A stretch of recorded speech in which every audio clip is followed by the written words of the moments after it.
Alexandria, una puerta al conocimiento, las historias y la imaginación.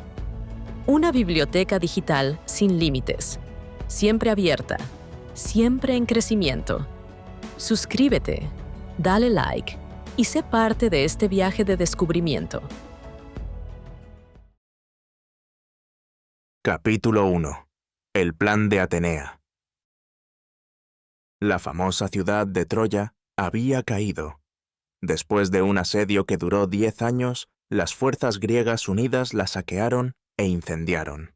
Los príncipes, habiendo saciado su sed de venganza, anhelaban regresar a casa. Zarparon con sus barcos y compañeros. Algunos regresaron sanos y salvos, mientras que otros fueron arrastrados por mares tormentosos, vagando durante años sin llegar jamás a su tierra natal. Agamenón, el más valiente de los héroes sobrevivientes, encontró un destino aún peor. Lleno de alegría, contempló una vez más su hogar ancestral y agradeció a los dioses por su regreso seguro.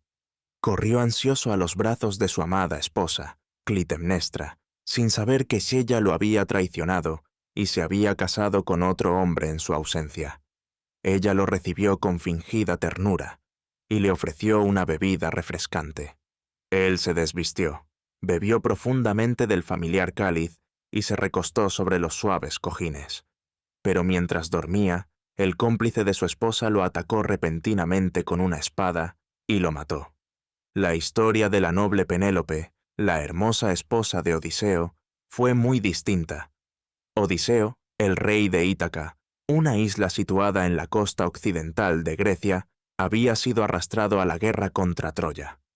Desde su partida, muchos jóvenes príncipes de Ítaca y de las islas vecinas habían cortejado a Penélope con la esperanza de casarse con ella. Era joven y hermosa, y poseía una gran riqueza en ovejas, ganado, cabras y cerdos. Quien la tomara por esposa no solo obtendría su fortuna, sino que también ocuparía el lugar de Odiseo como gobernante de la isla. Ansiosos por obtener ese poder, los pretendientes intentaron convencerla de que regresara a la casa de su padre como viuda, para así poder pedir formalmente su mano según la costumbre. Alegaban que Odiseo nunca regresaría, pero la devota esposa no podía desprenderse de su amado esposo tan fácilmente. Creía que volvería. Aunque lloraba día y noche con miedo y añoranza, la esperanza le daba fuerzas.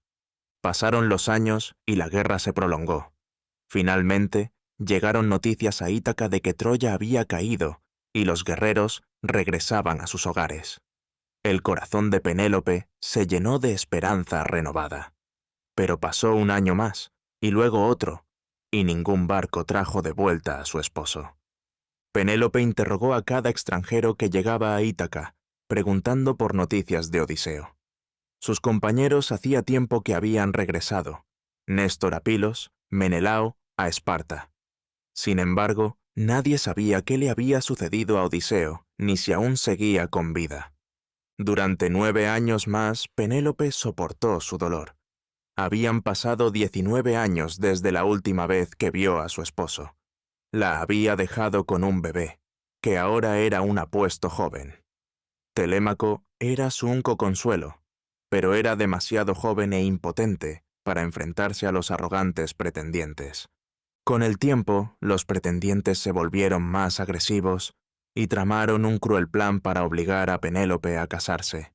Se aliaron con más de 100 príncipes de los alrededores y cada mañana se reunían en el palacio de Odiseo. Allí se daban festines con su ganado, bebían su vino y agotaban sus provisiones. Su plan era simple.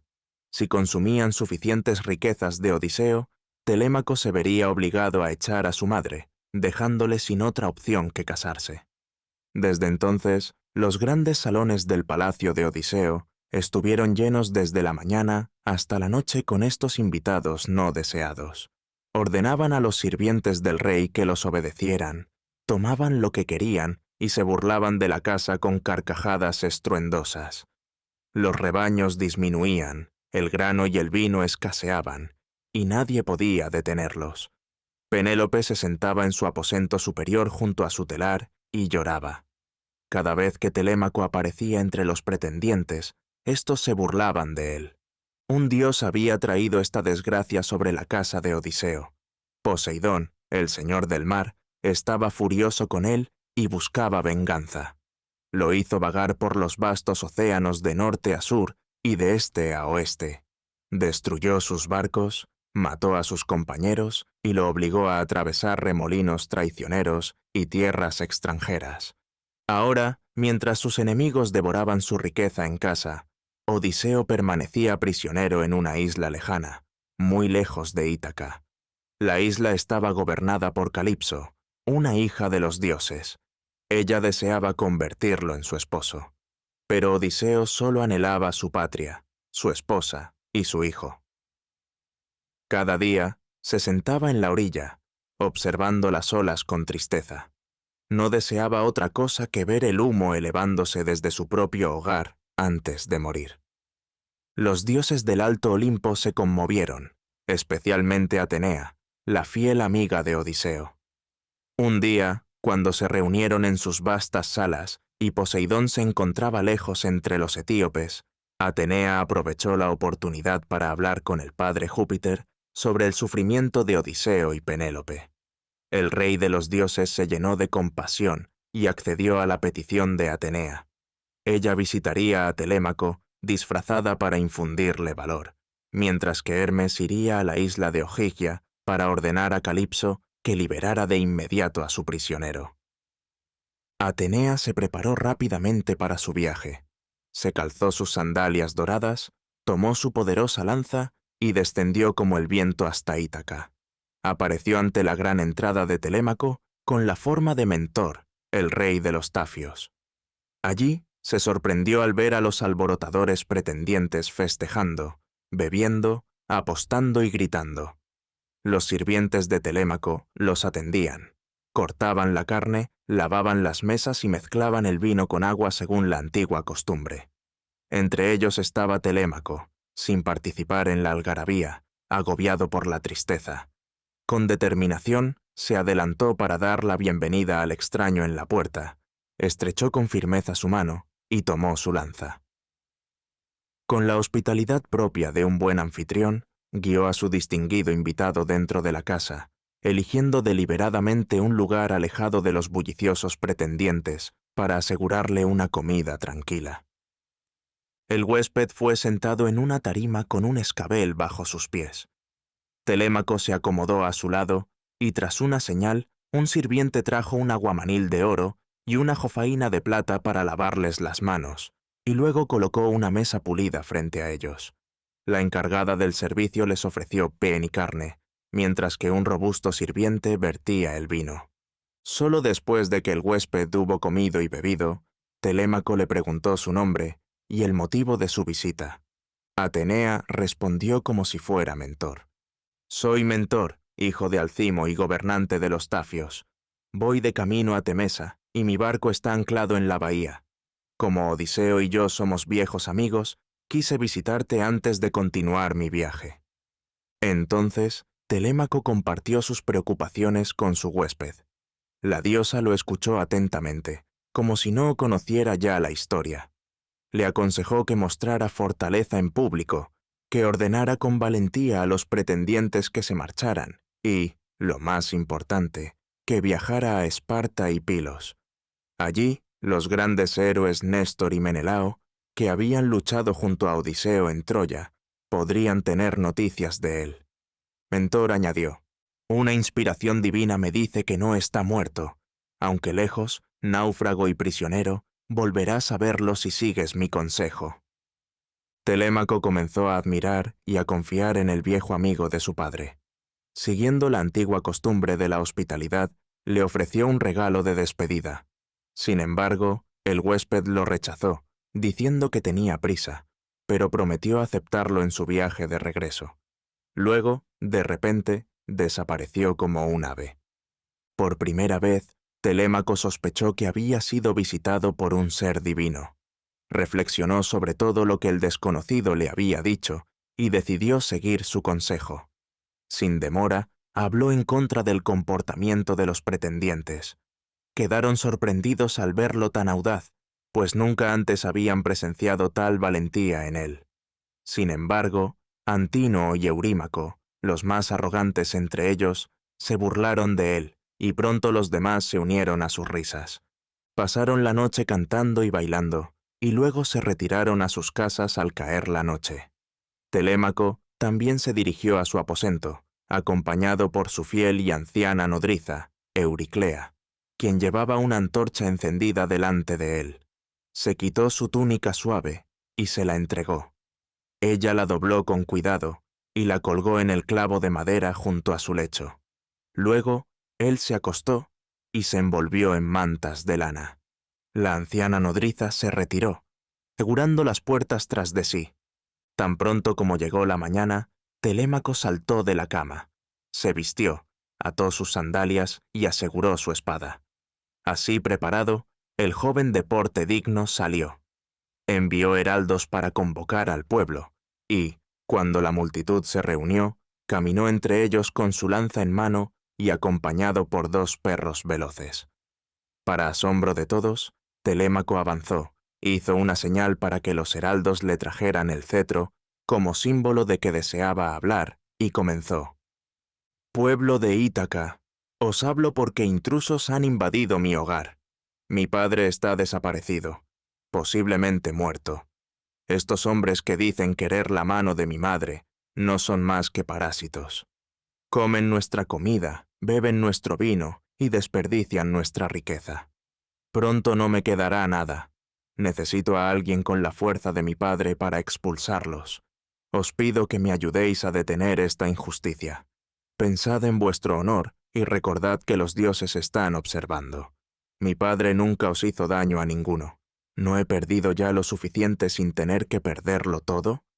Al pronunciar estas palabras, las lágrimas lo vencieron y arrojó el cetro al suelo. La asamblea quedó llena de compasión y pena. Todos permanecieron en silencio, excepto el más arrogante de los pretendientes, Antínoo, quien respondió insolente. «Hablas con valentía, Telémaco, pero ¿crees que puedes hacernos parecer culpables ante el pueblo? ¿Quién tiene realmente la culpa de tus problemas sino tú mismo? ¿Por qué no has enviado a tu madre lejos? ¿Por qué no se va por su propia voluntad? Durante más de 3 años nos ha engañado y nos ha mantenido esperando con sus trucos. ¿No dijo acaso? No apresuréis la boda hasta que termine de tejer la mortaja para mi anciano suegro, Laertes, para que las mujeres no me culpen si el viejo, que en su tiempo fue tan próspero, es sepultado sin vestiduras dignas». ¿Y qué hizo la astuta dama? Tejía durante el día, pero al caer la noche deshacía los hilos para que el trabajo nunca estuviera terminado. Finalmente, una de sus sirvientas nos reveló la verdad. La obligamos a completar la mortaja y ahora exigimos que cumpla su palabra. Debes ordenarle que regrese a la casa de su padre y se case con quien ella elija o con quien su padre decida para ella. Si haces esto, no volveremos a molestarte, pero hasta que haga su elección, no nos iremos. Debe escoger un esposo entre los aqueos». Telémaco rechazó esta demanda con justa indignación. Una vez más, suplicó a los pretendientes que abandonaran su casa y les advirtió sobre la ira de los dioses. Pero ellos solo se rieron de él, burlándose no solo de su persona, sino también de aquellos que lo defendían. Entonces, propuso un nuevo curso de acción. Haría que se preparara un barco para zarpar hacia Pilos y Esparta en busca de su padre.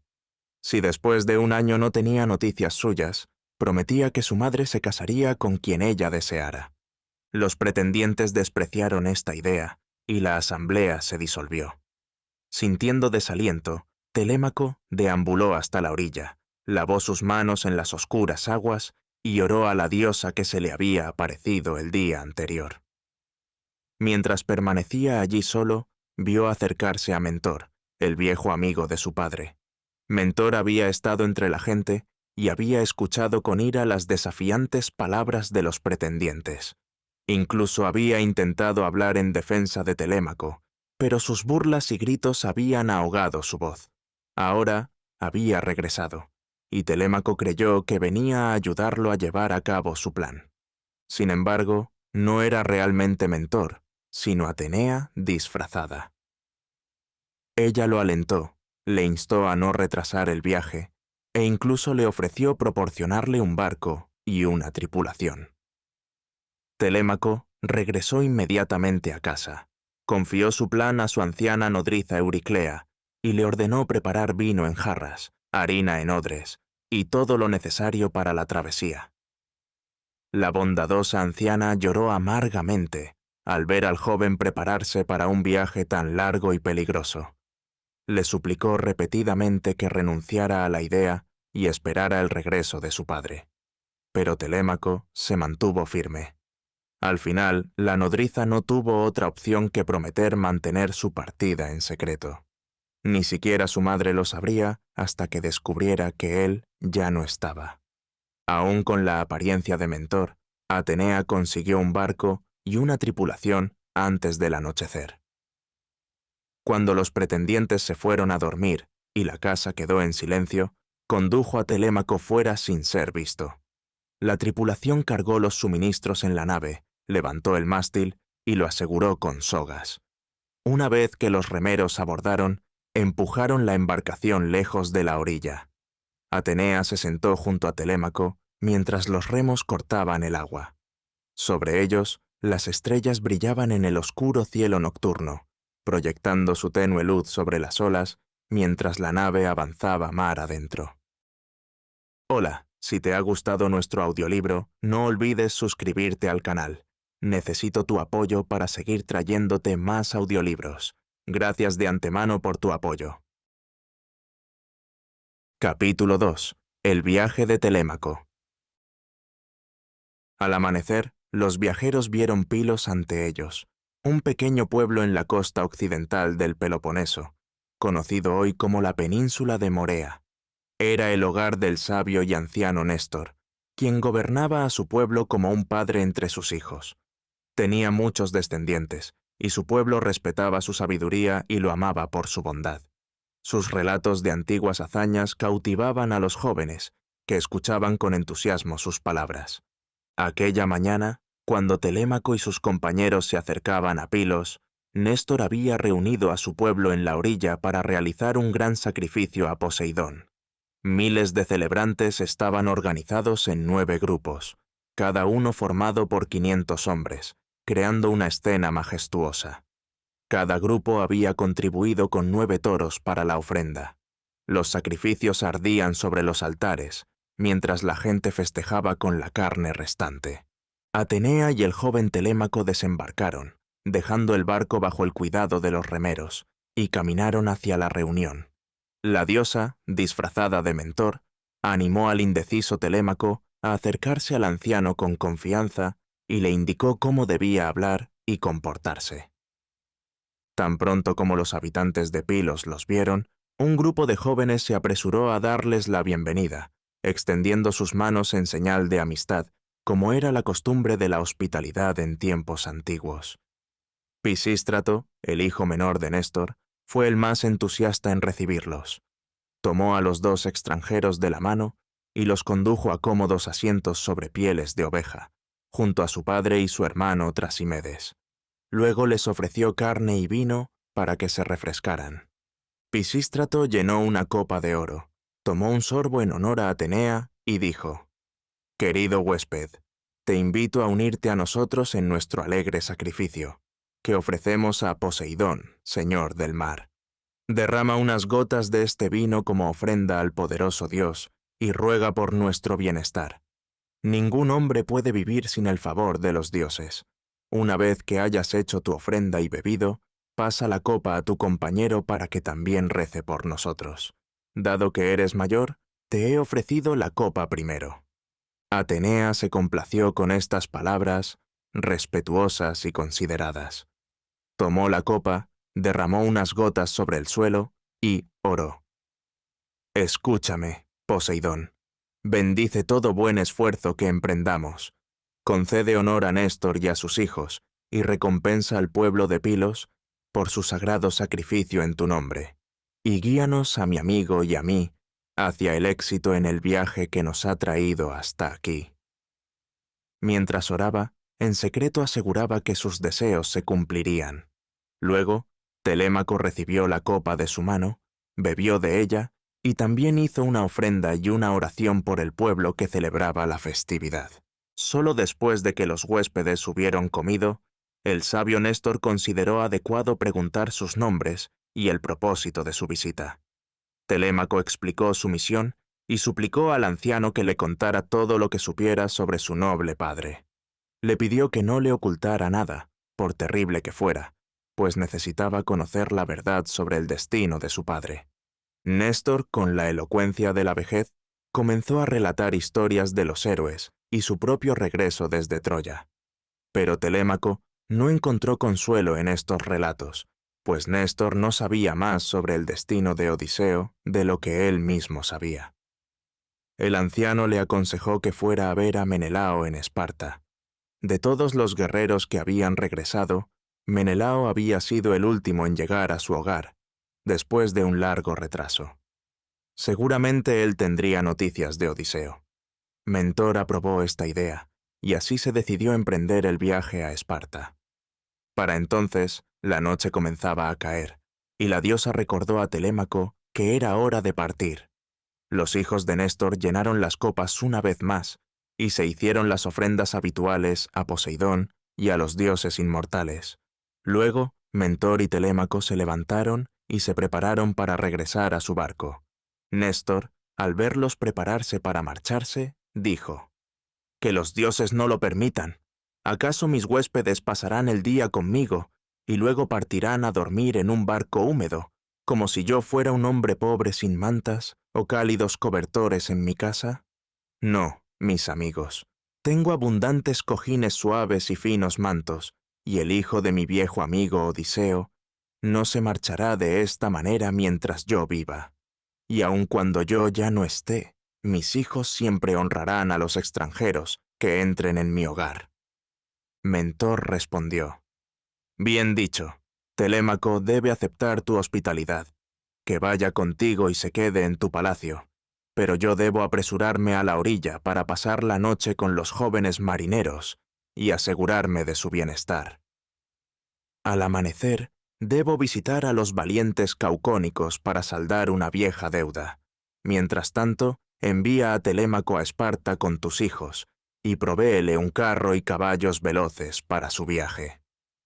Con estas palabras, Mentor se giró y, transformándose en un águila, se elevó en el cielo. Todos quedaron asombrados, pero Néstor reconoció de inmediato a la diosa, pues sabía cuántas veces había ayudado a Odiseo en el pasado. Néstor dijo: «Anímate, pues ves que los dioses están contigo. Y tú, divina Atenea, ten misericordia de nosotros y concédenos honor y gloria. Escucha mi voto. Cada año te ofreceré un toro, de amplias frentes y sin tacha, que jamás haya llevado el yugo». La gente se dispersó, y Néstor regresó a su casa con sus hijos y su huésped. Al llegar, se sirvió y bebió vino nuevamente. Luego, Pisístrato condujo a Telémaco a un lecho junto al suyo, en el gran salón de columnas. Los demás hijos, ya casados, tenían sus propios aposentos dentro de la casa. Al amanecer, Néstor y sus hijos se levantaron y se reunieron en los asientos de piedra ante la entrada para discutir el viaje planeado. Néstor envió a algunos de sus hijos a preparar la ofrenda que había prometido a Atenea. Uno fue al barco para traer a todos los remeros de Telémaco, excepto a 2.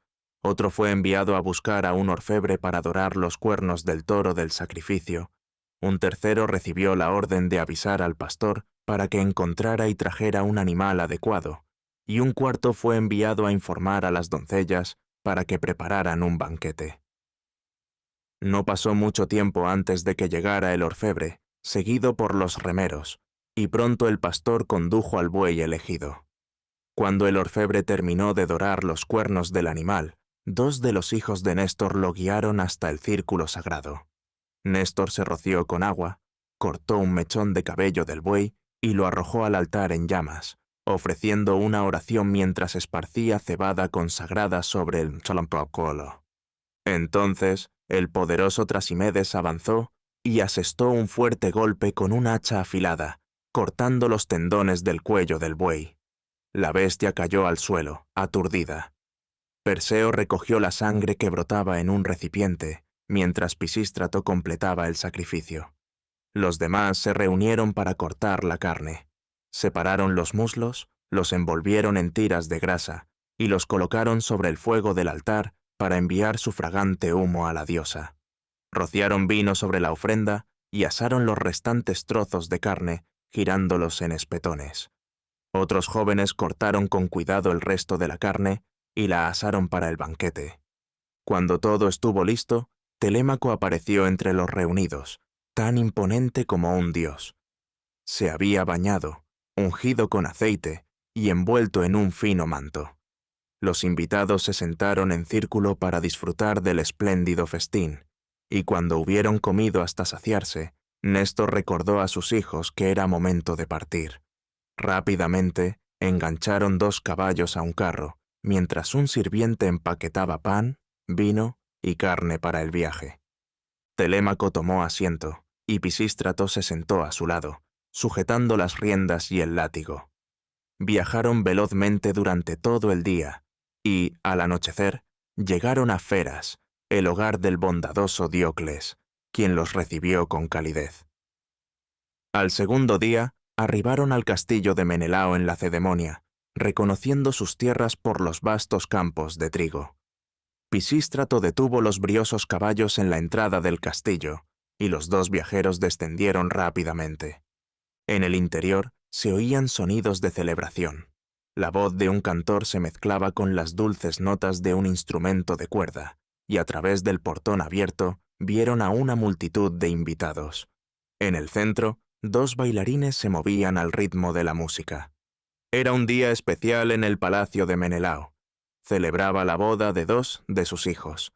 El festín era tan animado y bullicioso que nadie había notado el sonido del carro al llegar. Por casualidad, un sirviente vio a los extranjeros en la entrada y dijo: «2 jóvenes de noble apariencia están afuera. ¿Debo desenganchar sus caballos o debo decirles que busquen refugio en otro lugar?» Menelao respondió: «¿Qué? ¿Cómo puedes hacer una pregunta tan absurda? ¿Acaso no hemos sido recibidos con amabilidad en tierras extranjeras y obsequiados con muchos regalos? Ve rápido, encárgate de sus caballos y tráelos adentro para que se unan al festín». El sirviente obedeció, y Telémaco y Pisístrato fueron conducidos al gran salón. Quedaron maravillados ante el esplendor del palacio, pues Menelao había regresado de sus viajes con una inmensa fortuna. Criadas los llevaron a los baños y, una vez ungidos con aceites, se vistieron con finas túnicas y mantos. Luego tomaron asiento en tronos elevados junto a su anfitrión. De inmediato, los sirvientes trajeron pequeñas mesas con comida. Uno vertió agua de una jarra dorada en un lavabo de plata para que se lavaran las manos, mientras otro les sirvió vino, carne y pan. Menelao dijo: «Comed y bebed con nosotros. Luego me diréis quiénes sois, pues veo que no sois hombres comunes». Con estas palabras, colocó ante ellos una porción especial de carne asada, su propia ración de honor, y los jóvenes encontraron la comida deliciosa. Menelao los observó con atención. Notó cuán asombrados estaban por la magnificencia del salón y sus tesoros. Los vio intercambiar miradas de asombro y señalarse en silencio nuevos objetos. Esto lo llevó a hablar de sus viajes, de los peligros que había enfrentado durante 8 años después de la guerra de Troya y de los pueblos que había conocido, quienes le habían obsequiado los preciados tesoros que lo rodeaban. Mientras hablaba, recordaba con frecuencia las penurias de la guerra de Troya. Cuando mencionó el deshonroso asesinato de su hermano Agamenón, sus ojos se llenaron de lágrimas. Menelao continuó: «Pero soportaría todo esto con paciencia si tan solo hubiera podido conservar a mi más querido amigo, el noble Odiseo. Era más querido para mí que todos los demás. Compartimos tanto la alegría como la aflicción. Si tan solo supiera que está a salvo y pudiera tenerlo cerca, le otorgaría una ciudad para que pudiéramos vivir uno al lado del otro y hablarnos cada día hasta que la muerte nos separara. Pero solo los dioses saben si está vivo o muerto. Quizás, en este mismo momento, su anciano padre, su fiel esposa y su hijo Telémaco lo lloran como si estuviera perdido para siempre. Telémaco ocultó sus lágrimas tras su manto. Menelao notó esto y dudó, sin saber si debía interrogarlo o permitirle que lamentara en silencio su dolor. Justo en ese momento, su esposa, la otrora hermosa Helena, entró en el salón, acompañada por sus doncellas. Una llevó una silla para ella, otra trajo una suave alfombra de lana para sus pies, y una tercera cargaba su cesto de labores de plata. Se sentó cerca de los invitados, los observó con detenimiento y luego dijo a su esposo: «¿Has preguntado a nuestros huéspedes sus nombres? Nunca he visto a dos personas parecerse más que este joven y el noble Odiseo». Menelao respondió: «Es cierto, tiene las mismas manos, pies, ojos y cabello que Odiseo». Y justo ahora, mientras hablaba de nuestro viejo amigo, sus ojos se llenaron de lágrimas y ocultó su rostro tras su manto púrpura. Pisístrato intervino y dijo: «Tienes razón, Menelao, ilustre señor. Este joven es, en verdad, el hijo de Odiseo, pero es modesto y no quiso revelarse de inmediato con palabras vanidosas. Mi padre, Néstor, me ha enviado con él para que puedas darle noticias de su noble padre y ofrecerle consejo, pues sufre grandes penurias en su hogar y no hay nadie que se levante a protegerlo». Menelao habría sentido gran alegría al conocer al joven, pero los dolorosos recuerdos de su amigo perdido lo abrumaron. Lloró, al igual que Helena, y Telémaco continuó sollozando, mientras incluso Pisístrato se sintió profundamente conmovido. Durante un tiempo se entregaron a su pena, hasta que Menelao sugirió que trataran el asunto al día siguiente y, por el momento, dejaran de lado el dolor para disfrutar del banquete.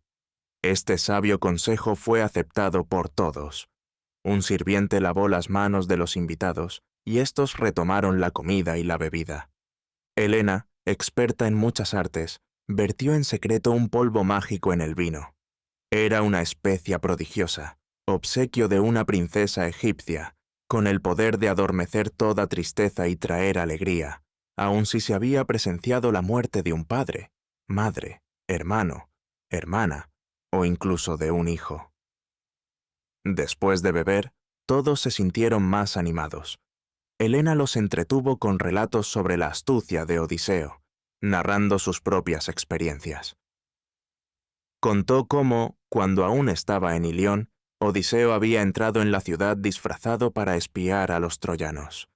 Nadie lo reconoció excepto ella, a quien reveló su identidad y compartió los planes de los griegos.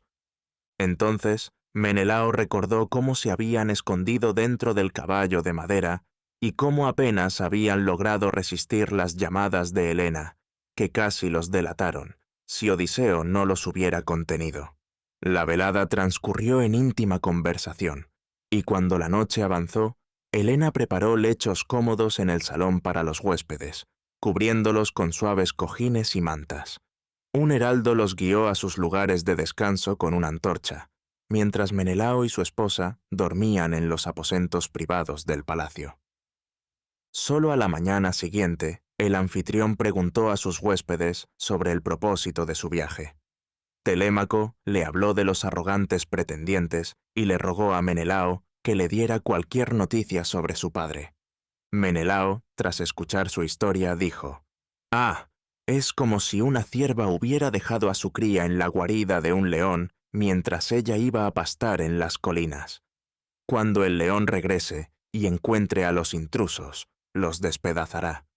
Asimismo, Odiseo regresará a su hogar y traerá un terrible final para aquellos que han invadido su casa.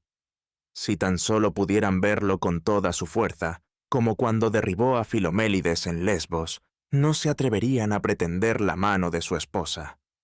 Pero, querido joven, ya que me has preguntado, te contaré lo que el viejo vidente Proteo en Egipto me reveló una vez sobre tu padre.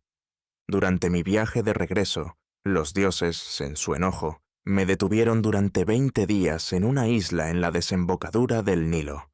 Había cometido la imprudencia de no hacer la debida ofrenda de expiación.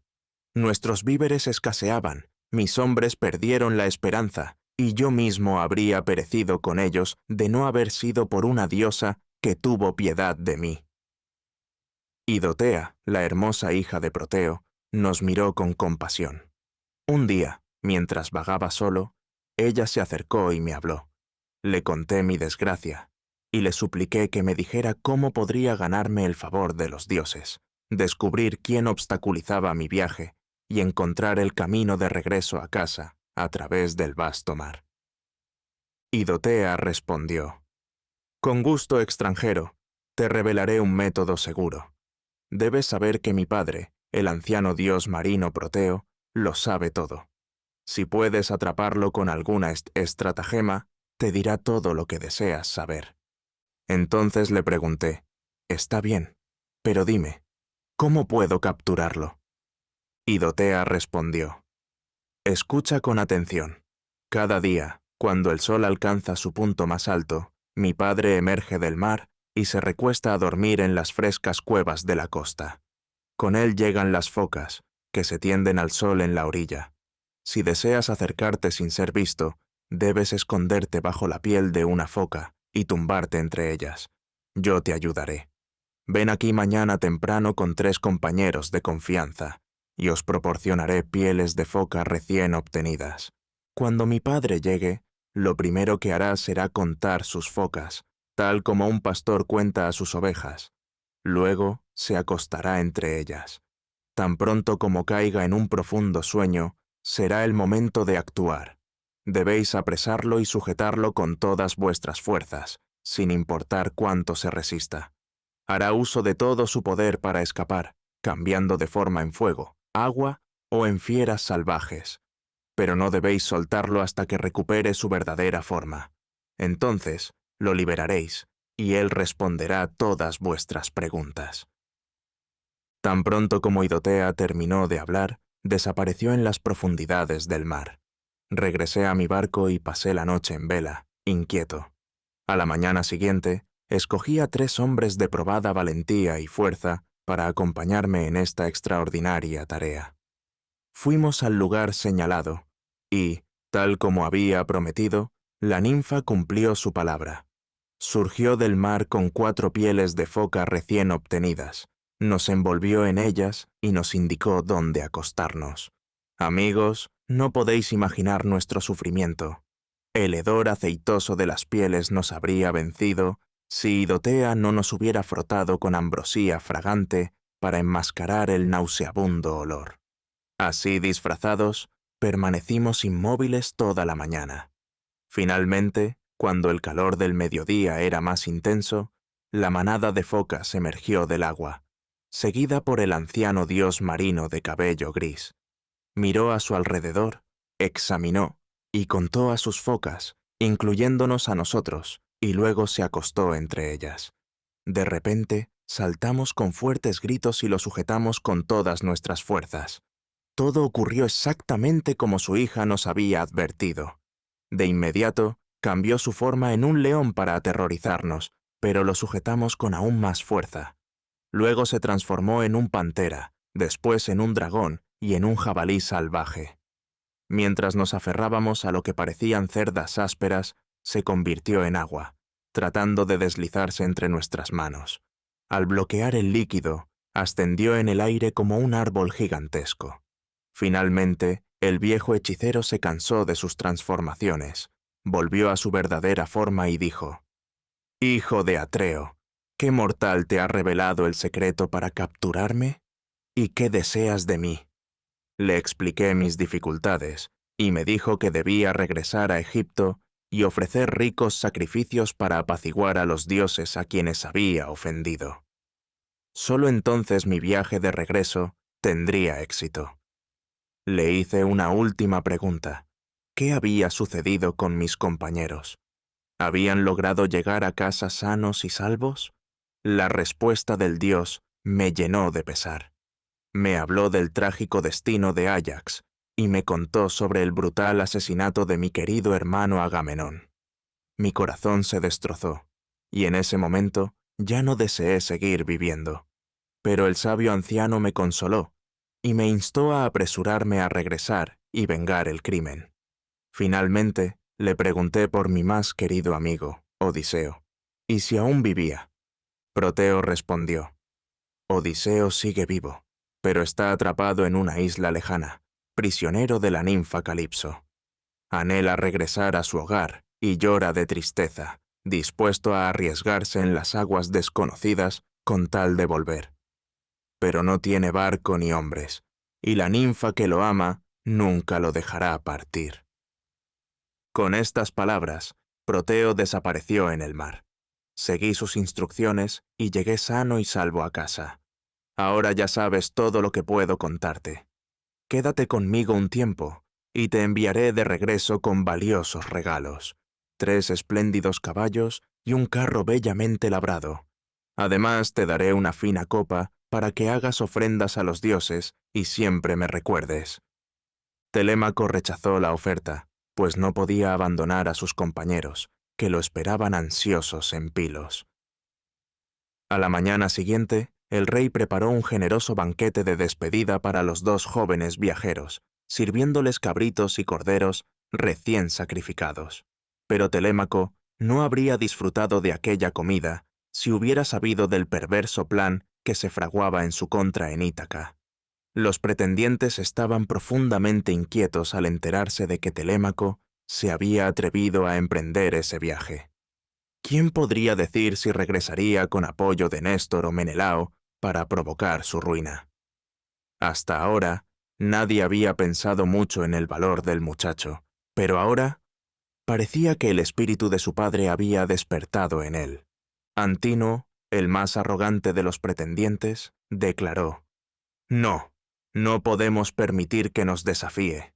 Debemos eliminarlo antes de que se convierta en una verdadera amenaza. Dadme un barco y 20 guerreros valientes. Lo emboscaré en los estrechos entre Ítaca y Samos.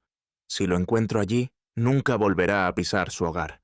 Entonces, todo nos pertenecerá». Los otros pretendientes aplaudieron a Antino y conspiraron sobre la mejor manera de asegurar la muerte de Telémaco. Una vez acordado el plan, enviaron el barco a la ubicación designada para esperar su regreso. Pero Medonte, el heraldo, escuchó su complot. Se apresuró a informar a Penélope sobre la terrible noticia. Su corazón ya estaba cargado de preocupación, y al escuchar esta nueva desgracia, sus rodillas flaquearon y cayó inconsciente en el umbral de su cámara. Sus doncellas lloraron sobre ella, y al fin, la hermosa reina rompió en llanto. Gritó de angustia, incapaz de contener su pena. Al principio, pensó en enviar a buscar a su suegro, Laertes, pero el anciano no tenía poder para ayudarla. Consideró otras opciones, pero ninguna cambiaría el peligro que enfrentaba su hijo. Finalmente, recurrió a la única fuente de consuelo que le quedaba: invocar la protección de los dioses. Oró con fervor a Atenea, y cuando terminó, sintió una renovada fortaleza y serenidad. Se recostó en su lecho y cayó en un profundo sueño. Atenea escuchó su súplica, y, no queriendo dejar a la noble reina sin consuelo, le envió un sueño apacible. En él apareció la hermana de Penélope, y le preguntó por qué estaba tan angustiada. Penélope derramó su dolor, y la figura del sueño la tranquilizó. «No temas, hermana, y aparta estas preocupaciones de tu corazón. Tu hijo regresará sano y salvo. Tiene un poderoso guía y protector. La propia Palas Atenea está con él. Siente compasión tanto por él como por ti, y me ha enviado para traerte este mensaje». Penélope quiso preguntar más, pero la visión se desvaneció. Despertó reconfortada, y ya no lamentó con tanta angustia a los 2 seres queridos que temía haber perdido. Capítulo 3. La furia de Poseidón. Atenea estaba ocupada preparando el regreso de Odiseo. Hermes, el mensajero de los dioses, se calzó sus sandalias doradas, que le permitían surcar el cielo como un ave. Tomó su bastón mágico, aquel que tenía el poder tanto de dar como de quitar la vida, y voló velozmente sobre el mar. Pronto llegó a la lejana isla de Calipso y quedó maravillado por la belleza del lugar. La encantadora morada de la diosa se hallaba entre los árboles, donde anidaban pájaros cantores en el follaje oscuro. La entrada de la gruta estaba enmarcada por vides cargadas de racimos de uvas púrpuras. A su alrededor, prados exuberantes se extendían atravesados por riachuelos relucientes, con flores de vivos colores asomando entre la hierba. Hermes se detuvo a admirar la maravillosa escena antes de entrar en la gruta en busca de Odiseo. El desdichado héroe, que no hallaba paz en aquella isla encantadora y estaba cansado de los afectos de la diosa, acudía cada día a la orilla, donde se sentaba junto a las olas y contemplaba con tristeza las oscuras aguas en dirección a su distante hogar. Mientras tanto, la ninfa estaba en su telar, tejiendo una prenda con una lanzadera dorada y cantando alegremente mientras trabajaba. Tan pronto como vio a Hermes, lo reconoció y se sorprendió por su llegada. Él le transmitió la estricta orden de Júpiter. Debía liberar a Odiseo, pues los dioses habían decretado su regreso. Calipso sintió miedo y comenzó a quejarse de los celos y la crueldad de los dioses. Sin embargo, temiendo la ira y el castigo de Júpiter, prometió obedecer. Mientras tanto, Hermes fue tratado con hospitalidad, pues incluso entre los dioses existían los rituales de bienvenida. No obstante, ellos no consumen los alimentos de los mortales. En su lugar, se nutren de ambrosía y beben un néctar divino, descrito en los poemas de los hombres. Después de festear, Hermes repitió su mensaje y luego partió de la isla. Cuando Calipso terminó de lamentarse y derramó sus lágrimas, fue en busca de Odiseo. Lo encontró sentado en la orilla, sumido en sus pensamientos. Calipso dijo: «Mi querido amigo, no debes pasar el resto de tu vida en tristeza y desesperación. Tendré piedad de ti y te dejaré partir, pero tendrás que construir tu propia embarcación. Ve al bosque, elige los árboles, córtalos y dales forma con el hacha que te proporcionaré. Construye una balsa fuerte. No puedo darte remeros, pero te proveeré con abundante comida, bebida y vestimenta. También enviaré un viento suave que te lleve mar adentro. Si los dioses así lo desean, pronto alcanzarás sano y salvo tu amada patria». Odiseo saltó de inmediato, con el corazón acelerado por la alegría y la incredulidad. Apenas podía creer en su buena fortuna. Odiseo dijo: «Júrame que dices la verdad y que no estás planeando una nueva desgracia para mí». La diosa sonrió, y para tranquilizarlo, juró el más sagrado de los votos entre los dioses, por la tierra, los cielos y el río Estigia. Finalmente, Odiseo le creyó. A la mañana siguiente, se apresuró a internarse en el bosque. Tras 4 días de incansable trabajo, su balsa estuvo lista, equipada con un mástil, un timón y vergas. Calipso le proporcionó la vela y abasteció la embarcación con odres y cestas llenas de agua fresca, vino y manjares. Al 5.º día, la diosa caminó con él hasta la orilla, y él, rebosante de alegría, se hizo a la mar. Una brisa suave hinchó su vela mientras navegaba con confianza sobre la vasta extensión del mar, guiándose por el sol durante el día y por las estrellas en la noche. Avanzó rápidamente durante 17 días, con el corazón elevado por la esperanza de acercarse a su amada esposa y a su patria. Pero al 18.º día, cuando la isla de Corfú apareció en el horizonte, Poseidón divisó al audaz viajero, y su ira se encendió una vez más.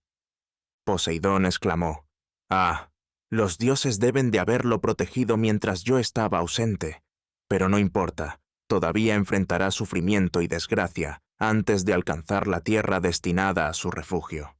Apenas había pronunciado estas palabras cuando, por su mandato, comenzaron a acumularse nubes oscuras.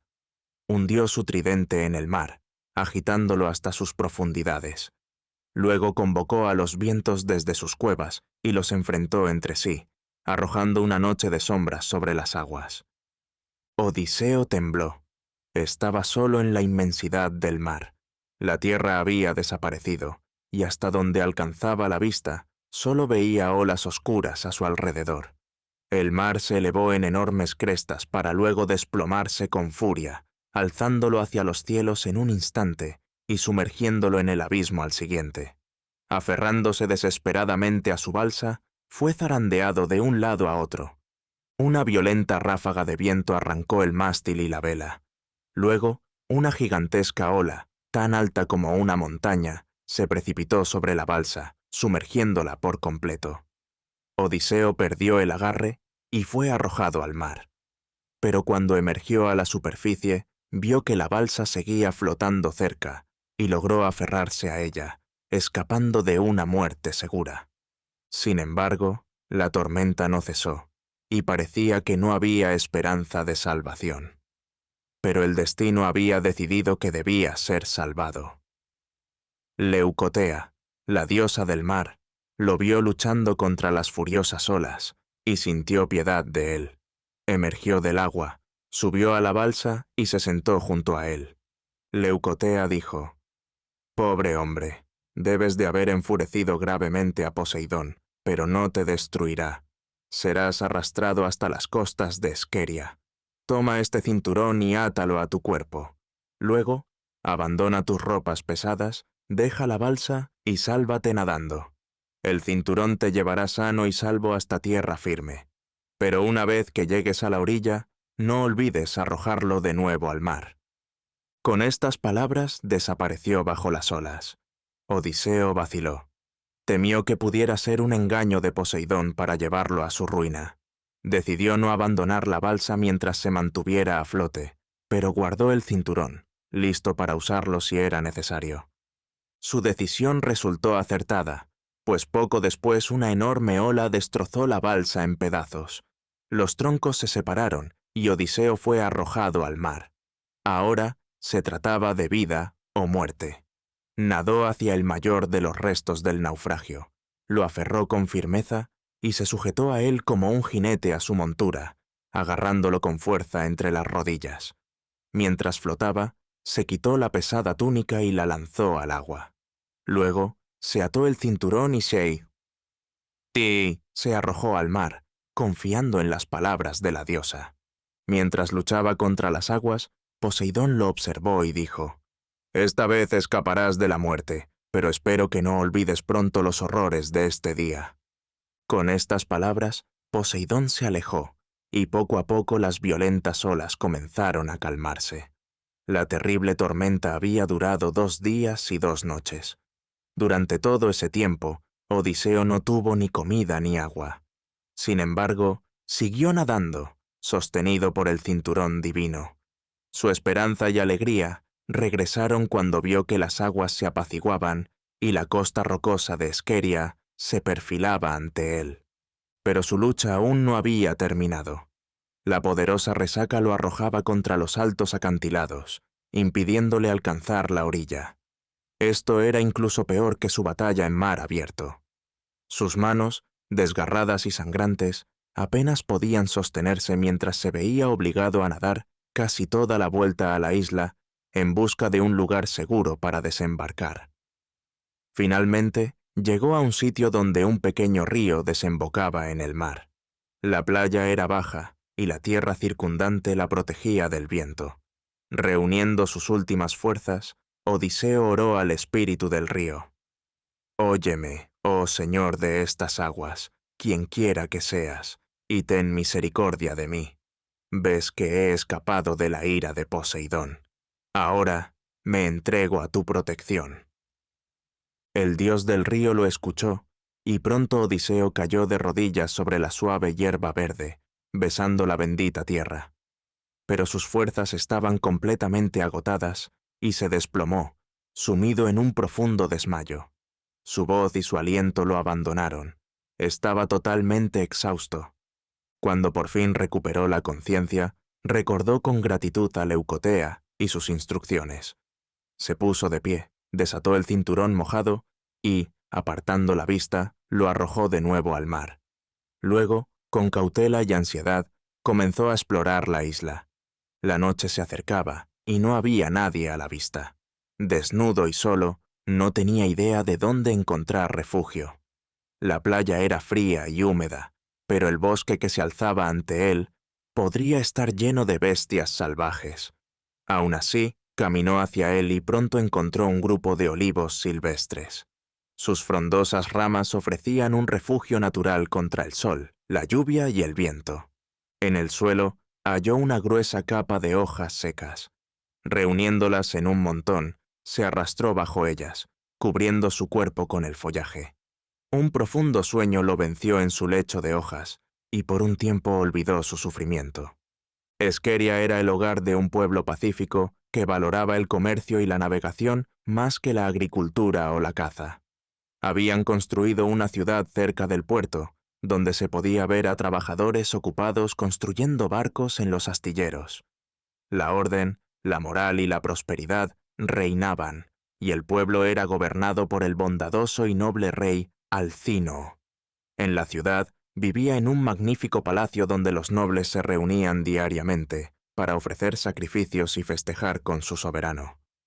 Mientras el fatigado Odiseo dormía, su protectora, Atenea, planeaba cómo presentarlo ante los personajes más importantes de la isla. El rey tenía una hija joven y hermosa llamada Nausica.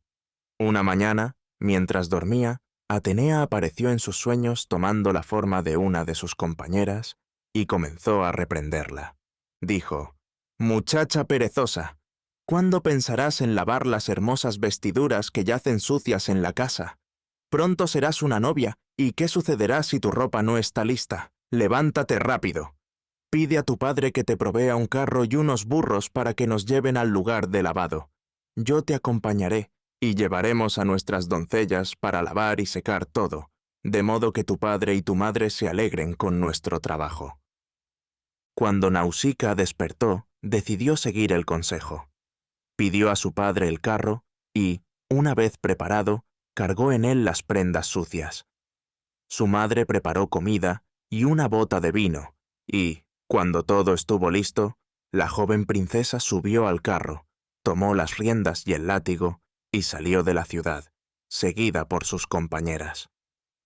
El lugar de lavado estaba junto a un arroyo de aguas cristalinas, donde se habían cavado pequeños canales y estanques para facilitar la tarea. Las doncellas arrojaron las ropas en uno de los estanques, se despojaron de sus vestiduras y entraron en el agua, donde pisotearon las prendas con sus pies para limpiarlas. Una vez lavadas, extendieron las telas sobre una playa de guijarros lisos junto al arroyo, para que se secaran al sol. Cuando terminaron su labor, las jóvenes se bañaron, se ungieron con aceite y abrieron los cestos y la bota de vino para disfrutar de un desayuno al aire libre. Luego, se sentaron juntas en círculo. Nausica comenzó a cantar mientras sus doncellas danzaban y jugaban con una pelota. Cuando finalizaron sus juegos, recogieron la ropa seca, la doblaron cuidadosamente y la guardaron en el carro. Luego, engancharon de nuevo los burros y se prepararon para regresar. Antes de partir, la juguetona Nausica lanzó la pelota una vez más a una de sus compañeras, pero ésta cayó lejos, en el río.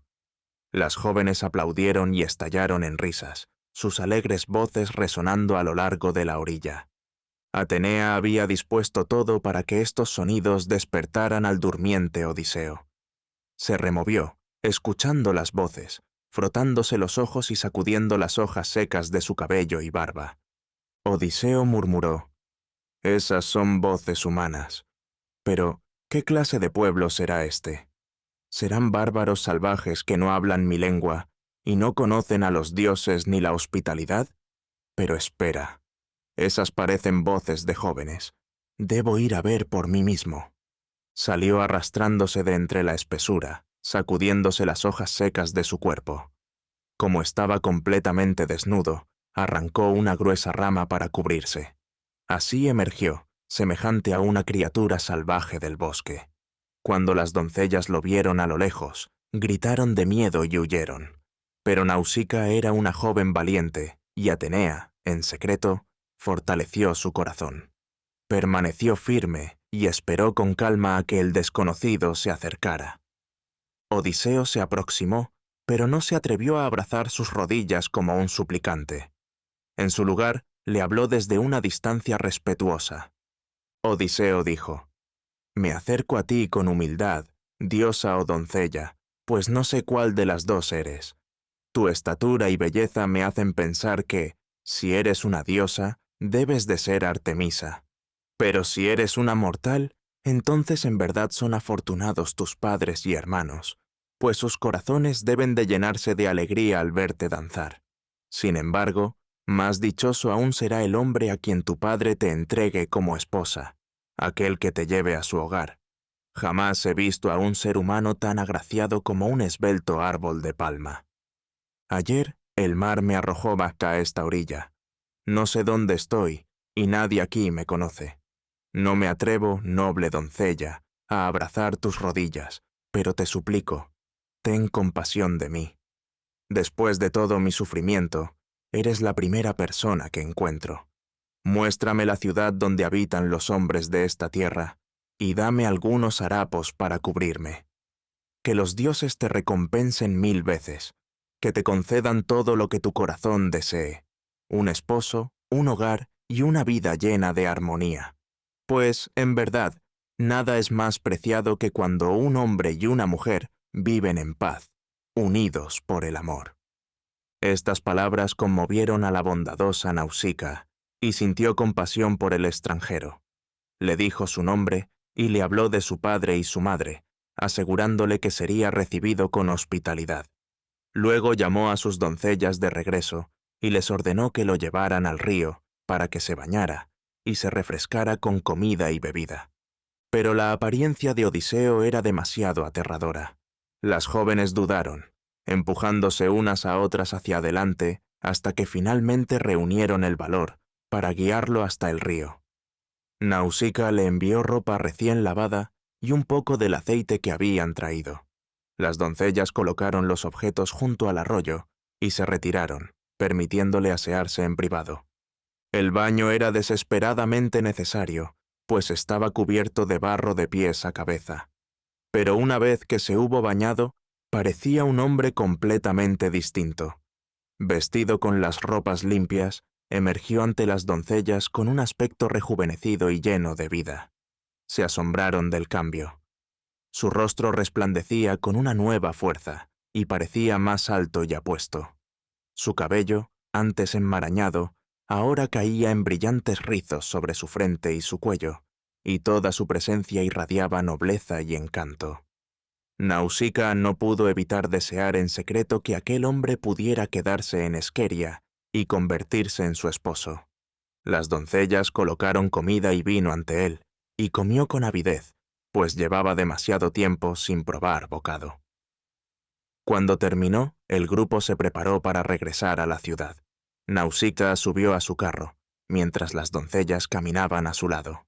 Mientras avanzaban por los campos abiertos, Odiseo permaneció con ellas. Pero cuando se acercaron a la ciudad, Nausica se detuvo y se volvió hacia él. Le indicó que esperara en un bosquecillo de álamos hasta que ella llegara a casa y solo entonces se dirigiera al palacio de su padre. Quería evitar habladurías innecesarias, temiendo que la gente malinterpretara sus acciones.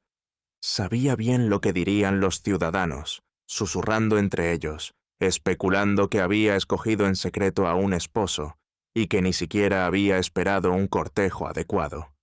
Murmurarían que había favorecido a un extranjero en lugar de a los nobles jóvenes de su propia tierra.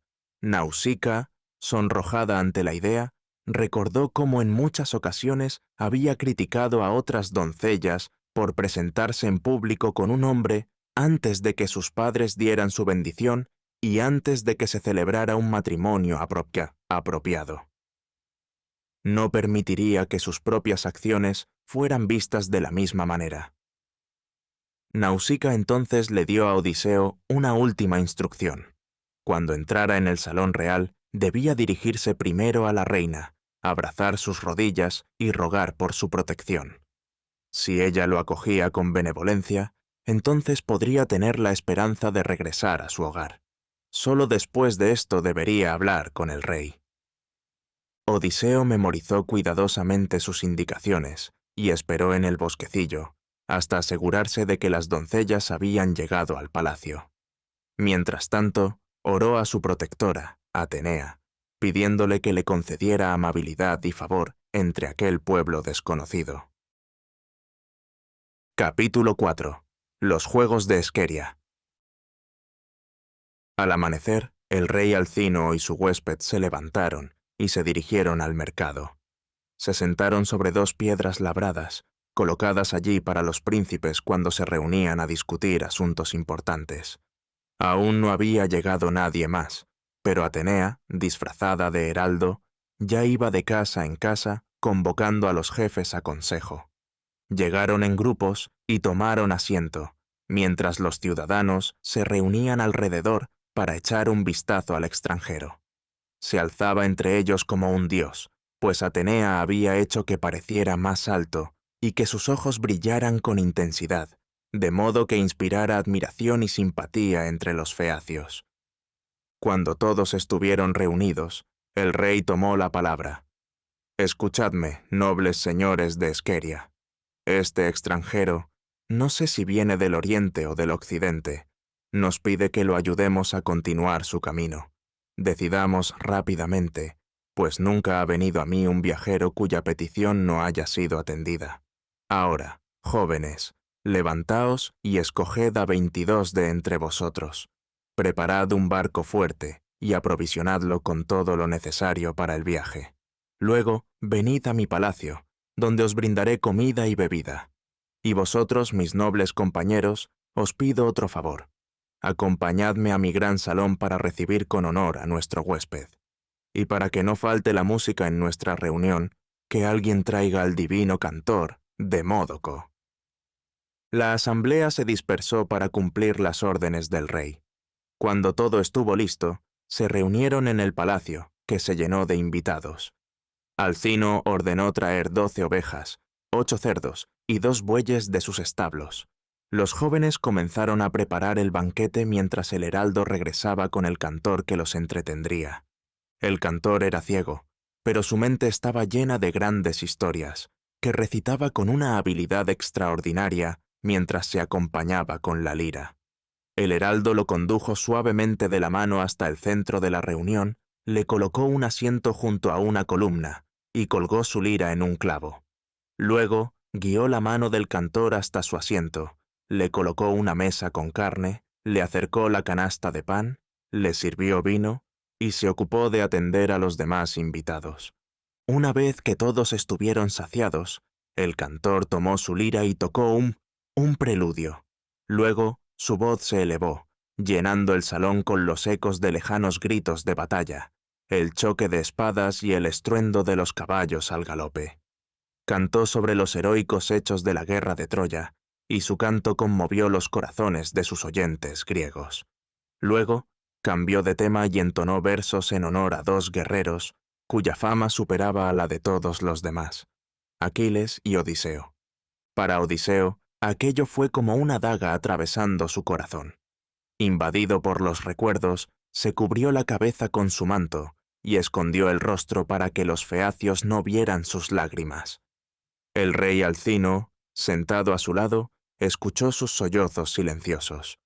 Cuando el cantor hizo una pausa, el rey habló con tacto. «Amigos, creo que hemos disfrutado suficiente del banquete y la música. Salgamos al exterior y demostremos nuestras habilidades en los juegos, para que nuestro huésped pueda presenciar los talentos de nuestro pueblo». La asamblea se levantó de inmediato y siguió al rey, mientras un sirviente fiel guiaba al cantor ciego. El mercado estaba lleno de vida. Los nobles tomaron asiento, la gente se congregó alrededor y los jóvenes que iban a competir en lucha, boxeo, carrera y lanzamiento de disco, entraron en la gran arena. Primero se celebró una carrera entre los 3 hijos del rey, Laodamante, Halio y Clitonio. Clitonio resultó vencedor. Luego vino la competencia de lucha, donde el más fuerte fue Euríalo. Después siguió el salto de longitud, el lanzamiento de disco y finalmente el boxeo. En esta exigente prueba, el apuesto Laodamante se alzó con la victoria. Laodamante declaró: «Escuchad, amigos, ¿no deberíamos preguntar a nuestro huésped si es diestro en alguno de estos juegos? Sin duda, tiene una figura noble. Mirad su amplio pecho, sus muslos poderosos, sus fuertes brazos y su robusto cuello. Su físico demuestra la fuerza de un atleta experimentado y está en la plenitud de su edad». El luchador Euríalo estuvo de acuerdo. «Es una buena idea. Ve y desafíalo». Laodamante siguió la sugerencia, pero Odiseo se negó. «Ah, mis desgracias pesan sobre mí mucho más que los juegos de fuerza. Solo pienso en cómo regresar a mi hogar lo antes posible. No conocéis todo lo que he soportado». Euríalo lo desafió con burla. «Entonces, amigo mío, está claro que no eres un experto. No eres un guerrero. Tal vez solo seas un mercader acostumbrado a contar mercancías y calcular ganancias». Odiseo respondió: «Esa es una observación indigna. En verdad, los dioses reparten sus dones de distintas maneras. Un hombre de baja estatura puede poseer gran sabiduría, mientras que otro con apariencia de dios puede carecer de sensatez. Así es contigo. Eres apuesto, pero tienes poco juicio. Si no fueras tan joven e imprudente, me enojarían tus palabras insolentes. No, créeme, no soy un novato en estas competencias. He luchado contra los más valientes antes de que la desgracia me golpeara. He sufrido todo lo que un hombre puede soportar, tanto en la guerra como en las tormentas del mar. Pero aún así, no dejaré tu desafío sin respuesta. Entrégame el disco». Tomó el más pesado de los discos de metal, lo balanceó varias veces sujetándolo por la correa y luego lo lanzó con gran fuerza. El disco se elevó por el aire y cayó mucho más allá de las marcas de los demás competidores. Uno de los espectadores corrió hacia la delante y colocó un marcador en el punto donde había caído. Luego, volviendo al grupo, exclamó: «Salud a ti, extranjero. En esta competencia nadie te superará». Odiseo declaró: «Que los jóvenes intenten igualar mi lanzamiento, y si alguno de vosotros desea competir conmigo en boxeo, lucha o carrera, que dé un paso adelante. Feacios, estoy listo. Que venga quien quiera, salvo Laodamante. Él es mi anfitrión, y no sería correcto desafiar a quien me ha recibido con tanta hospitalidad. Pero no rechazaré a ninguno de los demás, y en verdad, no temo a nadie. Soy hábil en todas las pruebas de fuerza, pero en el arte de la arquería aún no he encontrado a mi igual. Incluso entre mis enemigos puedo acertar en el blanco, y mi flecha nunca falla. Solo hubo un hombre que me superó cuando combatimos en Troya, Filoctetes. Pero entre todos los demás, fui el mejor. En cuanto al lanzamiento de jabalina, mi puntería es más precisa que la de aquellos que manejan el arco. En la carrera, sin embargo, tal vez alguno de vosotros pueda vencerme, pues las penurias del mar y mi largo ayuno me han debilitado mucho». Los feacios quedaron en silencio. Ninguno se atrevió a desafiar al héroe. Entonces, el rey tomó la palabra. «Digno extranjero, creemos tus palabras, pues no hablas con arrogancia, sino porque este joven te ha insultado. Escúchame, para que puedas hablar bien de nosotros cuando regreses a tu hogar. No destacamos en boxeo ni en lucha, pero Júpiter nos ha concedido gran velocidad en la carrera, haciéndonos más rápidos que todos los demás pueblos, y el dominio absoluto del mar. También disfrutamos de la buena mesa, la música y la danza, así como de los finos tejidos y los cálidos baños. Ahora, que los más hábiles en la danza den un paso adelante, para que el extranjero pueda admirar vuestro talento. Que alguien traiga la lira de Demódoco». Los jóvenes bailarines tomaron sus posiciones y comenzaron su actuación, moviéndose con pasos precisos y realizando sorprendentes saltos, mientras Odiseo admiraba su velocidad y destreza. La melodía de la lira acompañaba armoniosamente sus movimientos. Pronto, el anciano cantor entonó una canción animada y cómica, provocando la risa general entre los presentes. Después de que el coro hubiera danzado durante un tiempo, Laodamante y Jalio bailaron solos, despertando la admiración de todos. Uno de ellos lanzó una pelota alto en el aire, hasta casi tocar las nubes, mientras que el otro saltó y la atrapó antes de que sus pies tocaran el suelo. Odiseo quedó impresionado por su agilidad y gracia, y los elogió, lo que llenó de orgullo a su padre, el rey. Decidido a enviar al extranjero de regreso, con grandes honores, el rey Alcínoo propuso que cada uno de los 12 príncipes de Esqueria ofreciera a Odiseo un regalo de oro, junto con una túnica finamente bordada. Incluso el irrespetuoso Euríalo debía disculparse y hacerle un obsequio para reparar su ofensa. Todos estuvieron de acuerdo con la propuesta del rey. Como muestra de reconciliación, Euríalo trajo una espada de bronce con empuñadura de plata y una vaina de marfil. Acercándose a Odiseo con la mirada baja por la vergüenza, habló: «No estés enojado conmigo, extranjero. Que los vientos se lleven las palabras necias que pronuncié. Que los dioses te concedan un pronto regreso a tu hogar y a tu familia tras tus largas penurias». Odiseo respondió: «Amigo mío, que tú también goces del favor de los dioses, y que nunca lamentes el regalo que me has dado». Se colgó la espada al hombro, y toda ofensa quedó olvidada. Para entonces, la noche había caído. Los sirvientes llevaron los regalos al mercado, y luego los trasladaron al palacio. También allí se reunieron los príncipes, ocupando sus lugares habituales en el gran salón. Alcínoo pidió a la reina que hiciera preparar un baño caliente para su huésped, mientras él seleccionaba los presentes que le entregaría. Se trajo un gran caldero de agua, y las doncellas apilaron leña y encendieron un fuego debajo de él. La reina, con esmero, colocó los valiosos regalos en un cofre, que Odiseo aseguró con un ingenioso nudo que había aprendido de la poderosa Circe. Luego se dirigió a bañarse, disfrutando del calor del agua humeante. Cuando terminó de secarse, las doncellas lo ungieron con aceite perfumado y lo vistieron con una magnífica túnica y un manto. Justo cuando estaba a punto de regresar al salón del banquete, sintió unas manos suaves posarse sobre su brazo. Era la encantadora Nausicaa, a quien no había visto desde el día anterior. Había sabido de su próxima partida y deseaba verlo una última vez. Así que bajó en silencio las escaleras y lo esperó en la puerta. Él apareció ante ella con sus rasgos nobles, irradiando fuerza, dignidad y poder. Nausicaa susurró: «Que los dioses te guarden, huésped, y cuando regreses a tu hogar, recuerda a la doncella de Esqueria, a quien una vez debiste tu vida». Bajó la mirada, conteniendo a duras penas sus lágrimas. Odiseo respondió: «Si los dioses me conceden un regreso seguro, te recordaré y alabaré tu nombre como si fueras una diosa, pues me has salvado la vida, dulce doncella». Apenada, Nausicaa regresó a sus aposentos, mientras Odiseo entraba en el salón y tomaba asiento. Los sirvientes trajeron carne asada y sirvieron bebidas a los invitados desde grandes jarras de leche.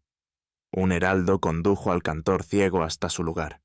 Odiseo hizo una señal al heraldo y cortó un generoso trozo de carne de su propio plato. Odiseo dijo: «Lleva esto a Demódoco.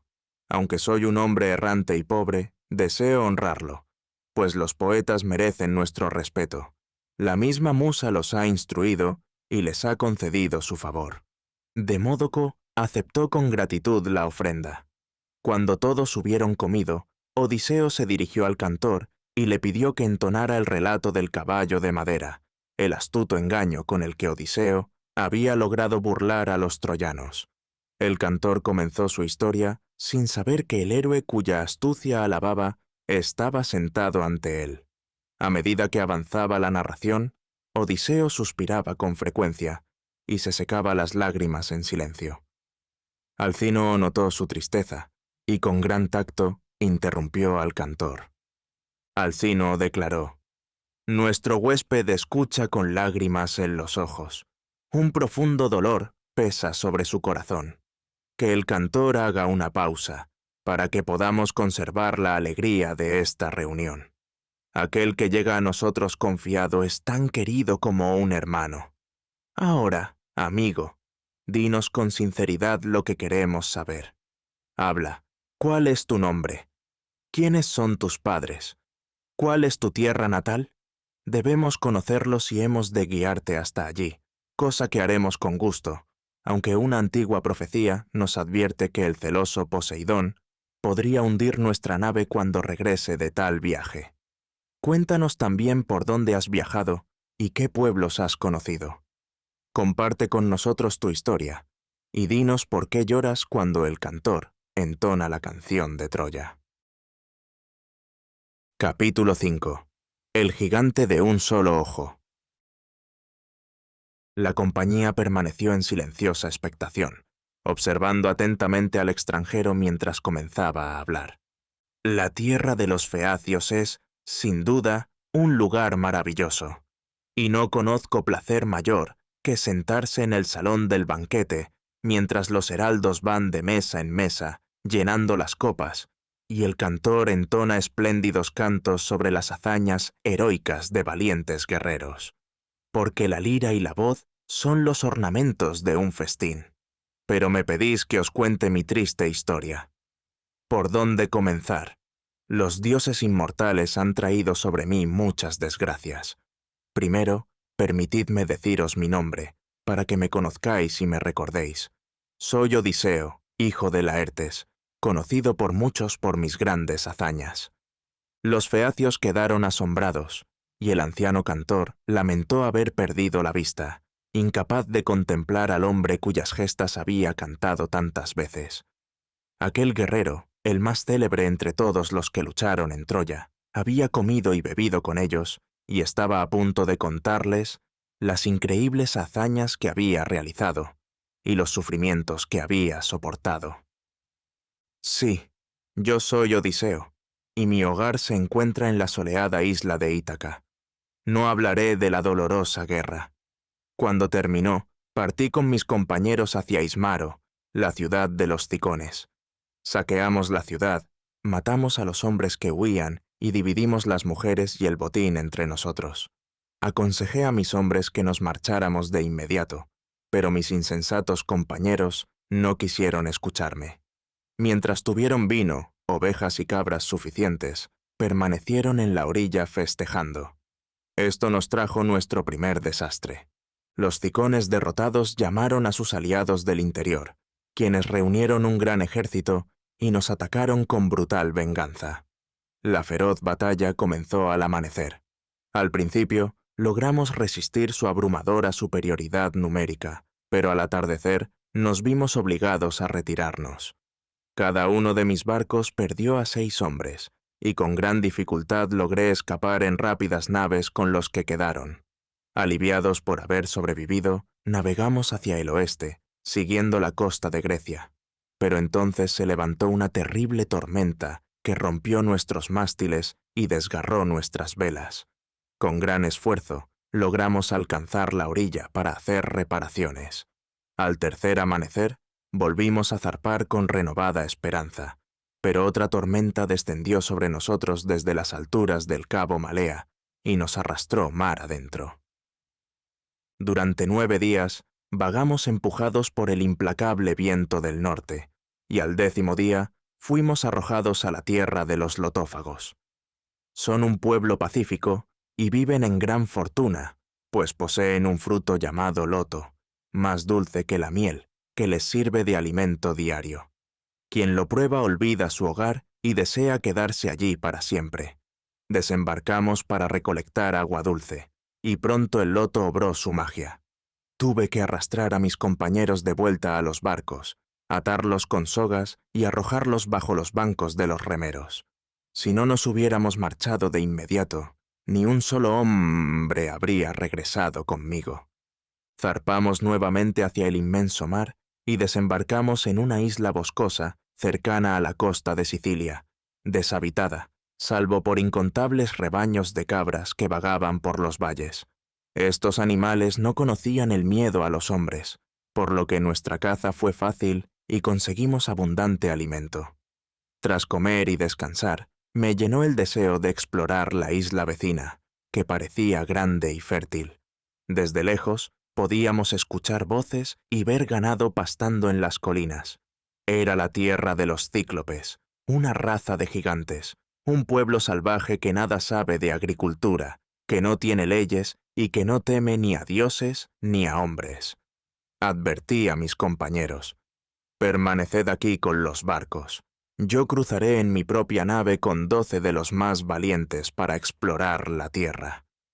Llevé conmigo un odre grande de excelente vino, pues sospechaba que podríamos encontrarnos con gentes salvajes que no pudieran ser ganadas con palabras amables o razonamientos. Así que me preparé con esta bebida dulce y embriagadora. Al llegar, escondí con cautela mi barco en una cueva secreta y desembarqué con mis hombres y el odre de vino. No muy lejos, vi una enorme caverna excavada en la roca, rodeada por un muro de enormes piedras y sombreada por hileras de gigantescos pinos y encinas. Era la morada del más temible de los gigantes, donde pasaba la noche con sus cabras y ovejas, pues su única ocupación era el cuidado de sus rebaños. Era hijo de Poseidón, y su nombre era Polifemo. Como todos los cíclopes, tenía un único ojo en el centro de la frente. Sus brazos eran tan fuertes que podía mover rocas, y lanzaba enormes bloques de granito al aire con la facilidad con que un hombre arroja guijarros. Vagaba solo por las montañas, pues ningún otro cíclope se comunicaba con él. Era cruel y solo encontraba placer en el daño y la destrucción. Yo, un hombre desafortunado que desconocía su verdadera naturaleza, me dirigí con mis compañeros directamente a la cueva abierta y entré en su interior. No lo encontramos allí, pues el sol aún no se había puesto y él seguía pastoreando su ganado en las lejanas colinas. Los establos estaban llenos de corderos y cabritos. Había cestas y recipientes de queso y leche, junto con grandes odres de cuajada y cubos para ordeñar. Mis compañeros, impacientes, querían llenar varias cestas con queso, llevarse algunos corderos y cabritos y huir rápidamente con ellos en nuestros barcos antes de que el temible dueño de la cueva regresara.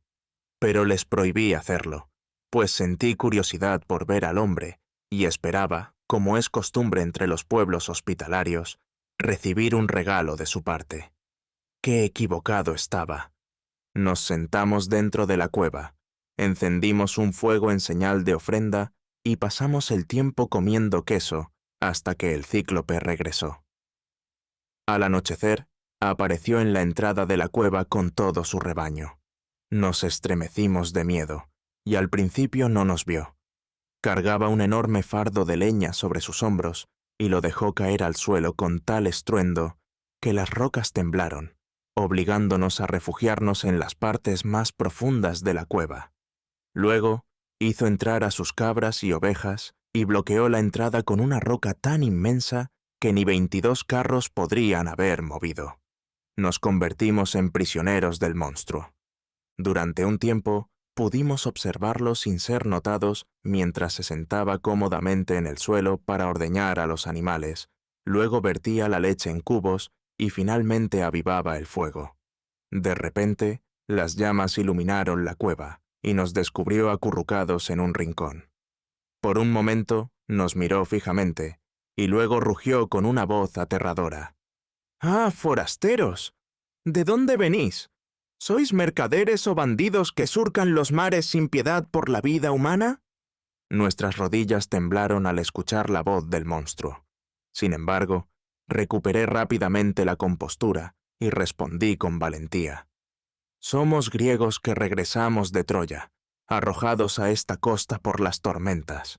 Como la desgracia nos ha alcanzado, te suplicamos que nos des refugio y que, complaciendo a los dioses, nos ayudes a continuar nuestro camino con un presente. Honra a los dioses, noble señor, pues Júpiter es el vengador de todas las injusticias cometidas contra los viajeros». «¡Oh, necio extranjero!», rugió el cíclope. «Pareces no saber nada de los cíclopes.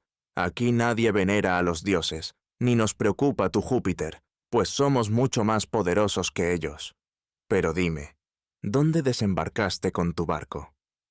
Comprendí su engaño y supe que no debía dejarme atrapar por su astucia. Mi barco, respondí en voz alta, se perdió. Si aún lo tuviéramos, no estaríamos aquí. Las olas lo destruyeron, y de no haber podido nadar, todos habríamos perecido. Apenas terminé de hablar cuando el cruel cíclope extendió sus brazos, agarró a 2 de mis compañeros y los golpeó contra el suelo con brutalidad.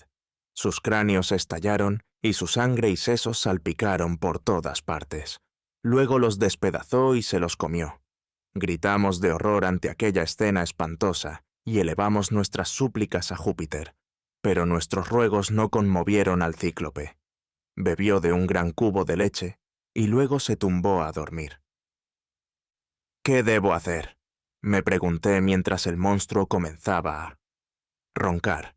¿Debo hundir mi espada en su corazón antes de que despierte? Pero no.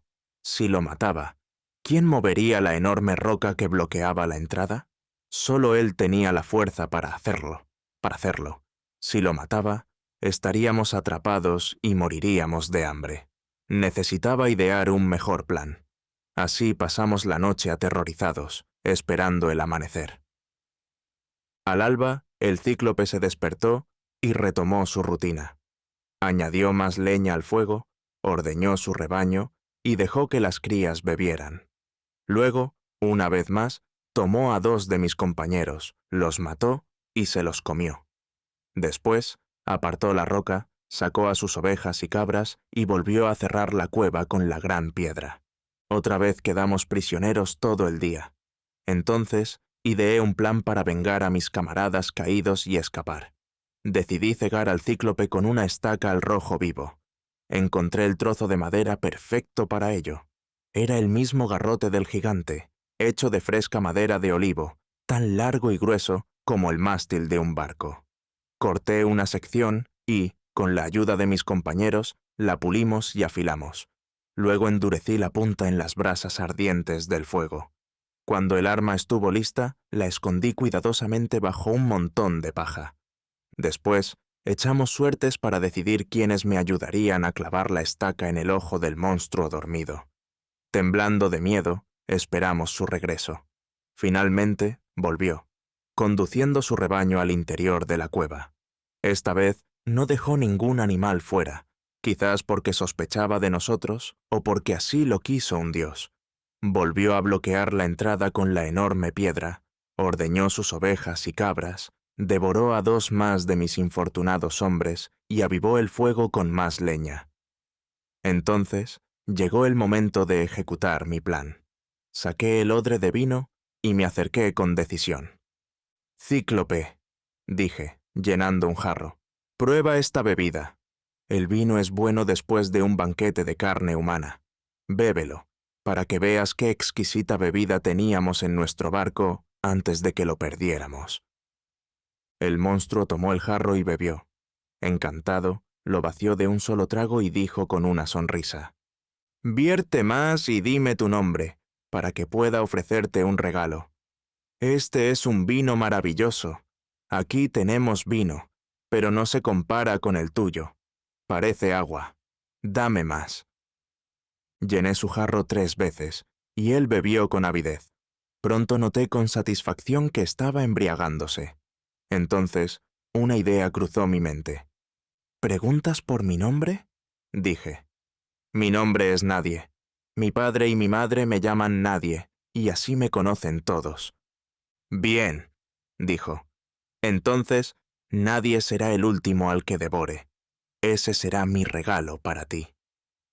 Con estas palabras, cayó de espaldas, vencido por el sueño del vino. Se retorció un poco, pero pronto, sus profundos ronquidos nos indicaron que había caído en un sueño profundo. Nuestro momento había llegado. Rápidamente saqué la estaca, introduje la punta en el fuego y la dejé arder hasta que brilló al rojo vivo. Luego, llamé a mis compañeros para que me ayudaran. Un dios llenó nuestros corazones de valentía. Juntos, tomamos la estaca ardiente y, en un solo movimiento, La hundimos en el enorme ojo del cíclope. Tal como cuando un herrero sumerge un hierro candente en agua fría, así chisporroteó el ojo del cíclope cuando la estaca incandescente lo perforó. Giramos la estaca con fuerza, y gruesos torrentes de sangre brotaron, corriendo por su rostro. El gigante lanzó un terrible rugido y se puso de pie, agitando los brazos con furia. Nos dispersamos a los rincones de la cueva para evitar sus manos. En su agonía, arrancó la estaca ardiente de su ojo y la lanzó contra la pared, aullando como una bestia salvaje. Los otros cíclopes, despertados por sus gritos, corrieron hasta la cueva y se reunieron afuera. Desde el exterior, gritaron: «¿Qué te sucede, Polifemo? ¿Por qué gritas así?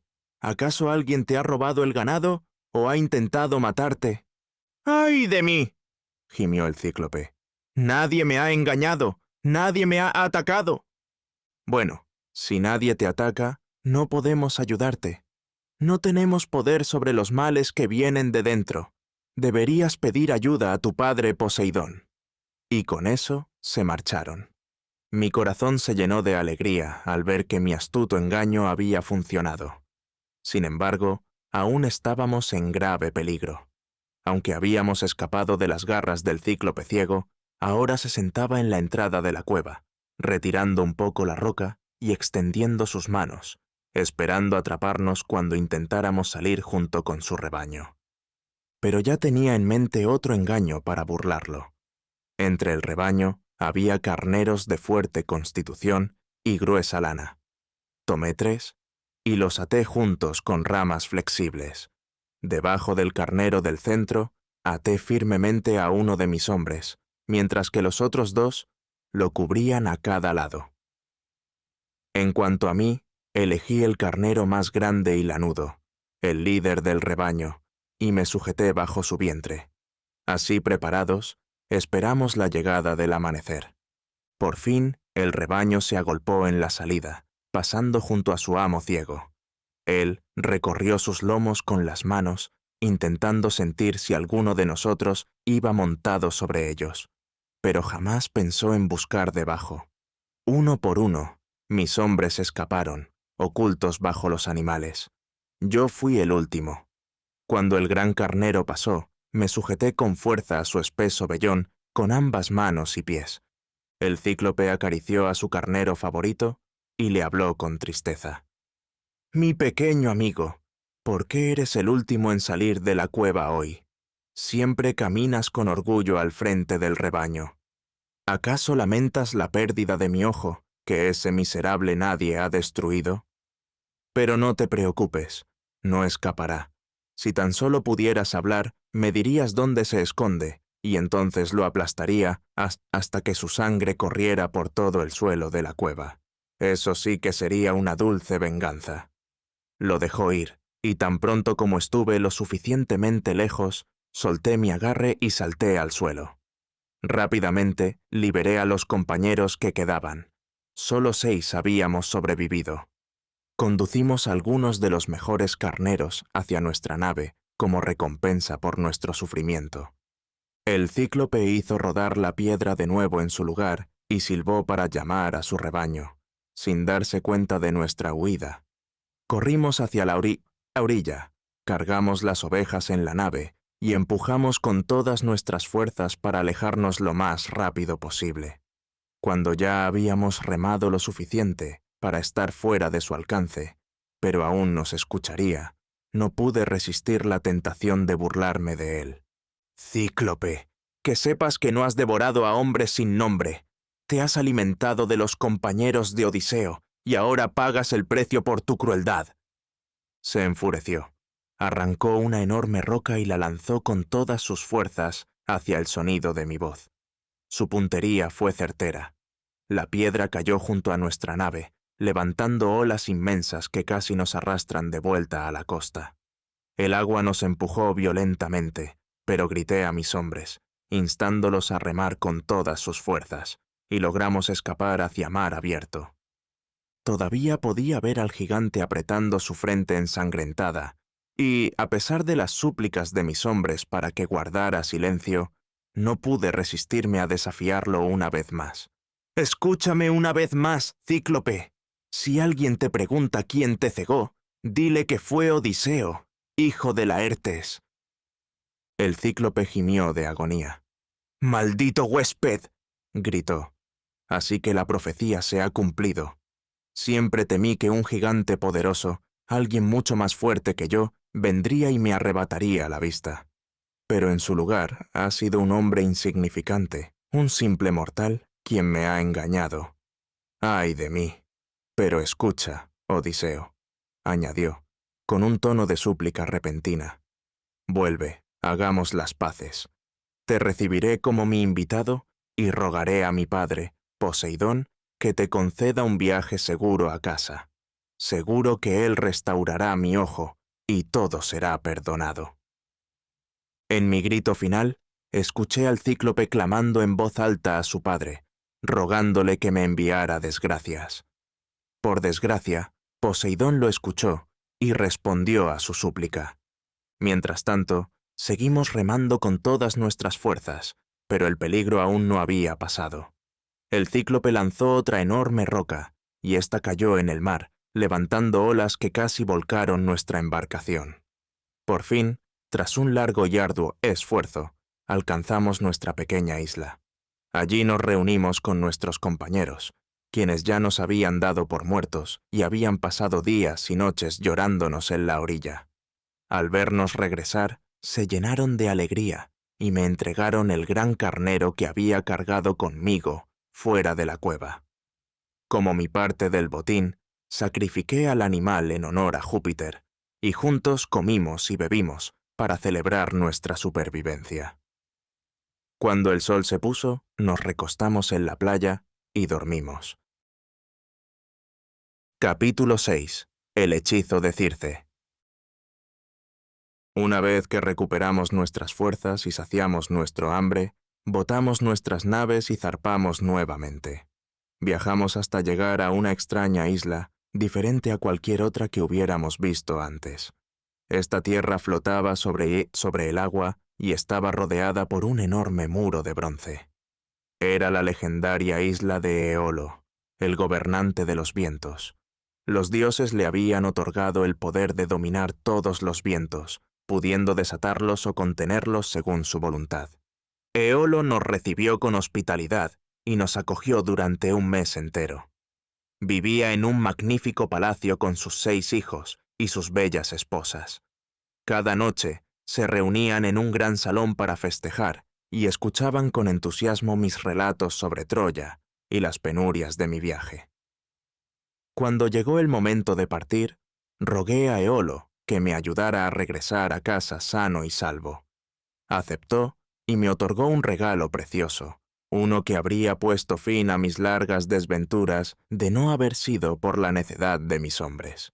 Encerró todos los vientos peligrosos dentro de un resistente saco de cuero, asegurándolo con una sólida cuerda de plata.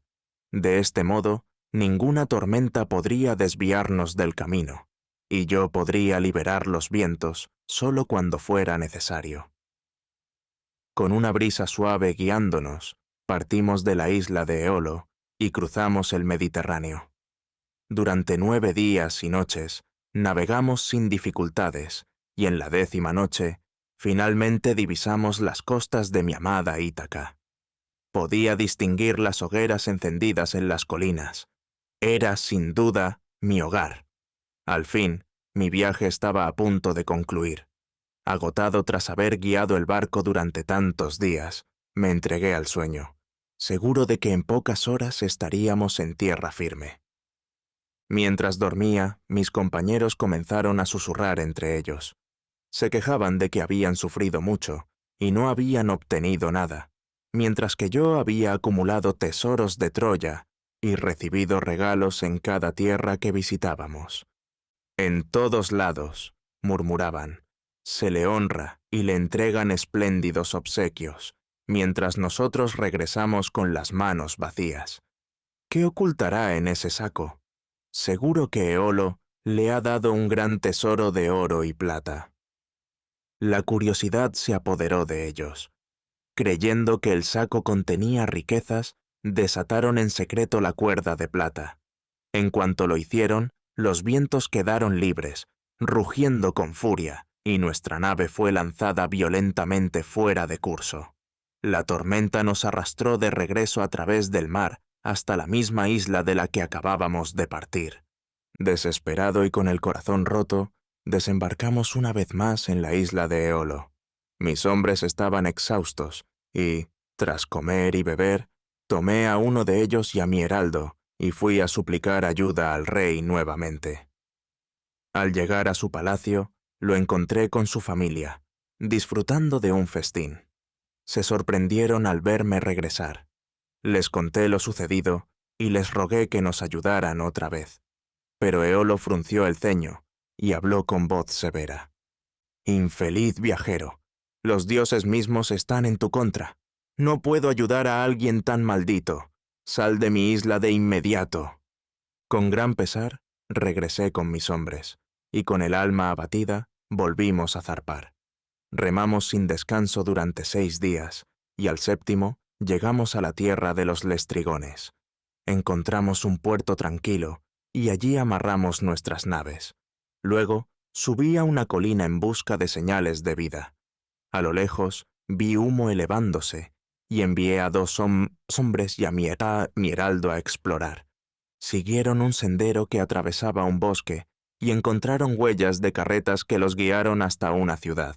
Allí se toparon con una joven que iba a buscar agua. Era la hija del rey Antífates. Cuando le preguntaron por la tierra en la que se hallaban, ella los condujo hasta el gran palacio de su padre. Pero al entrar, quedaron aterrados. La reina era una giganta de proporciones descomunales, tan alta como un gran árbol.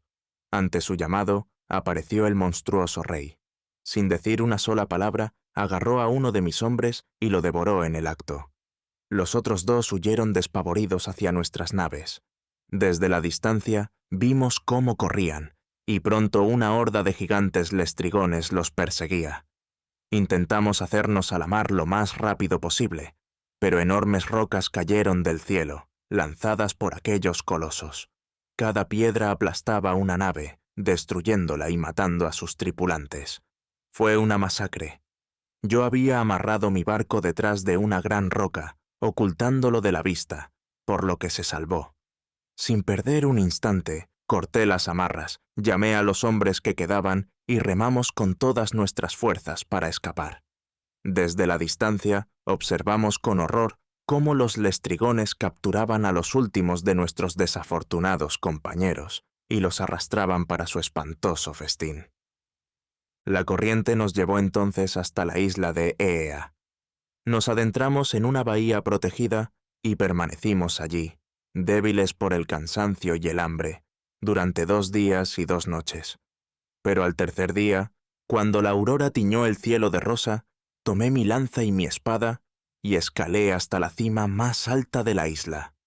Los dioses se apiadaron de mí, pues en ese preciso instante, un enorme ciervo de majestuosas astas cruzó mi camino.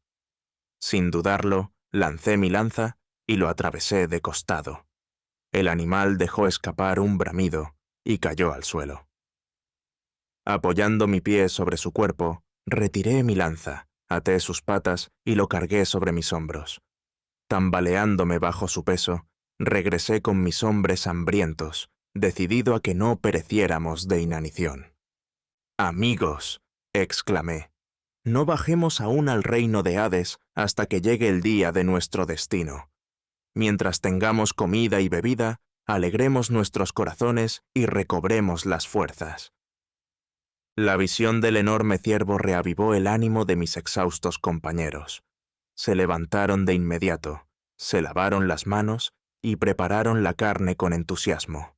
Nos sentamos a un festín abundante y el valor volvió a nosotros. Un profundo sueño nos renovó, y al amanecer decidimos explorar la isla. Sin embargo, mis hombres dudaban, recordando los horrores del cíclope y los caníbales lestrigones. «Bien», dije, «dividámonos en 2 grupos. Yo lideraré uno, y el valiente Euríloco dirigirá el otro». Colocamos los nombres en un casco de bronce, y echamos suertes para decidir quién exploraría la isla y quién se quedaría a proteger la nave. la suerte recayó en Euríloco y partió con 22 hombres. En un valle remoto descubrieron el magnífico palacio de Circe, hija del dios Sol, una hechicera experta en magia. Alrededor de su morada deambulaban leones y lobos, que en otro tiempo habían sido hombres transformados por sus conjuros. Aunque sus cuerpos eran de bestias, sus mentes humanas seguían intactas. No atacaron a los hombres que se acercaban, sino que se acercaron a ellos dócilmente, como perros amistosos. Dentro del palacio, Circe estaba sentada junto a su telar, cantando con una voz encantadora. «Escuchad», dijo uno de los hombres, «qué canto tan hermoso. Entremos a verla». La diosa, que los había oído, dejó su labor y abrió la puerta. Circe dijo con dulzura, «Entrad, forasteros, dejadme daros la bienvenida». Los hombres obedecieron y cruzaron el umbral. Solo el precavido Euríloco permaneció afuera, escondiéndose de la hechicera, como si intuyera el peligro. Ella invitó a los hombres a sentarse en cómodas sillas acolchadas y les sirvió comida y dulce vino. Sin embargo, en secreto, mezcló en la bebida una poción que les robaría la voluntad. Tan pronto como bebieron, los tocó con su varita mágica, y al instante se transformaron en gruñidores cerdos. Riéndose, los llevó hasta los corrales y los encerró tras fuertes barrotes. Desde su escondite, Euríloco presenció aquella aterradora escena. Huyó despavorido, corriendo lo más rápido que pudo para traerme la terrible noticia. Sin aliento y temblando, me relató lo sucedido. Sin dudarlo, me puse en pie de un salto. «Llévame allí de inmediato», exigí. «Vengaré a nuestros compañeros si no puedo salvarlos». Pero Euríloco cayó de rodillas y suplicó entre lágrimas. «No arrojes tu vida al abismo. Huyamos de esta isla maldita mientras aún podamos y evitemos el mismo destino espantoso». «Quédate si lo deseas», respondí con desprecio.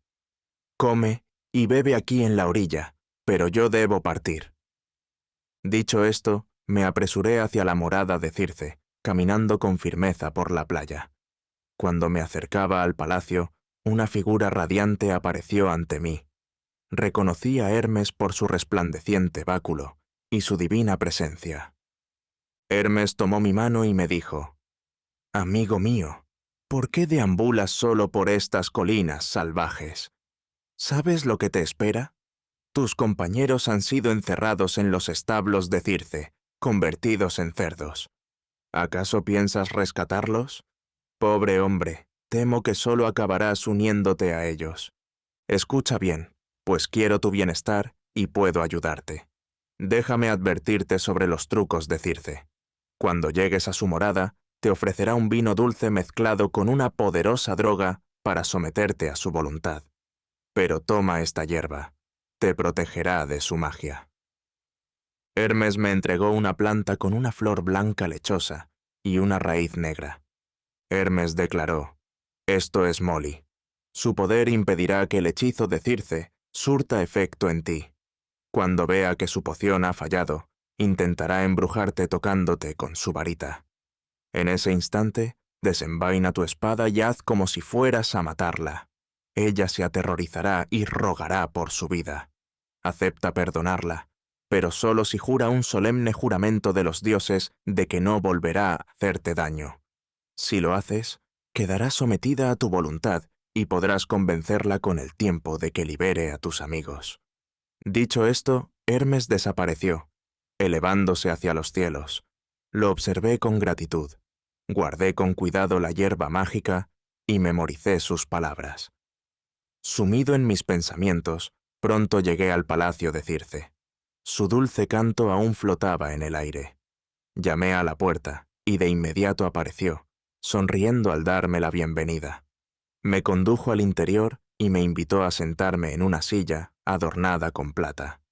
Mientras preparaba el vino, mezcló en secreto su poción encantada. Cuando me ofreció la copa, fingí beber, pero antes de tomar un sorbo, añadí en secreto el Moli que Hermes me había dado. Sin miedo, bebí el vino.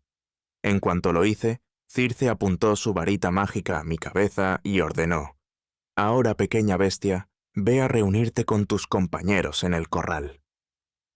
Pero no me transformé. En su lugar, empujé mi silla hacia atrás, salté de pie y me lancé sobre ella con la espada desenvainada, como si fuera a matarla.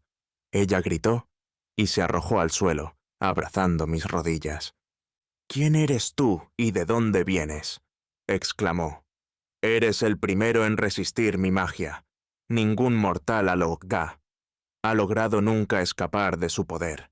¿Eres acaso el astuto Odiseo, el hombre del que Hermes me habló hace tiempo, diciendo que vendría a visitarme en su largo viaje y que haría inútil mi hechicería?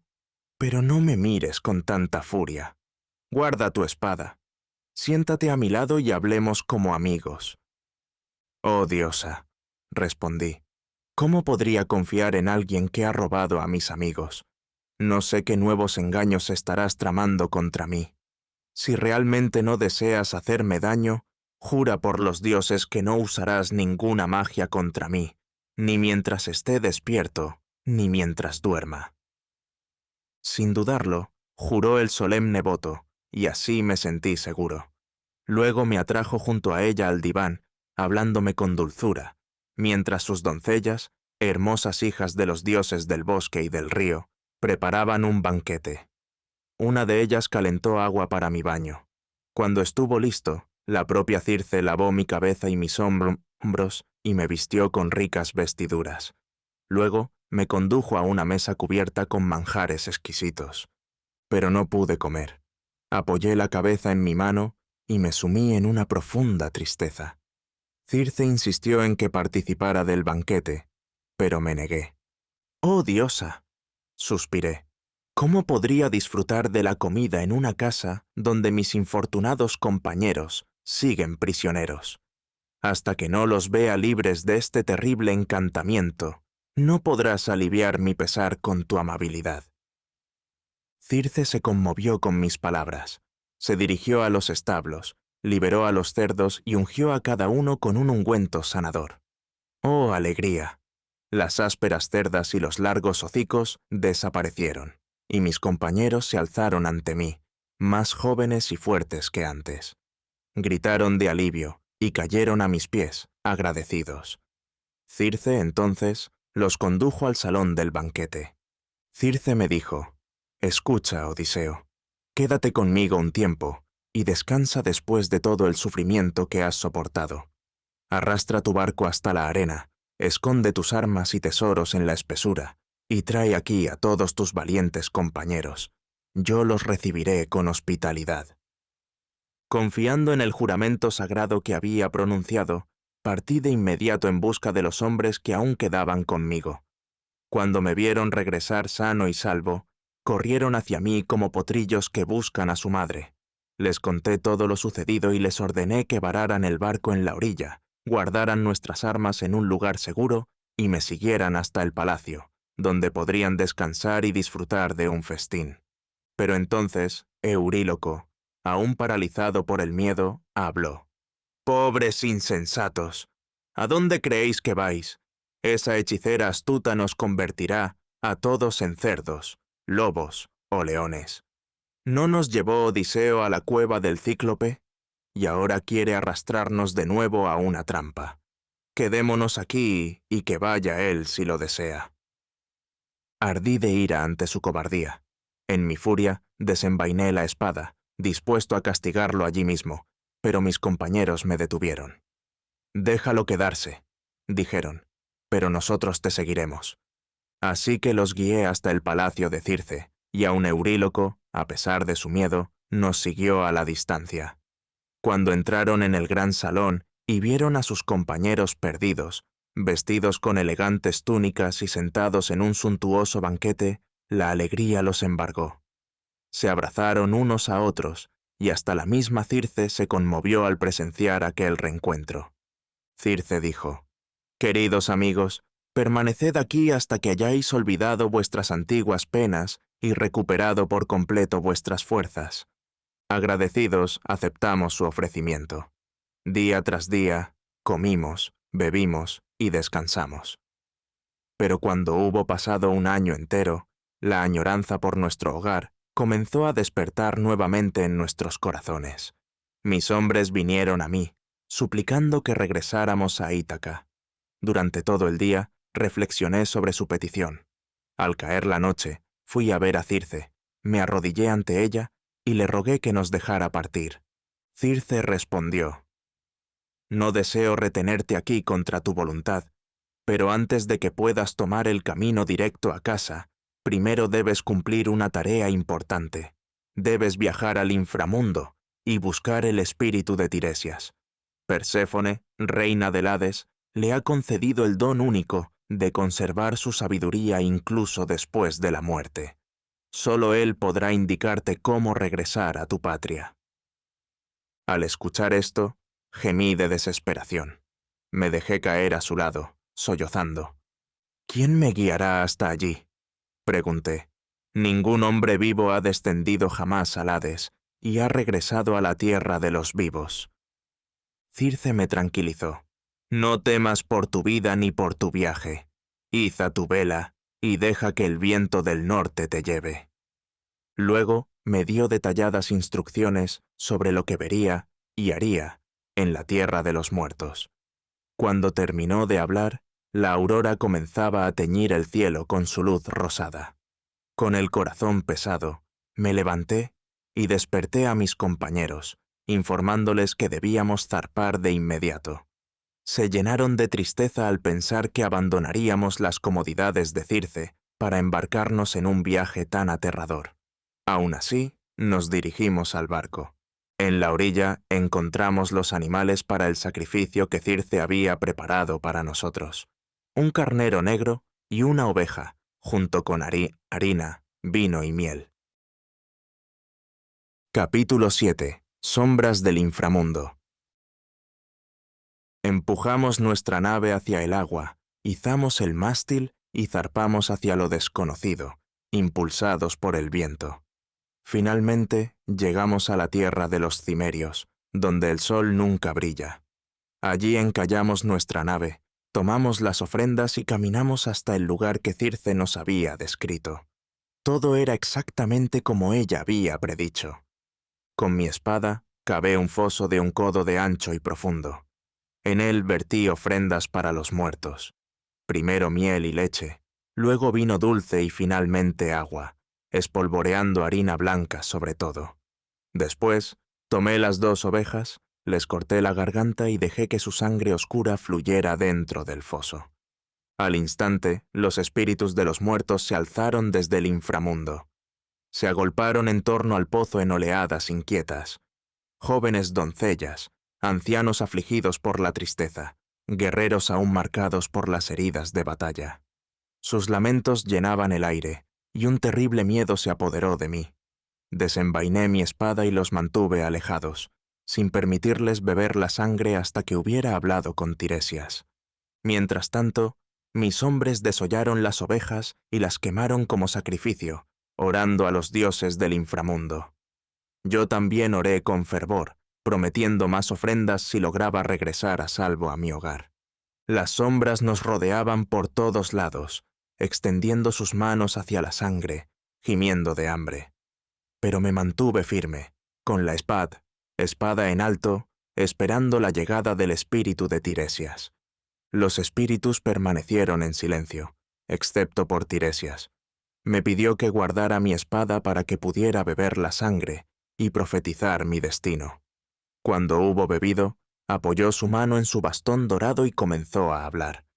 «Valiente Odiseo, deseas regresar a tu hogar, pero un dios hará que tu viaje sea difícil. ¿Acaso no sabes cuán enfurecido está Poseidón porque cegaste a su hijo? Aún así, podrías lograrlo si no tocas el ganado sagrado de Helios en la isla de Trinacia.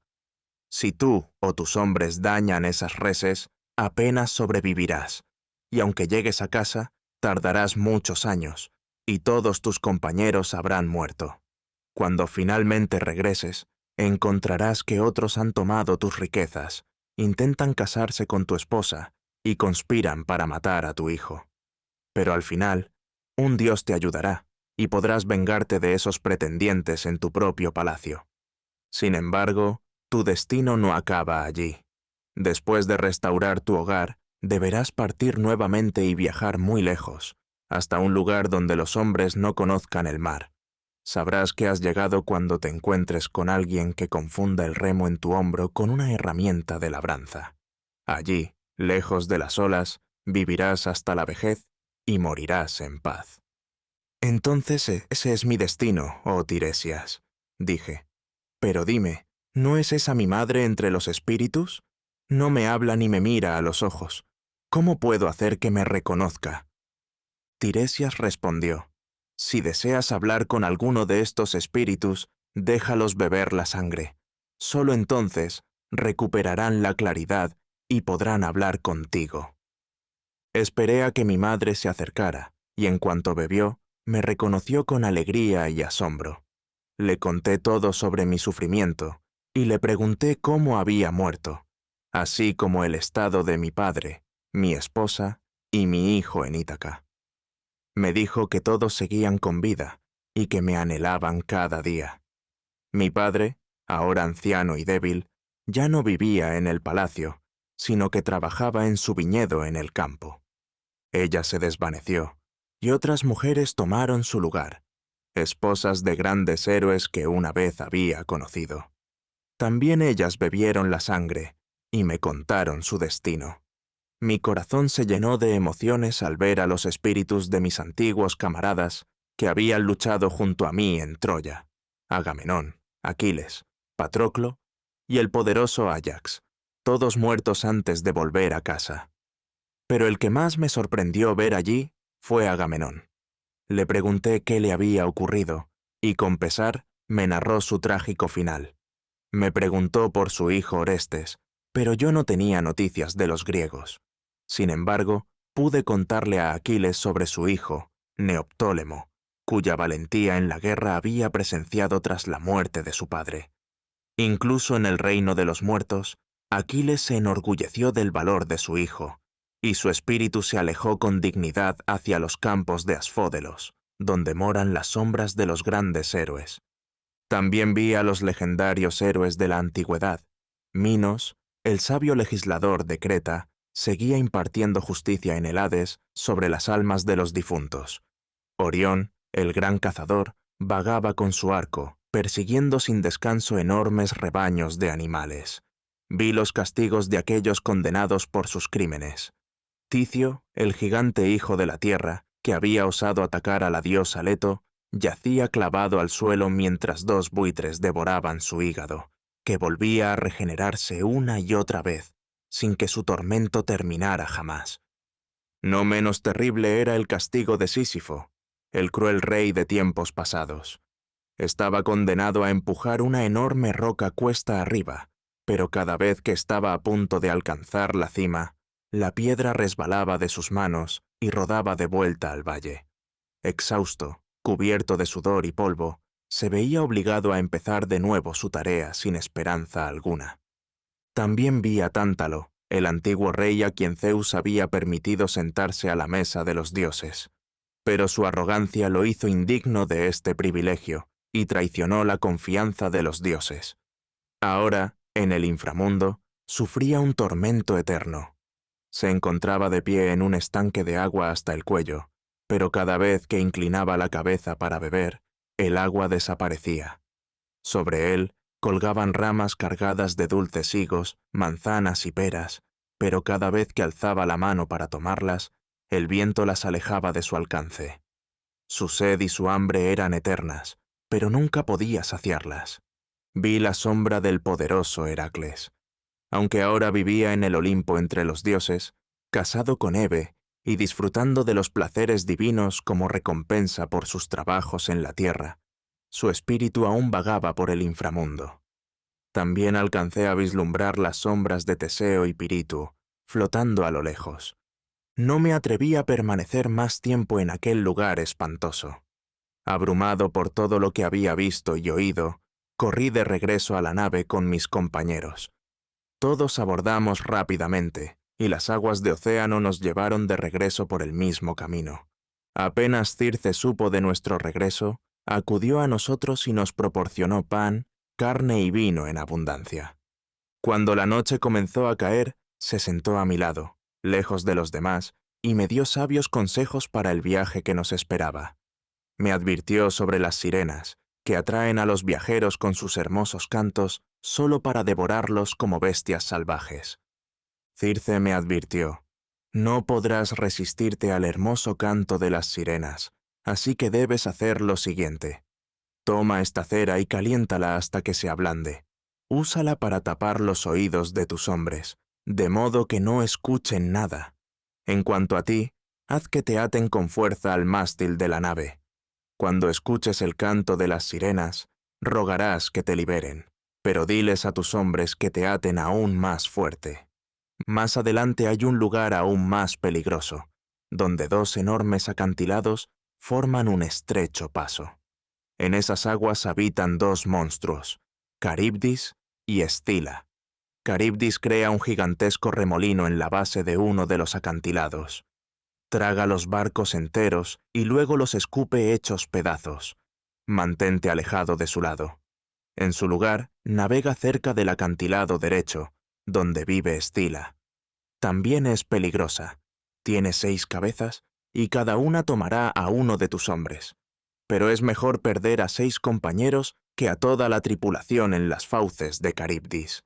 Por último, cuando llegues a la isla de Trinacia, no toques el sagrado ganado del dios Sol, Helios.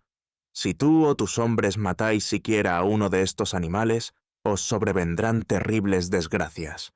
Tu nave será destruida, tu tripulación perecerá, y aunque logres sobrevivir, pasarás muchos años vagando antes de regresar a tu hogar, y lo harás completamente solo. Así habló la gloriosa diosa, y cuando la luz rosada de Eos apareció en el cielo, nos apresuramos a nuestra nave para aprovechar el viento favorable. Cuando creí que nos acercábamos a las sirenas, ablandé la cera y sellé los oídos de mis hombres. Luego permití que me ataran con fuerza al mástil. Después remamos hacia adelante. Las sirenas, al oírnos acercarnos, comenzaron su canto encantador. Al escucharlo, un deseo incontrolable se apoderó de mí. Luché por soltarme y supliqué a mis hombres con gestos frenéticos que me desataran. Pero ellos solo me ataron con más fuerza hasta que, al fin, las voces mágicas se desvanecieron en la distancia y habíamos superado el peligro. Pronto vimos brumas elevándose y olas chocando con violencia frente a nosotros. A lo lejos, escuchamos un estruendo profundo y ensordecedor. El miedo paralizó a los remeros, que dejaron de remar, aterrorizados. Me moví entre ellos, instándolos a remar con todas sus fuerzas, mientras ordenaba al timonel que mantuviera el barco lo más a la derecha posible, lejos de Caribdis. Pero no les mencioné a Escila, pues sabía que si lo hacían, el pánico los haría soltar los remos. Mientras permanecía en la cubierta alta, con 2 lanzas en las manos y mirando hacia el abismo de espuma, de repente escuché un grito de agonía a mi derecha. Miré y vi que el monstruo había atrapado a 6 de mis hombres más fuertes y valientes, cada uno en una de sus 6 fauces abiertas. Me llamaban pidiendo ayuda, pero no había nada que pudiera hacer. Por fin, dejamos atrás el temible estrecho y divisamos las verdes colinas de Trinacia. Desde la distancia, pudimos oír el mugido del sagrado ganado de Helios y el suave balido de sus rebaños. Helios, el dios Sol, había confiado estos animales al cuidado de 2 ninfas y los observaba con placer mientras guiaba su carro dorado por los cielos. Los rebaños no crecían ni menguaban, ni tampoco envejecían. «Amigos», les dije, «esta es la isla maldita. Ya puedo ver el hermoso ganado de Helios, y sabemos que tocarlo nos traerá la muerte segura. Sigamos las advertencias de Tiresias y la divina Circe. No pongamos un pie en esta tierra, pues ambos nos han advertido que aquí nos espera el peor de los destinos». Mis compañeros se disgustaron con mis palabras y comenzaron a quejarse. Euríloco habló por ellos. «Odiseo, eres valiente, pero demasiado severo. Nunca te cansas, Pero nosotros estamos agotados por nuestras dificultades, y aún así nos niegas el descanso. ¿Nos harás remar a ciegas en la oscuridad de la noche? Déjanos desembarcar, comer algo y descansar junto a la nave. Al amanecer, podremos continuar. Todos estuvieron de acuerdo con Euríloco, y comprendí que los dioses habían decidido mi ruina. Entonces les dije: podéis obligarme, pues soy solo un hombre entre muchos, pero antes debéis jurar que ninguno de vosotros tocará el ganado sagrado. Conformaos con los víveres que nos ha dado la divina Circe. Juraron rápidamente el juramento, y el timonel nos condujo a la orilla. Desembarcamos y cenamos, llorando la terrible pérdida de nuestros compañeros. La noche avanzó, y por fin, el sueño apagó nuestro pesar. Pero qué despertar nos aguardaba. Durante la noche se levantó una tormenta violenta, y densas nubes negras cubrieron tanto la tierra como el mar.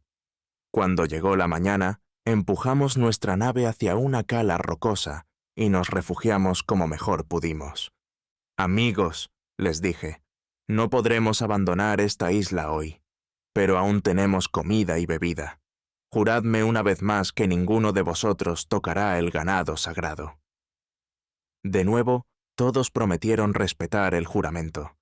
Pero durante 4 largas semanas, el viento del sur y el feroz viento del este soplaron sin cesar, impidiéndonos zarpar.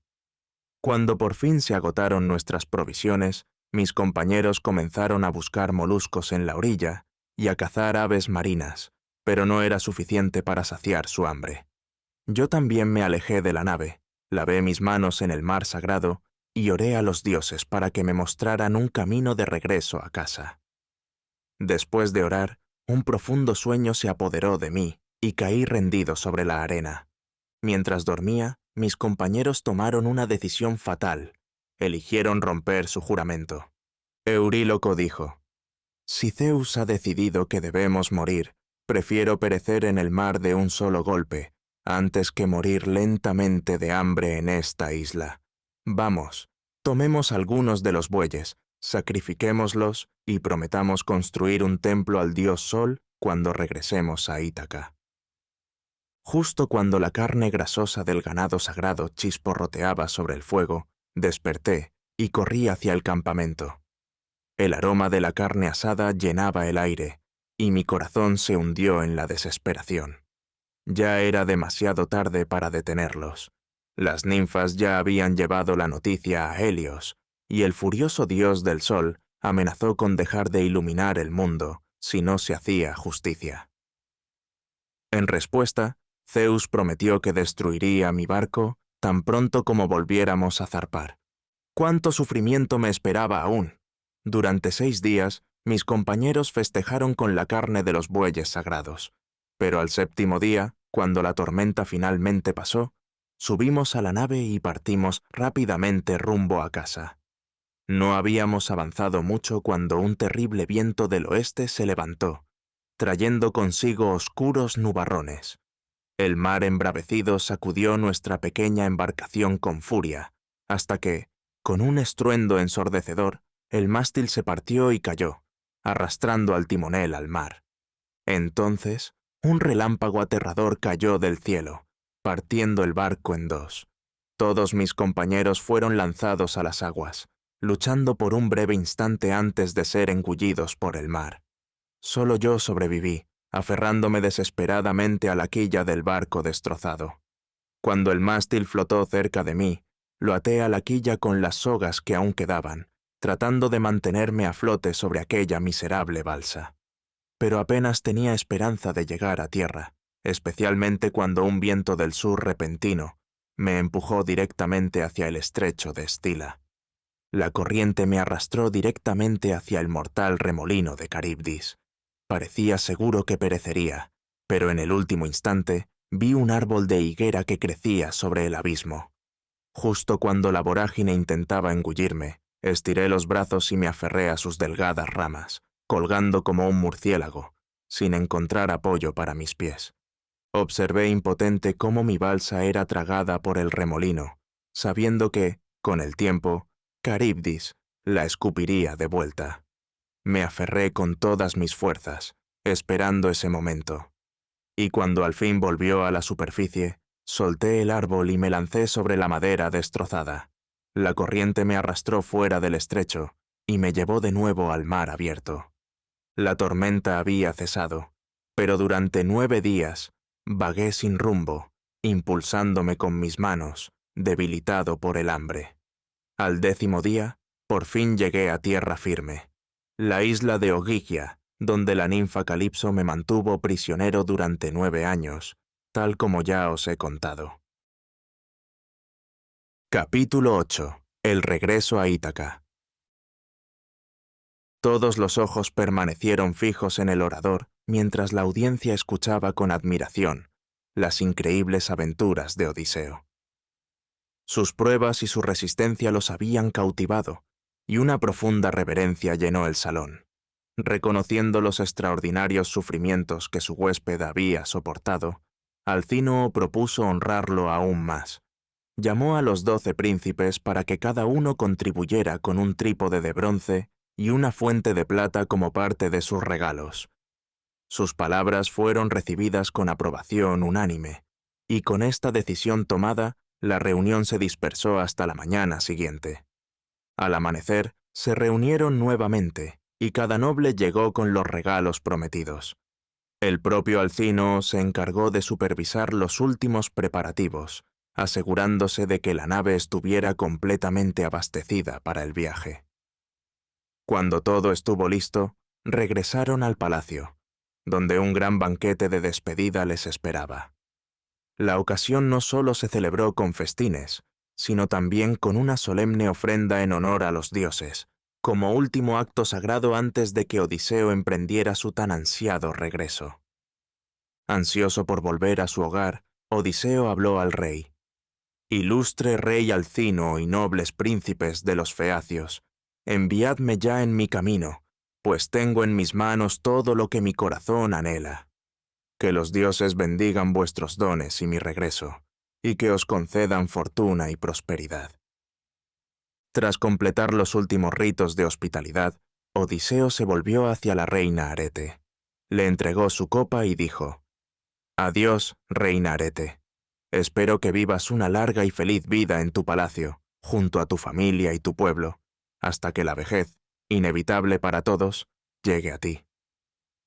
Dicho esto, se dirigió apresurado hacia la nave y se acostó a descansar, mientras los remeros tomaban sus posiciones y comenzaban a remar. Odiseo cayó en un sueño profundo, olvidando todas sus penas. Cuando la estrella de la mañana apareció en el cielo, la nave llegó a una de las bahías de Ítaca. Ni siquiera el impacto del desembarco despertó a Odiseo.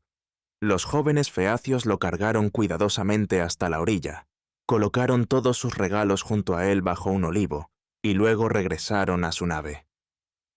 Partieron alegres hacia su hogar, pero no escaparon a la ira de Poseidón.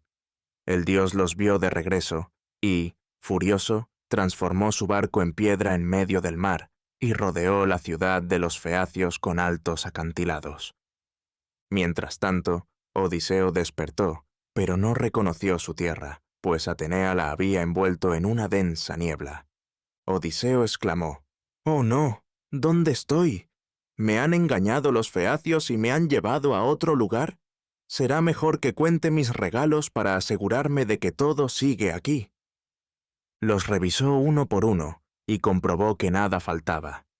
Mientras deambulaba por la orilla, Atenea apareció ante él, disfrazada de un joven pastor de hermosa apariencia. Odiseo sintió una gran alegría y saludó al desconocido. Odiseo dijo: «Saludos a ti, el primero que encuentro en esta tierra desconocida. Te lo ruego, dime dónde estoy. ¿Qué país es este? ¿Quiénes viven aquí? ¿Es una isla o parte del continente?». El joven respondió: «Debes haber viajado desde muy lejos si no conoces esta tierra. Es famosa. Es cierto que es áspera y montañosa, poco apta para los caballos, pero produce abundante grano y vino.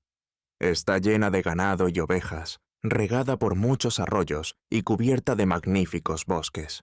Incluso en Troya se hablaba de Ítaca, aunque se decía que estaba lejos de las tierras de los aqueos.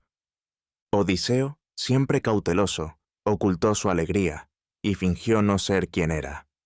Odiseo dijo: «Sí, he oído hablar de Ítaca antes, en Creta, donde nací. Soy un refugiado. Los feacios me trajeron aquí con estos bienes, pues maté al hijo de un rey que intentó arrebatarme mi parte del botín de Troya. Por ello, tuve que abandonar a mi esposa y mi hijo». «¿Qué sí?» Y Atenea lo interrumpió con una sonrisa y adoptó la forma de una mujer alta y radiante, de heroica belleza. «Basta. Sigues siendo el mismo astuto Odiseo, al que siempre he protegido. No juegues conmigo, pues nos conocemos bien. Soy Palas Atenea, y he venido a aconsejarte sobre cómo castigar a los arrogantes pretendientes que han invadido tu casa. Durante 3 años han cortejado a tu fiel esposa, trayéndole regalos de matrimonio, pero ella los ha rechazado a todos. Aún conserva tu imagen en su corazón y espera desesperadamente tu regreso». Odiseo dijo: «Oh diosa, es difícil reconocerte cuando tomas forma humana. Es cierto que te he visto muchas veces en la batalla y en los momentos de necesidad, pero últimamente temía que me hubieras abandonado y que jamás volvería a verte. Pero dime, ¿cómo puede ser esto, Ítaca? No la reconozco». Atenea respondió: «Nunca te olvidé, pero no quería enfrentarme al poderoso Poseidón, mi gran tío, que buscaba venganza contra ti. También sabía que la destrucción total no era tu destino. Ahora, deja que te muestre la tierra». Dicho esto, Atenea disipó la niebla, revelando el paisaje claramente ante ellos. Odiseo cayó al suelo y besó con alegría la sagrada tierra. Con las manos alzadas, oró a las ninfas, las divinas protectoras de la tierra que ahora pisaba. Atenea declaró: «Ahora, Odiseo, escondamos tus tesoros para que nadie los robe». Entró en la gruta de las ninfas, mientras Odiseo le entregaba uno por uno sus obsequios.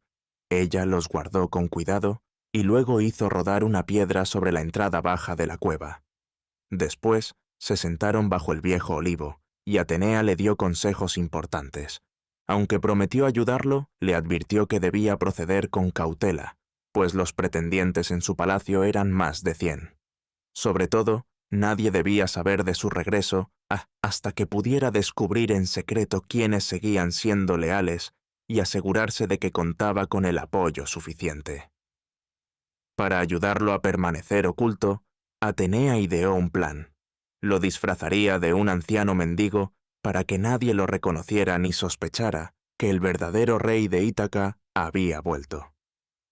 Atenea tocó suavemente a Odiseo con su báculo, y de inmediato su apariencia cambió. Su piel se encogió y se llenó de profundas arrugas, su cabello se volvió blanco como la nieve, y sus ojos adquirieron un aspecto apagado y cansado. Su túnica, antes majestuosa, se convirtió en un harapo áspero y desgastado, mientras que su manto se transformó en una piel de ciervo raída y sucia. Para completar su disfraz de mendigo, la diosa le entregó un gran saco y puso en sus manos un bastón nudoso.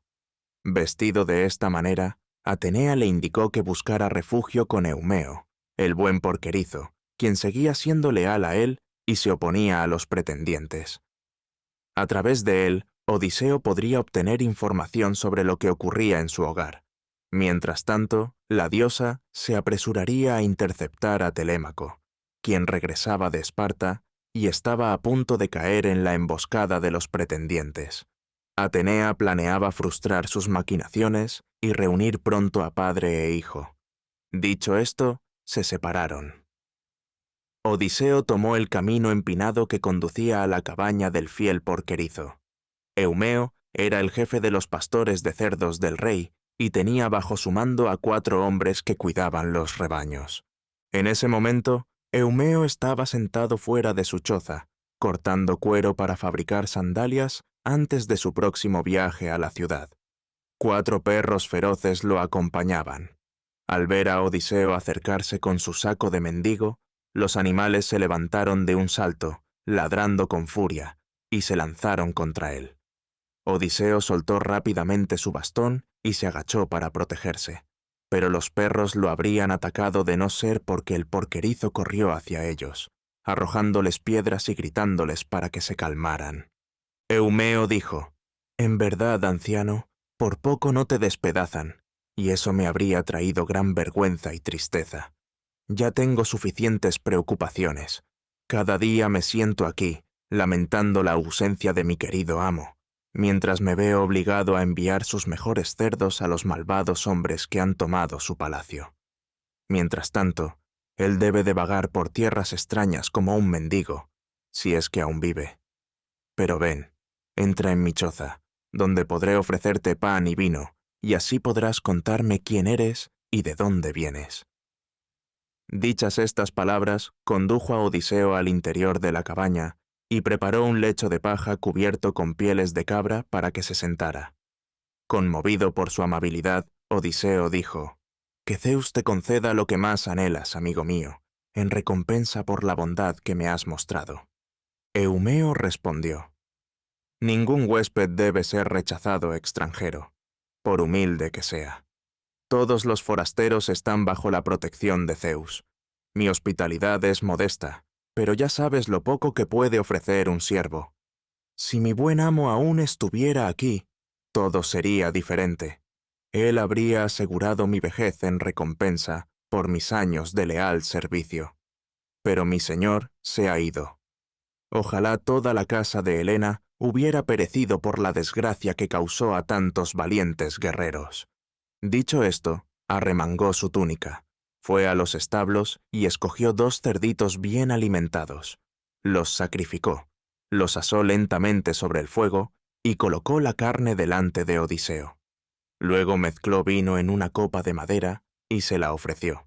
Eumeo dijo: «Toma, extranjero, come y bebe lo mejor que nosotros, los pastores, podemos ofrecer. Los pretendientes, que no temen ni a los dioses ni a los hombres, se deleitan con los cerdos más gordos.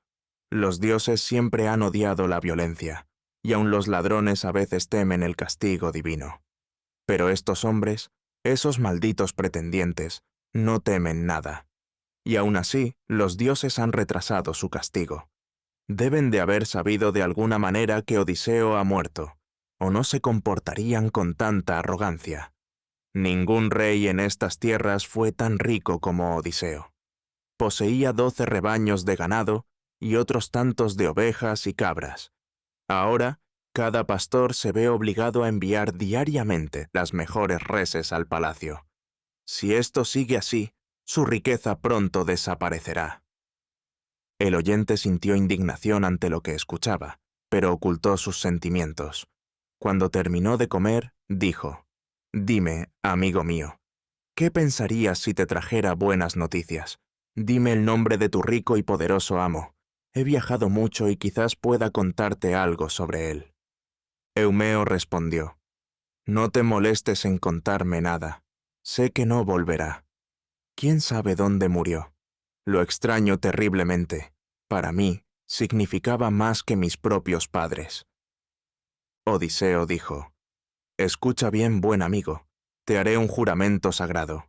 Odiseo regresará. Cuando vuelva, me darás una buena túnica y un manto como recompensa por mis noticias. No los pido ahora, aunque los necesito, pues desprecio a los hombres que mienten para su propio beneficio, incluso si la desesperación los tienta. Pero créeme, todo lo que te digo se cumplirá. Cuando esta luna se haya desvanecido y la nueva comience a crecer, Odiseo estará de regreso en su hogar y habrá castigado a todos los que han deshonrado a su esposa y a su hijo». Eumeo respondió: «Basta ya, anciano. Bebe y hablemos de otra cosa, y que los dioses te perdonen ese juramento. Mi corazón está lleno de tristeza. También me preocupa el muchacho, el noble Telémaco, a quien algún espíritu maligno convenció de viajar al extranjero en busca de noticias sobre su padre. He oído que los pretendientes sin escrúpulos lo esperan para emboscarlo a su regreso, con la intención de acabar con la familia de Arcesio. Pero dime, anciano, Cuéntame sobre tus propias penas. Odiseo, siempre astuto, afirmó que relatar todas sus desgracias le tomaría un año entero. Con su habilidad acostumbrada, se lanzó a contar historias de sus supuestas aventuras y hazañas, diseñadas para inspirar tanto compasión como admiración. Cuando terminó, el porquerizo suspiró. Eumeo dijo: «Hombre desafortunado, has conmovido mi corazón. Pero ¿por qué insistes en mentir sobre Odiseo, quien jamás regresará? No ganarás mi favor con esas palabras. Si te muestro hospitalidad y bondad, es solo por respeto a Zeus y por compasión hacia tus sufrimientos». Odiseo respondió: «Tienes un corazón desconfiado. Ni siquiera crees en mi juramento sagrado. Pero hagamos un trato. Me quedaré aquí hasta que Odiseo regrese, y cuando lo haga, me enviarás a Duliquio con una túnica y un manto adecuados. Pero si no regresa, entonces tú y tus pastores podréis atarme y arrojarme desde este acantilado». Eumeo dijo: «Que los dioses me prohíban hacer algo así. Jamás podría volver a orar a Zeus si violara las sagradas leyes de la hospitalidad». Mientras hablaban, la noche comenzó a caer, y los otros pastores regresaron con sus animales. Se produjo un gran alboroto cuando los cerdos gruñeron y chillaron al entrar en sus corrales, y pasó un largo rato antes de que todos estuvieran acomodados. Cuando todo estuvo en orden, el porquerizo ordenó a sus hombres que trajeran un cerdo bien alimentado, de 5 años, para agasajar a su huésped. Mientras los hombres trabajaban afuera, Eumeo cortó leña, la colocó en el fuego y se aseguró de que todo estuviera listo. Cuando la comida estuvo preparada, el buen porquerizo la repartió de manera justa. Dividió cada porción en 7 partes, reservando la primera para las ninfas y para Hermes, y distribuyó el resto entre sus invitados, sus 4 sirvientes y él mismo. Al anciano le otorgó un gran trozo de la parte más grasa del lomo, el bocado de honor tradicionalmente reservado para un huésped distinguido. Después de la cena, la noche cayó por completo y un feroz viento del oeste azotó la cabaña. La lluvia caía en torrentes, y aunque Odiseo temblaba bajo sus harapos, Eumeo no pareció darse cuenta de que necesitaba un abrigo más cálido. El héroe decidió recurrir a una de sus artimañas para obtener uno. Odiseo dijo: «Escucha, Eumeo, y vosotros también, pastores. El vino me ha alegrado, y debo contaros una historia divertida. Quizás no sea el momento adecuado, pero ya que he empezado, la terminaré. Una vez, Menelao, Odiseo y yo planeamos una emboscada cerca de los muros de la ciudad. Llevamos con nosotros solo a unos pocos hombres. Al caer la noche, nos acostamos entre juncos y hierba de pantano. De repente, el cielo se oscureció y un feroz viento del norte comenzó a soplar. La nieve empezó a caer y pronto nuestros escudos estaban cubiertos de hielo. Mis compañeros estaban mejor que yo. Llevaban sus mantos envueltos alrededor de sus cuerpos y usaban sus escudos para resguardarse del frío. Durmieron profundamente, sin sentir la tormenta. Pero yo había dejado mi manto en el campamento y solo llevaba una túnica ligera, empapada por la lluvia. Mis dientes castañeteaban y mi cuerpo temblaba como si tuviera fiebre. Finalmente, pasada la medianoche, cuando ya no pude soportarlo más, empujé a Odiseo, que dormía a mi lado, y le susurré: «Noble Odiseo, me estoy congelando. Dejé mi manto atrás. Piensa en alguna forma de ayudarme». «Silencio», me susurró de vuelta. Luego, en voz alta, despertó a los demás. «Escuchad, amigos, he tenido un sueño inquietante. Somos muy pocos y estamos demasiado lejos de los barcos. Alguien debe correr a informar a Agamenón para que envíe refuerzos». Toante, el hijo de Andremón, se ofreció de inmediato. Se levantó y partió, dejando su manto púrpura atrás. Odiseo lo recogió y me lo arrojó. Me envolví en él, riendo, y dormí plácidamente hasta la mañana. Ved, amigos míos, que entonces fui astuto, y ahora también pienso: si fuera tan joven y fuerte como en aquellos días, tal vez alguien me daría un manto para esta noche, ya fuera por bondad o por temor a mi destreza. Pero, claro, un hombre vestido con harapos siempre es despreciado. Los pastores rieron, entretenidos por la astucia del extranjero, mientras que Eumeo, impresionado por su ingenio, reconoció la verdad de sus palabras. Aceptó darle un manto para pasar la noche, pero le dejó claro que debía devolverlo al amanecer, pues los pastores tenían pocos recursos que compartir. Si Telémaco regresaba pronto, aseguró, su joven señor le proporcionaría ropas adecuadas y organizaría su viaje de regreso. Dicho esto, Eumeo preparó una cama cerca del hogar, colocando pieles de oveja y de cabra para darle comodidad y cubriéndola con el manto prestado. Los sirvientes se acostaron junto a Odiseo, pero el porquerizo, el más leal de los hombres, prefirió quedarse afuera. Escogió el refugio de un saliente rocoso, protegido del viento del norte, y desde allí montó guardia sobre sus rebaños. Observando la dedicación y la lealtad inquebrantable de su anfitrión, Odiseo sintió una profunda admiración por aquel hombre noble de corazón. Capítulo 9. Un viaje termina, una batalla comienza. Mientras tanto, Atenea seguía velando por sus protegidos. Aquella misma noche, se dirigió al palacio de Menelao en Esparta para advertir a Telémaco que regresara a casa y alertarlo de los peligros que lo esperaban. Atenea dijo: «Cuando te acerques a las costas de Ítaca, haz que tus compañeros remen directamente hacia la ciudad, pero tú ve solo a la cabaña del fiel Eumeo y pasa la noche allí. Déjale a él la tarea de ir a la ciudad y avisar a Penélope de tu regreso seguro». Dichas estas palabras, la diosa desapareció. Al amanecer, Telémaco se levantó y se encontró con Menelao, quien también había despertado temprano. De inmediato, pidió permiso para partir.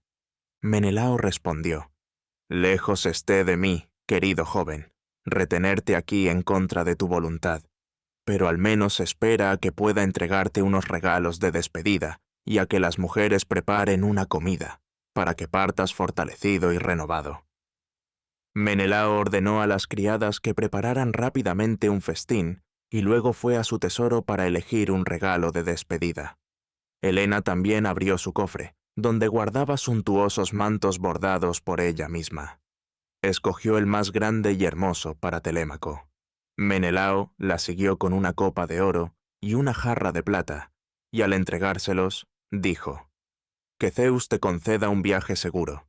Te doy lo más valioso que poseo, un obsequio del rey de Sidón cuando pasé por Fenicia. Verdaderamente es una obra maestra, digna de haber sido forjada por el propio Hefesto». Helena habló mientras entregaba el espléndido manto. «También deseo darte un presente. Que éste adorne a tu esposa el día de tu boda. Hasta entonces, que tu noble madre lo guarde a salvo en su cofre. Adiós, y que regreses en paz a la tierra de tu padre y a tu majestuoso hogar». Telémaco aceptó agradecido los magníficos regalos y se los entregó a Pisístrato, quien los admiró en silencio antes de guardarlos cuidadosamente en el carro. Con la partida inminente, se reunieron con Menelao en el salón para compartir un último banquete. Apenas terminó la comida, los dos jóvenes salieron al exterior, ansiosos por emprender el viaje. Menelao los acompañó hasta su carro, sosteniendo una copa de vino en la mano.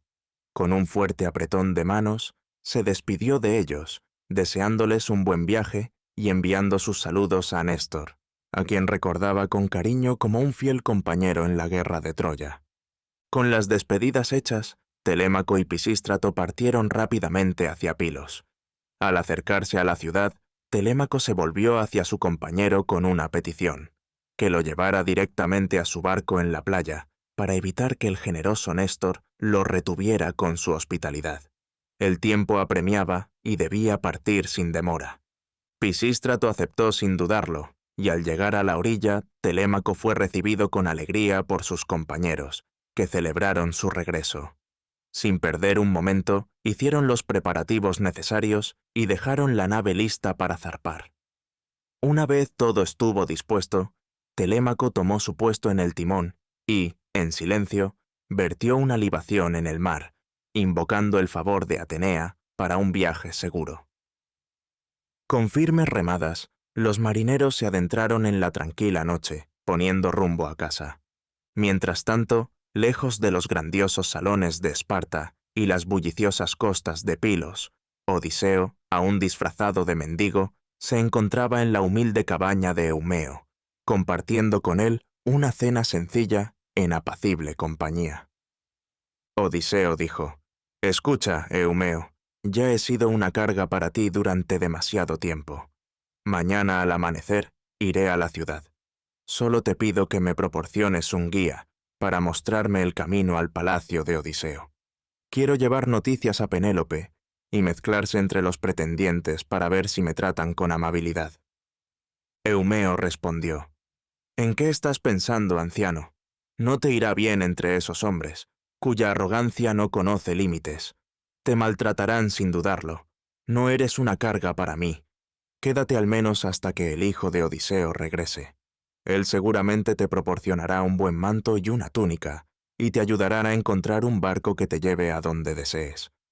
Odiseo dijo: «Amable porquerizo, que Zeus te bendiga como yo te bendigo por darme refugio y descanso tras mis muchas penalidades. Ya que debo quedarme, dime, ¿qué ha sido de la madre de Odiseo? ¿Y qué ha sido de su anciano padre?». Ante esto, el porquerizo comenzó a hablar de Laertes y de la noble reina, quien había muerto hacía tiempo de tristeza y había sido depositada en su tumba. A su alrededor, los demás sirvientes ya dormían, sus suaves respiraciones llenando la cabaña. Cuando la medianoche se acercaba, Eumeo se volvió hacia su huésped y admitió que era hora de descansar. Sin embargo, confesó que había un cierto alivio en compartir la pena con otro, especialmente con alguien tan sabio y agradable de escuchar.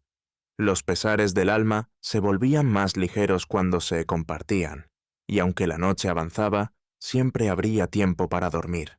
Esa misma noche, la nave de Telémaco llegó sin contratiempos a la isla, habiendo evitado la vigilancia de los espías.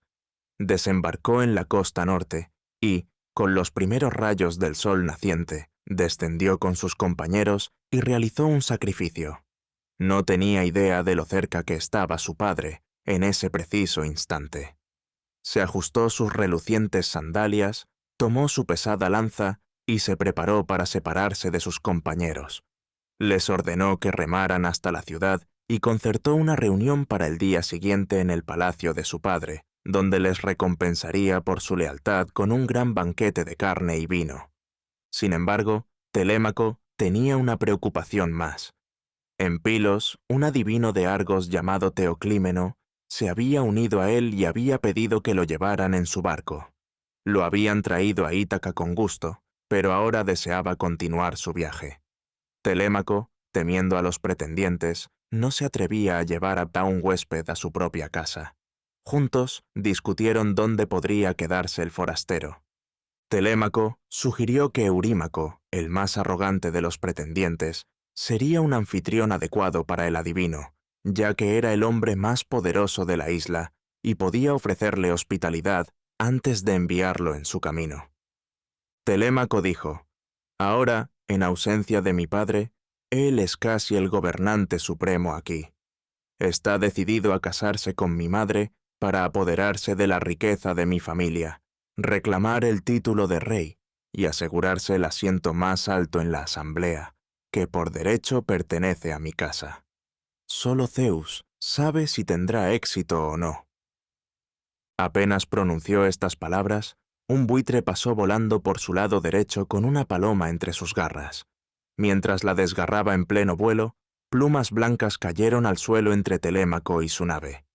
Teoclímeno, con mirada seria, tomó a Telémaco del brazo y le habló en voz baja: «Amigo mío, lo que acabas de decir nunca sucederá. Este presagio de los dioses revela que tu linaje reinará siempre sobre los príncipes de Ítaca». El corazón de Telémaco se llenó de alegría ante la profecía. Se despidió del extranjero y ordenó a uno de sus hombres que guiara a Teoclímeno hasta la casa de Eurímaco. Luego, siguió su camino hacia la cabaña del porquerizo, tal como Atenea le había indicado.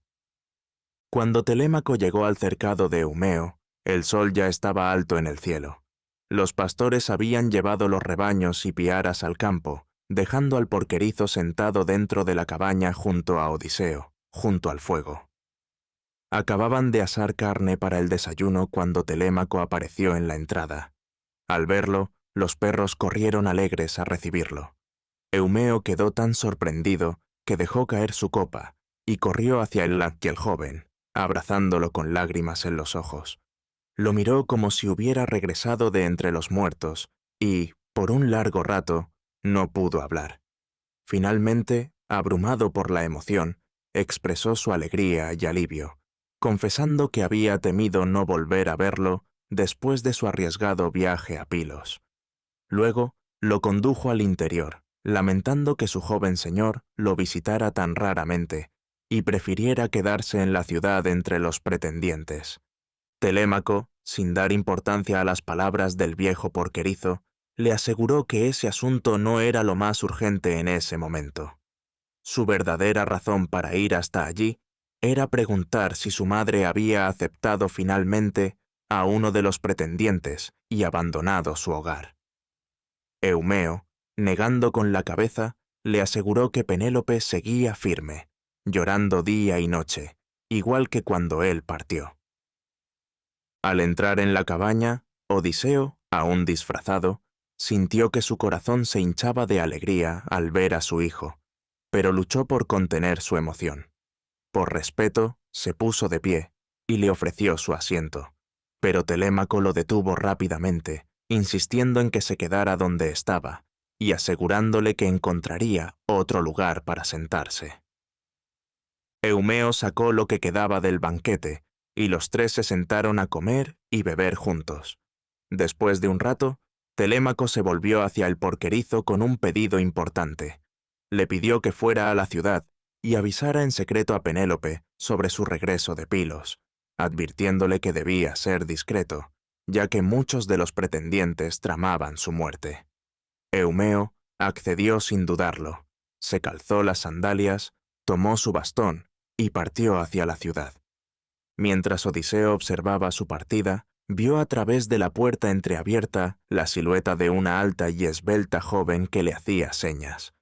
Los perros se encogieron en los rincones, pero Telémaco no se percató de su presencia. Odiseo entendió de inmediato que era la diosa Atenea y salió a su encuentro. Atenea dijo: «Noble hijo de Laertes, ha llegado el momento de que te rebeles ante tu hijo. Hablad juntos sobre cómo liberarás tu casa de los pretendientes. Pronto regresaré para ayudarte».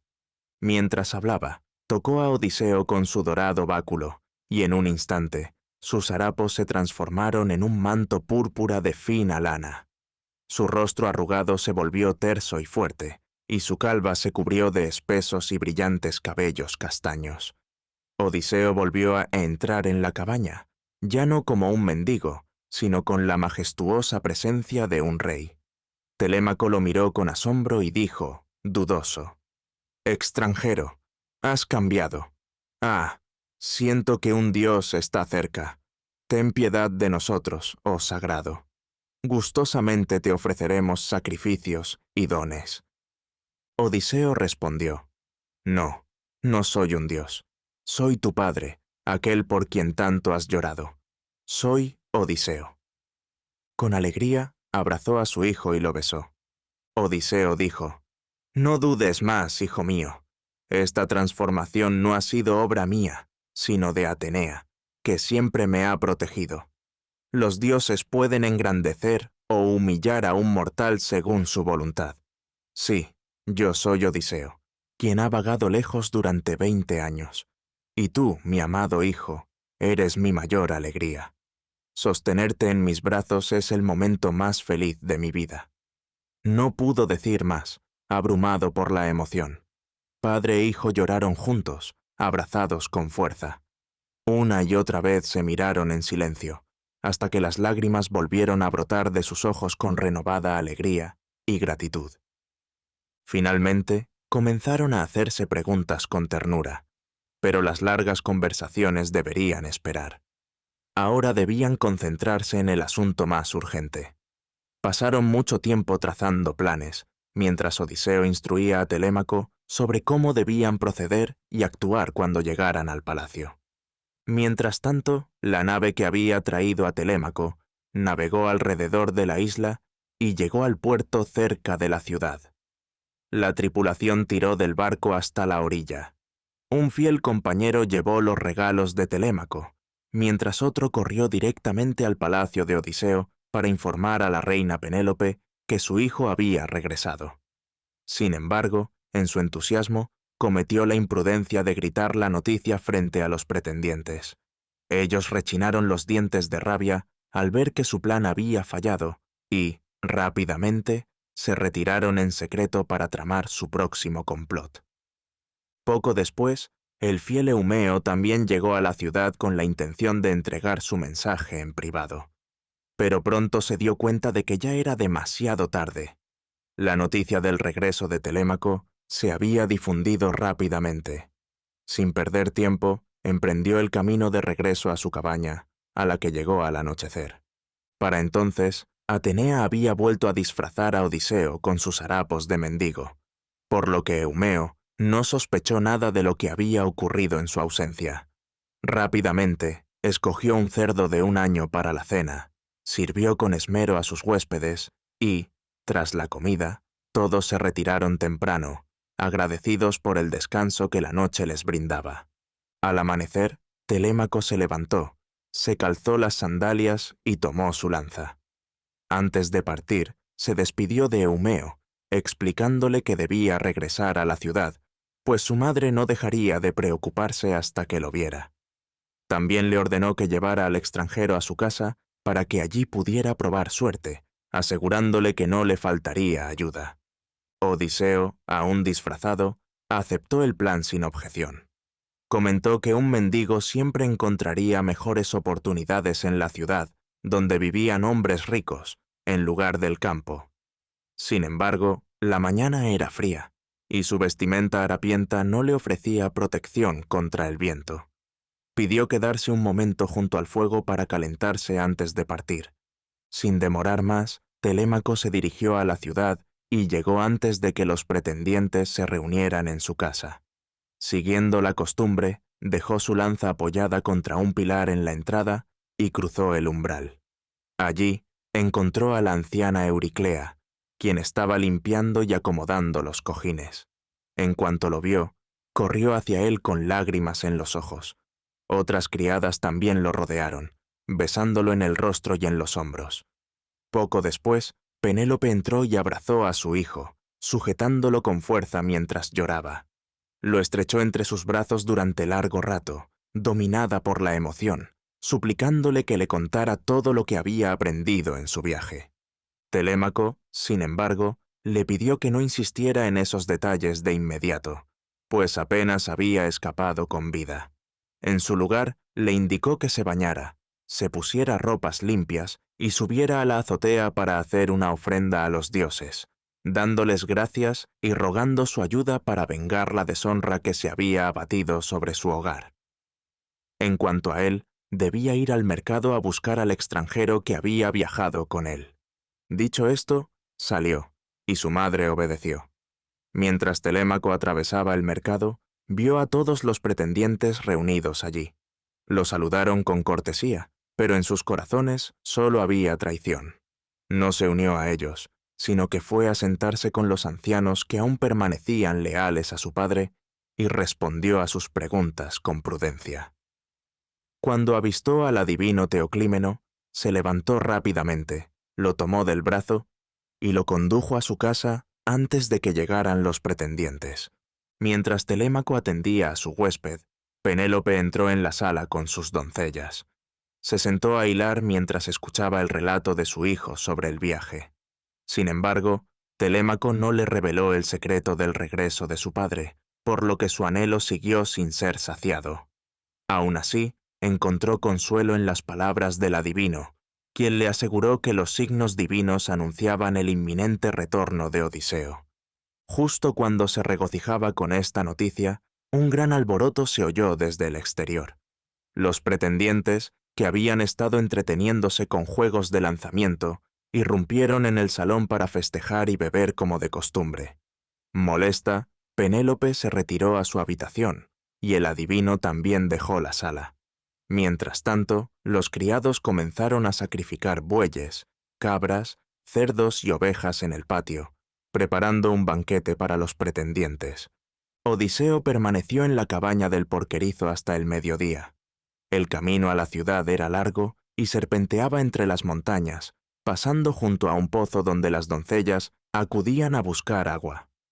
Cerca de allí se erguía un altar donde los viajeros hacían ofrendas a las ninfas de la fuente. Fue en este lugar donde Odiseo y Eumeo se encontraron con Melantio, el cabrero. Melantio era un siervo arrogante y desleal, siempre dispuesto a apoyar a los pretendientes en sus intrigas.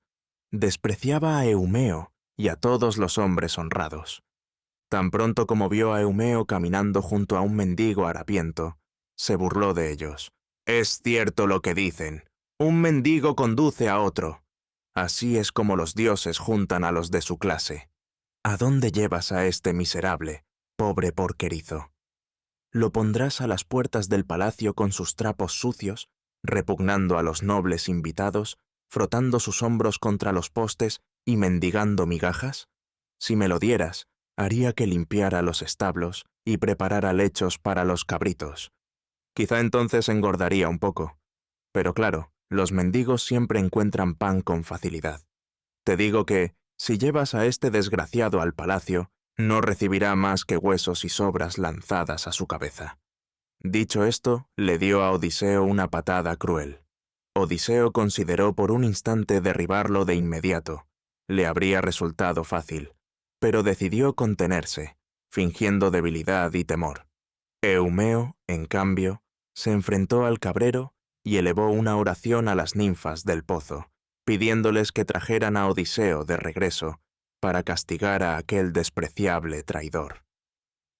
Para evitar más provocaciones, los dos viajeros dejaron que Melantio siguiera su camino con sus cabras.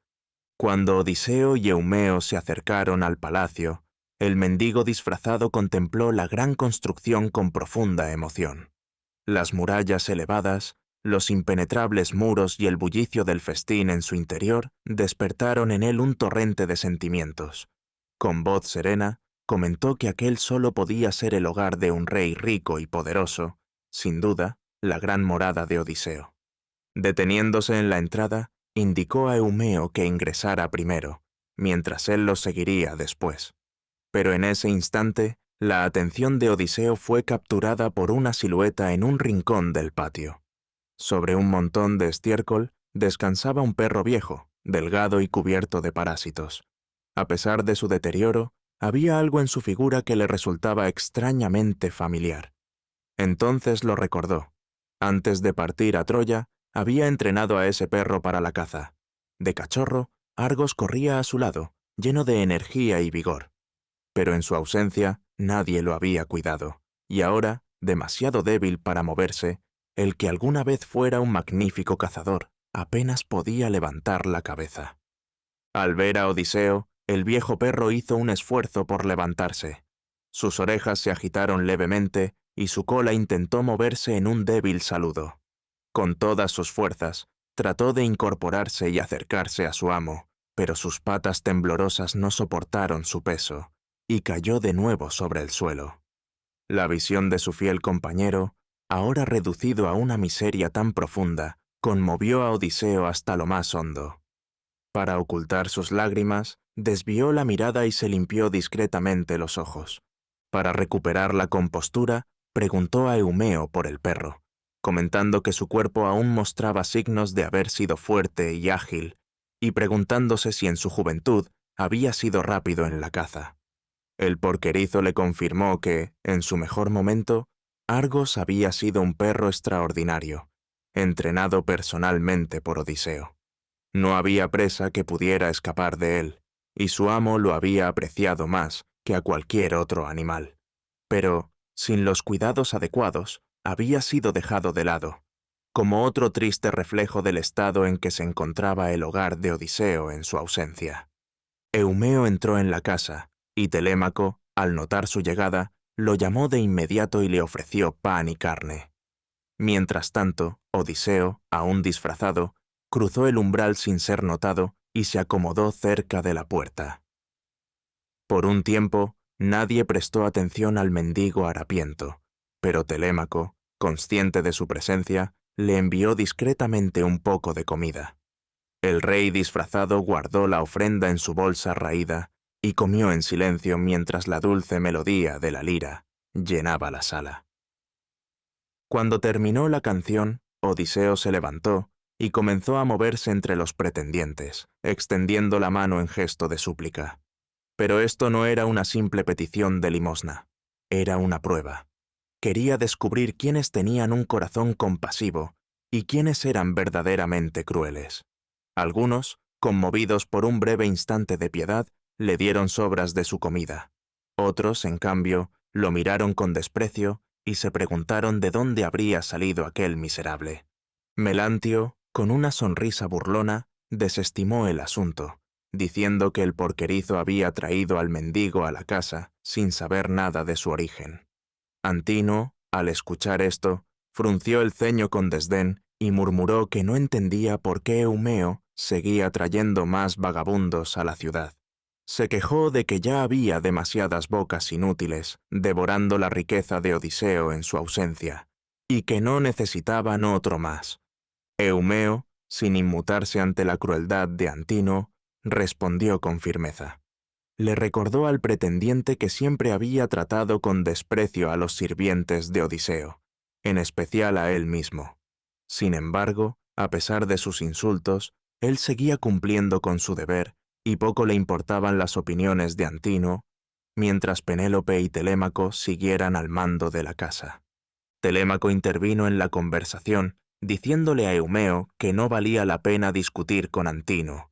Luego, reprendió al pretendiente por su avaricia, señalando que ni él ni su madre se oponían a ayudar a los pobres. Furioso por la insolencia del joven, Antino lo llamó atrevido, y tomó un escabel para arrojarlo contra Odiseo.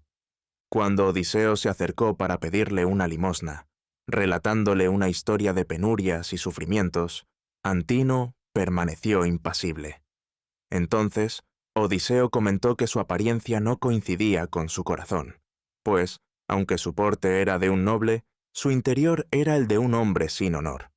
Lleno de ira, Antino lanzó el escabel con fuerza y golpeó a Odiseo en el hombro. Pero el rey, sin inmutarse, permaneció firme, sacudió la cabeza en silencio y regresó a su sitio junto a la puerta. Telémaco reprimió su furia, aunque su corazón ardía de indignación.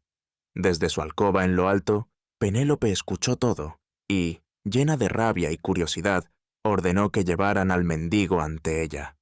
Quería ofrecerle ropa y escuchar las noticias que pudiera traer sobre su esposo. Sin embargo, Odiseo declinó la invitación, prefiriendo esperar hasta la noche para hablar con ella en privado sobre el regreso de su esposo. Permaneció junto a la puerta mientras los pretendientes, ignorantes de la verdad, continuaban su festín con risas y burlas. Sabía que aún quedaba una última prueba por delante. Capítulo 10. Odiseo entre los pretendientes. Un mendigo llamado Iro entró en la sala. A pesar de su aspecto alto y robusto, su cuerpo delataba que estaba bien alimentado. Favorito entre los pretendientes, les había sido útil en muchas ocasiones. Sin embargo, su lugar habitual estaba ahora ocupado, y al ver al anciano sentado allí, una chispa de ira y desprecio cruzó su rostro. Confiado en su tamaño y en el respaldo de los pretendientes, se acercó a Odiseo con arrogancia, exigiéndole que se marchara de inmediato o que se preparara para las consecuencias. Odiseo sostuvo su mirada con firmeza y respondió con serenidad, preguntándole qué daño le había hecho para merecer tal hostilidad. No le había quitado nada a Iro, ni deseaba disputarle su lugar. Había espacio suficiente para ambos y no había necesidad de hablar de peleas. pero si llegaba a eso, aún en su vejez, podría darle un golpe que lo hiciera arrepentirse de su insolencia. Hiro, furioso, se burló de las palabras del mendigo, creyendo las amenazas vanas de un anciano débil. Presumió que podría romperle la mandíbula con facilidad y lo instó a prepararse, asegurándole que todos serían testigos de cómo lo derrotaría. Hasta ese momento, los pretendientes no habían prestado mucha atención a la disputa. Pero cuando Hiro alzó la voz, Antínuo se interesó en la escena. Divertido, llamó a los demás y rió ante el espectáculo que se desarrollaba ante ellos. La idea de una pelea entre los dos mendigos deleitó a los pretendientes, quienes se levantaron con entusiasmo y formaron un círculo a su alrededor. Antínuo, viendo una oportunidad para su diversión, proclamó que el vencedor recibiría un buen trozo de tripas asadas y, a partir de ese día, tendría el derecho exclusivo de mendigar en el palacio, sin que ningún otro mendigo pudiera compartir sus banquetes. Los pretendientes rieron y aplaudieron la propuesta, ansiosos por ver la pelea. Odiseo se levantó lentamente, fingiendo rigidez en sus articulaciones. Se lamentó de que no era justo que un anciano debilitado por los años y el sufrimiento tuviera que luchar contra un hombre más joven y fuerte. Sin embargo, el hambre le obligaba a intentarlo. Antes de comenzar, exigió que los pretendientes juraran que nadie intervendría ni ayudaría a Hiro en la pelea. Los pretendientes prestaron juramento. Luego, Odiseo arremangó sus harapos, revelando sus hombros anchos, sus brazos musculosos y sus piernas firmes. Los pretendientes quedaron atónitos. Hiro, al ver la imponente figura del anciano, se llenó de temor y lamentó haberlo desafiado. Titubeó, pero los criados lo empujaron hacia adelante. Temblando, trató de resistirse, pero Antínuo lo obligó a ponerse de pie, y la pelea comenzó. Odiseo se preguntó si debía partirle el cráneo de un solo golpe, o si bastaría con un golpe más leve para no levantar sospechas entre los pretendientes. Optó por la segunda opción. Hiro lanzó el primer golpe y golpeó el hombro de Odiseo. Pero en un instante, Odiseo le asestó un poderoso puñetazo en la mandíbula. La sangre brotó de la boca de Hiro, quien soltó un alarido y cayó al suelo, sujetándose la cara y pataleando de dolor. Los pretendientes estallaron en carcajadas. Odiseo arrastró al derrotado Hiro hasta el patio y lo dejó tendido en un rincón. Luego, volvió a ponerse sus harapos, tomó su bolsa y regresó a su sitio junto a la puerta. Los pretendientes, todavía riendo, se acercaron para felicitarlo. Antínuo colocó la tripa asada sobre su bolsa, mientras que Anfínomo le ofreció pan y vino, brindando por su salud y deseándole mejores tiempos. Antes de que todo esto sucediera, Atenea había inspirado a Penélope con la idea de presentarse ante los pretendientes. La diosa quería que usara su astucia para frenar sus excesos y despilfarros, pero, más que nada, deseaba dar a Odiseo la dicha de ver a su esposa en todo su esplendor, radiante de pureza, dignidad y fidelidad inquebrantable.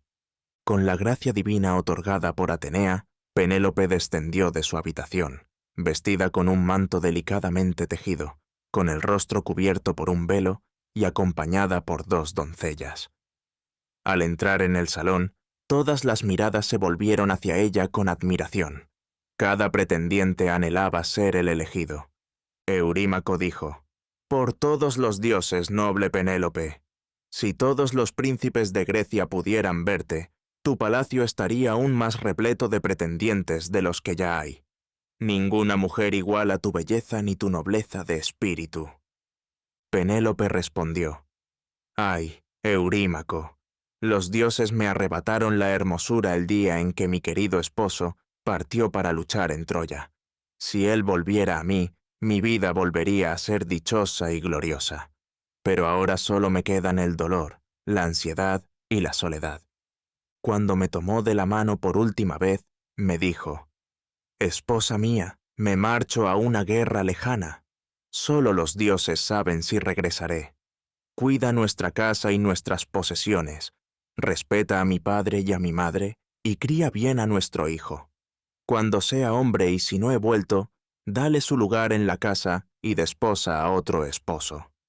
Nunca imaginé que ese día llegaría, pero el destino lo ha dispuesto así, y mi matrimonio forzado se acerca. Pero decidme, ¿es así como los hombres suelen cortejar a una mujer? Lo habitual es que los pretendientes lleven su propio ganado, sus terneros cebados para el banquete, e inviten a la familia de la novia presentándole ricos regalos. ¿Quién ha oído hablar de pretendientes que derrochan la riqueza de la misma mujer a la que desean desposar? Los pretendientes, avergonzados, prometieron traerle espléndidos obsequios al día siguiente. Cuando cayó la noche, las doncellas llegaron a encender las lámparas. En aquellos tiempos, esto significaba alimentar con virutas de madera los braseros que ardían sobre altos pedestales, agregando más virutas cuando las llamas se apagaban. Mientras las observaba, Odiseo les sugirió que fueran a la alcoba de la reina para hilar y trabajar la lana en su compañía, asegurándoles que él mismo cuidaría las lámparas.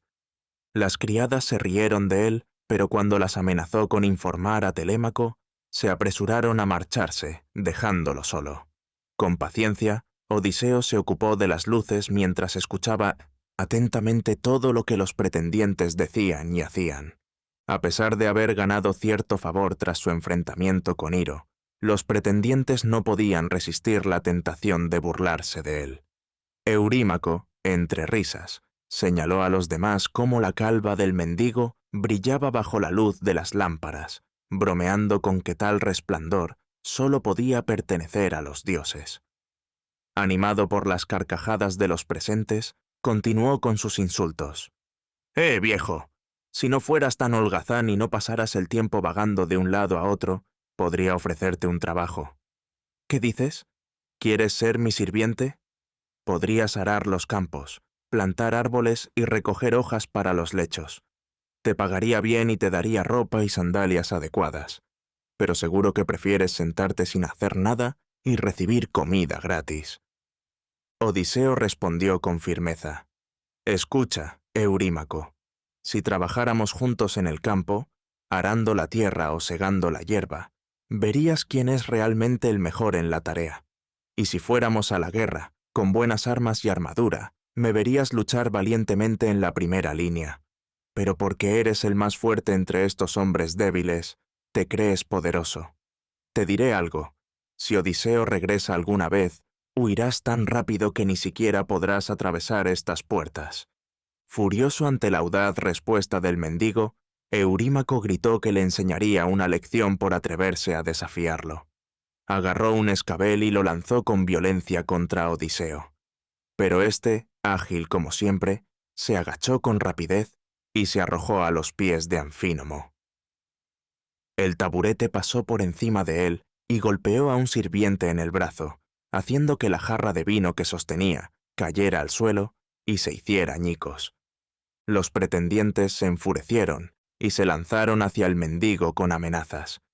Pero Telémaco, de inmediato, se puso en pie y les ordenó que se calmaran, declarando que ya había suficiente por aquella noche y que era hora de abandonar el palacio y retirarse a descansar. Los pretendientes, sorprendidos por la audacia de Telémaco, dudaron por un momento. Normalmente, el joven solía mostrarse reservado y prudente.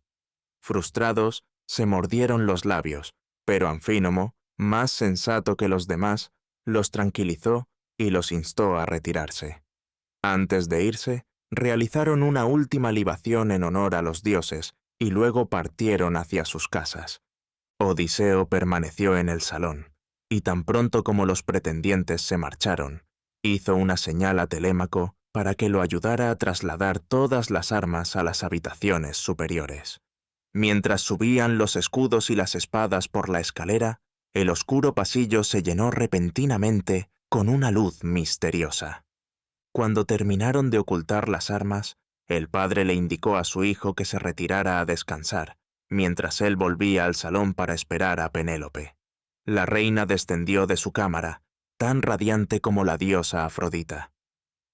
Sus doncellas colocaron un asiento para ella junto al hogar y avivaron el fuego.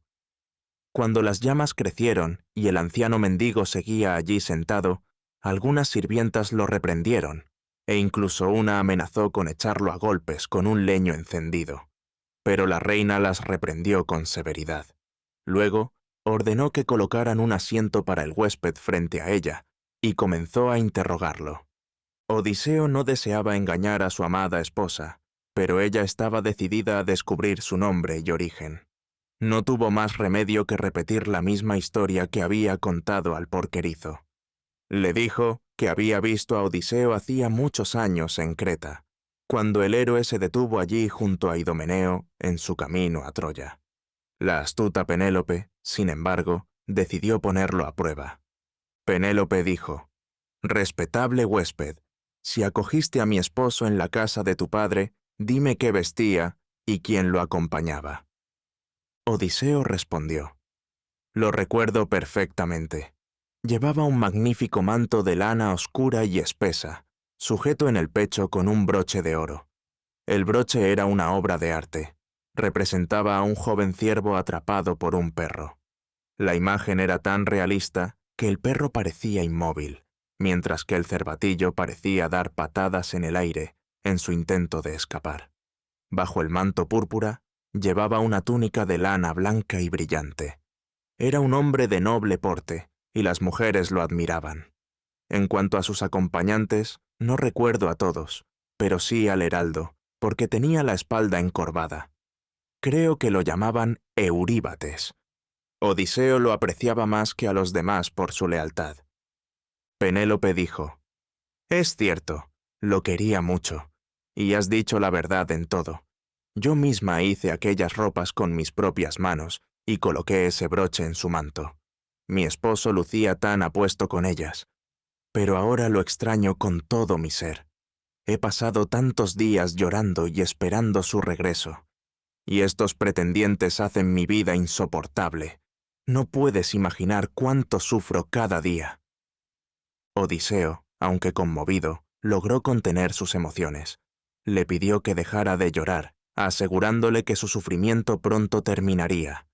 Juró por Zeus y por el sagrado hogar que Odiseo regresaría y que todo sucedería tal como él había predicho. Penélope, conmovida por sus palabras, llamó a sus sirvientas y les ordenó que prepararan una cama con mantas para que el huésped pudiera descansar con comodidad. Declaró que a la mañana siguiente lo bañarían y ungirían con aceites perfumados para que pudiera sentarse dignamente entre los hombres y cenar al lado de Telémaco. También advirtió que cualquier sirvienta que se atreviera a insultar o burlarse del huésped sufriría un castigo severo. Odiseo, siempre precavido, rechazó la oferta de un lecho lujoso, diciendo que desde que dejó Creta no estaba acostumbrado a tales comodidades. Prefería quedarse junto al fuego y dormir sobre la tierra, como lo había hecho durante tantos años. También insistió en que ninguna de las jóvenes criadas lo tocara. Sin embargo, si en la casa había alguna mujer anciana y fiel que hubiera sufrido tanto como él, permitiría que ella le lavara los pies. Penélope, entendiendo su petición, llamó a Euriclea, la anciana nodriza que había cuidado de Odiseo desde su infancia. Le pidió que realizara aquella tarea largamente olvidada, recordándole que, de haber sido más generosa la fortuna, en ese momento estaría lavando los pies de su querido señor, en vez de los de un extraño. Euriclea, abrumada por la emoción, sollozó mientras se preparaba para atender al huésped. Declaró que los dioses eran testigos de su amor por su noble señor, a quien había cuidado como a un hijo. Ahora obedecería la orden de su reina y lavaría los pies del forastero, aunque en su corazón sentía algo extraño. Desde el momento en que lo vio por primera vez, había notado un parecido sorprendente con Odiseo, tanto en la voz como en su porte. Odiseo, siempre astuto, respondió que muchos que los habían conocido a ambos le habían comentado lo mismo, y que con frecuencia los hombres bromeaban llamándolo Odiseo. La anciana trajo una jofaina con agua tibia. Mientras tanto, el mendigo se volvió de espaldas al fuego, dándose cuenta de que estaba en peligro de ser descubierto. Desde su juventud, llevaba una profunda cicatriz sobre la rodilla derecha, una marca que le había dejado el colmillo de un jabalí furioso durante una cacería. Euriclea conocía bien aquella cicatriz, así que él se posicionó en la sombra para intentar ocultarla. Pero a pesar de sus esfuerzos, en cuanto la anciana pasó su mano sobre la marca, la reconoció al instante. En su sorpresa y alegría, soltó su pierna, derramando el agua de la jofaina. Afortunadamente, Penélope se había retirado un momento y no escuchó el grito ahogado de la anciana. Odiseo reaccionó con rapidez, saltando y cubriéndole la boca con su mano. En un tono bajo pero firme, le advirtió que guardara silencio y que no lo delatara, pues su seguridad dependía de ello. Si alguien en el palacio se enteraba de su regreso, todos sus planes se vendrían abajo. Euriclea, recuperando la compostura, lo miró con solemnidad y devoción. Le aseguró que su lealtad era inquebrantable y que no diría ni una palabra a nadie. Justo en ese momento, Penélope regresó y se sentó frente al mendigo una vez más. Penélope dijo: «No encuentro descanso en mi alma. Cada noche tengo sueños en los que mi esposo regresa a casa. Cuando Telémaco era un niño, me quedé aquí para cuidar de nuestro hogar. Pero ahora que ha crecido, temo que esté molesto conmigo por no haber escogido aún un nuevo esposo y marcharme. Ve cómo nuestra fortuna se desperdicia y yo no puedo hacer nada para impedirlo. Mis padres insisten en que debo casarme de nuevo. Déjame contarte sobre un sueño extraño que tuve anoche. En el patio tengo 20 gansos que cuido con cariño. En mi sueño, un enorme águila descendió desde las montañas y mató a todos mis gansos antes de volar de nuevo. Comencé a llorar, y mientras mis sirvientas intentaban consolarme, el águila regresó. Se posó en el tejado y habló con voz humana, diciéndome: «No temas, hija de Icario. Este sueño se cumplirá. Los gansos representan a tus pretendientes, y yo soy tu esposo, que regresa para vengarme de ellos y protegerte». Me asusté tanto que desperté de golpe. Cuando miré por la ventana, vi a mis gansos tranquilos, comiendo su alimento como siempre. El mendigo la tranquilizó y le aseguró que el significado del sueño era claro. Los pretendientes pronto encontrarían su destino fatal. Penélope suspiró con tristeza y dijo con voz vacilante: «Querido extranjero, no todos los sueños se hacen realidad. Mañana es un día decisivo. Por fin he decidido poner a prueba a los pretendientes. Aquel que quiera desposarme deberá superar un desafío. Sacarán el arco de Odiseo, y los pretendientes intentarán tensarlo. Quien logre hacerlo será el vencedor, y deberé abandonar el hermoso hogar de mi esposo para irme con él». El mendigo asintió con aprobación, aunque en su interior se regocijaba por la oportunidad que esto le brindaría para acabar con los pretendientes. La noble Penélope, con el corazón cargado de emociones, se retiró a su alcoba, mientras Odiseo permaneció junto al fuego en el salón, aguardando con paciencia el momento en que llegaría su ansiada venganza. Capítulo 11. La noche antes de la justicia. Odiseo se removía inquieto en su lecho cuando, de repente, su divina protectora, Atenea, apareció a su lado y le preguntó con dulzura: «¿Por qué estás tan preocupado? ¿Acaso no confías en mí? Soy la diosa que te ha mantenido a salvo en todos tus peligros. Incluso si 50 grupos de pretendientes se enfrentaran a ti, los vencerías a todos. Ahora duerme y ten fe en mi protección». Con estas palabras, Atenea lo tranquilizó, y Odiseo cayó en un profundo sueño. Pero antes del amanecer, fue despertado por el desgarrador llanto de Penélope. Una y otra vez pronunciaba su nombre con un dolor indescriptible. Había tenido un sueño inquietante. Había visto a Odiseo acostado a su lado, con su armadura completa. Ahora, la paz que había sentido en su sueño se había desvanecido, y lloraba amargamente, anhelando al esposo que había perdido. Al escuchar su dolor, el corazón de Odiseo se estremeció. Se levantó de su lecho y miró hacia la oscura noche, donde las estrellas aún brillaban con intensidad. Levantó las manos al cielo y rogó a Zeus que le enviara una señal que le confirmara que los dioses no lo habían abandonado. Casi de inmediato, un profundo trueno retumbó desde el este, aunque el cielo permanecía despejado. En ese mismo instante, una sirvienta que molía grano murmuró para sí misma, sin saber que sus palabras llegaban a oídos de Odiseo.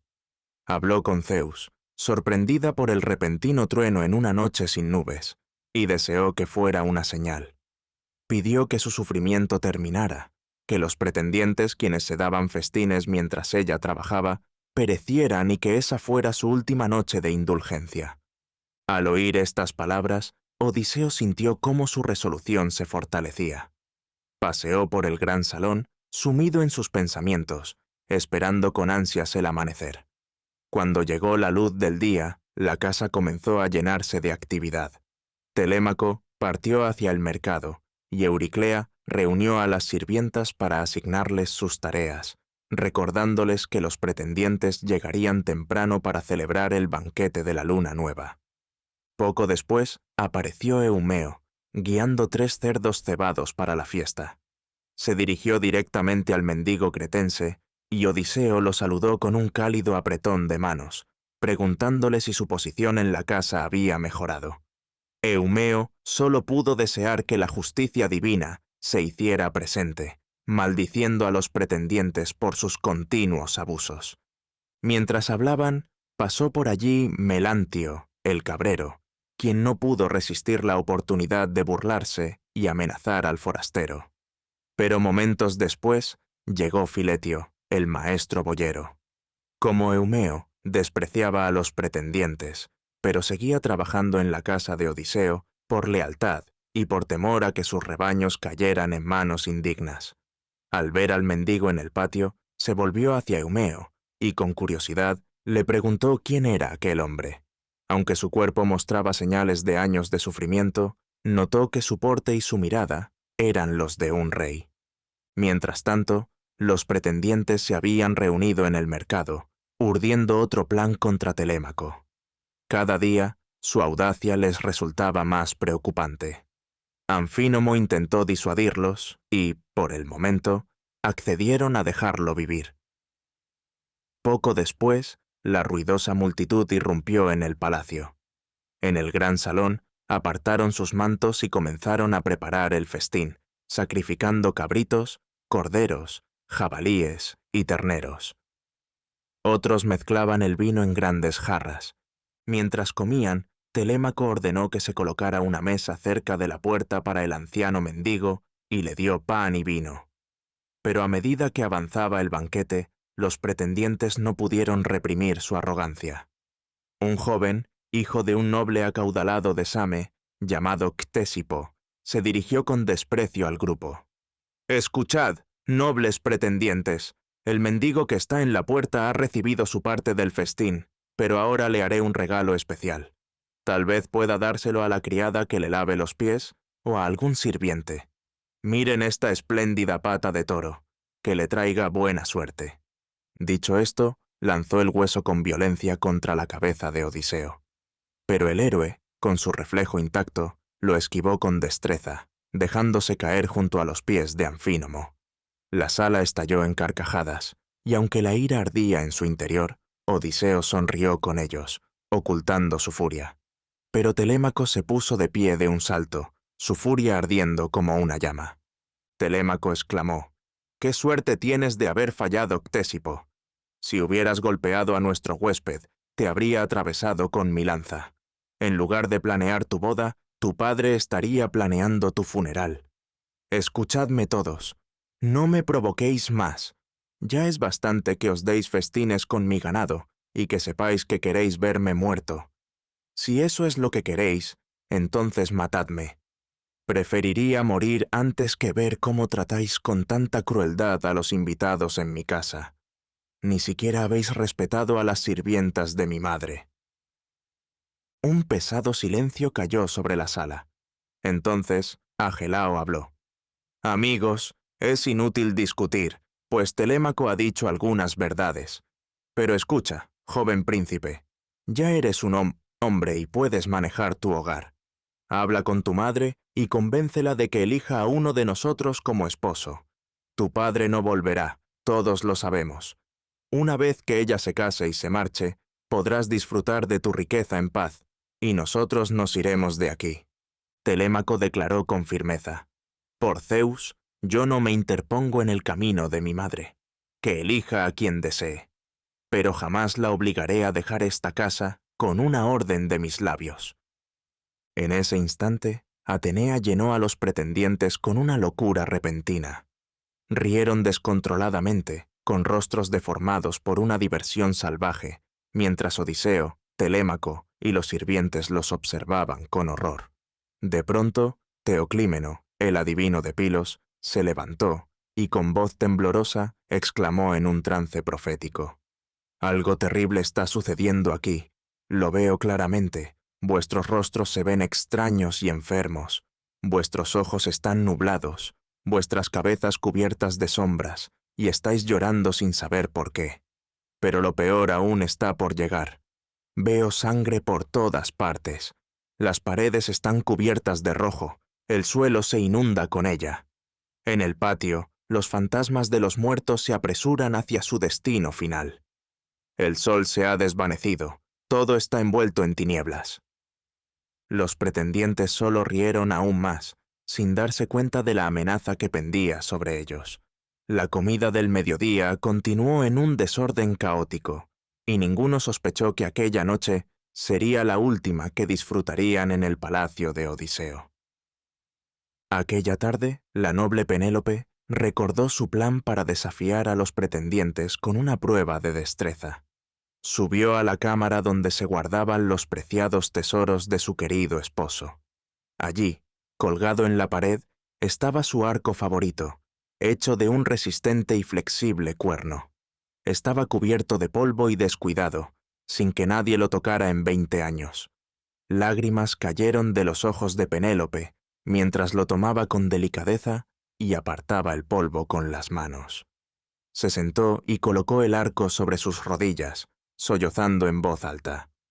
Cuando terminó de llorar, abandonó la cámara llevando el arco consigo, mientras sus doncellas la seguían con el pesado carcaj lleno de flechas.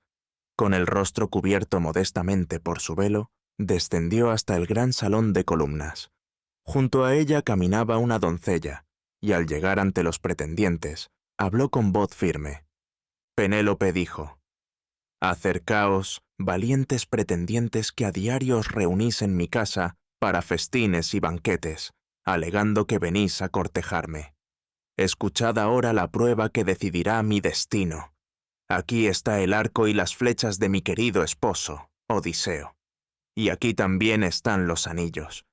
Quien logre tensar este arco con mayor facilidad y hacer pasar una flecha a través de los 12 anillos, a ese seguiré como esposa.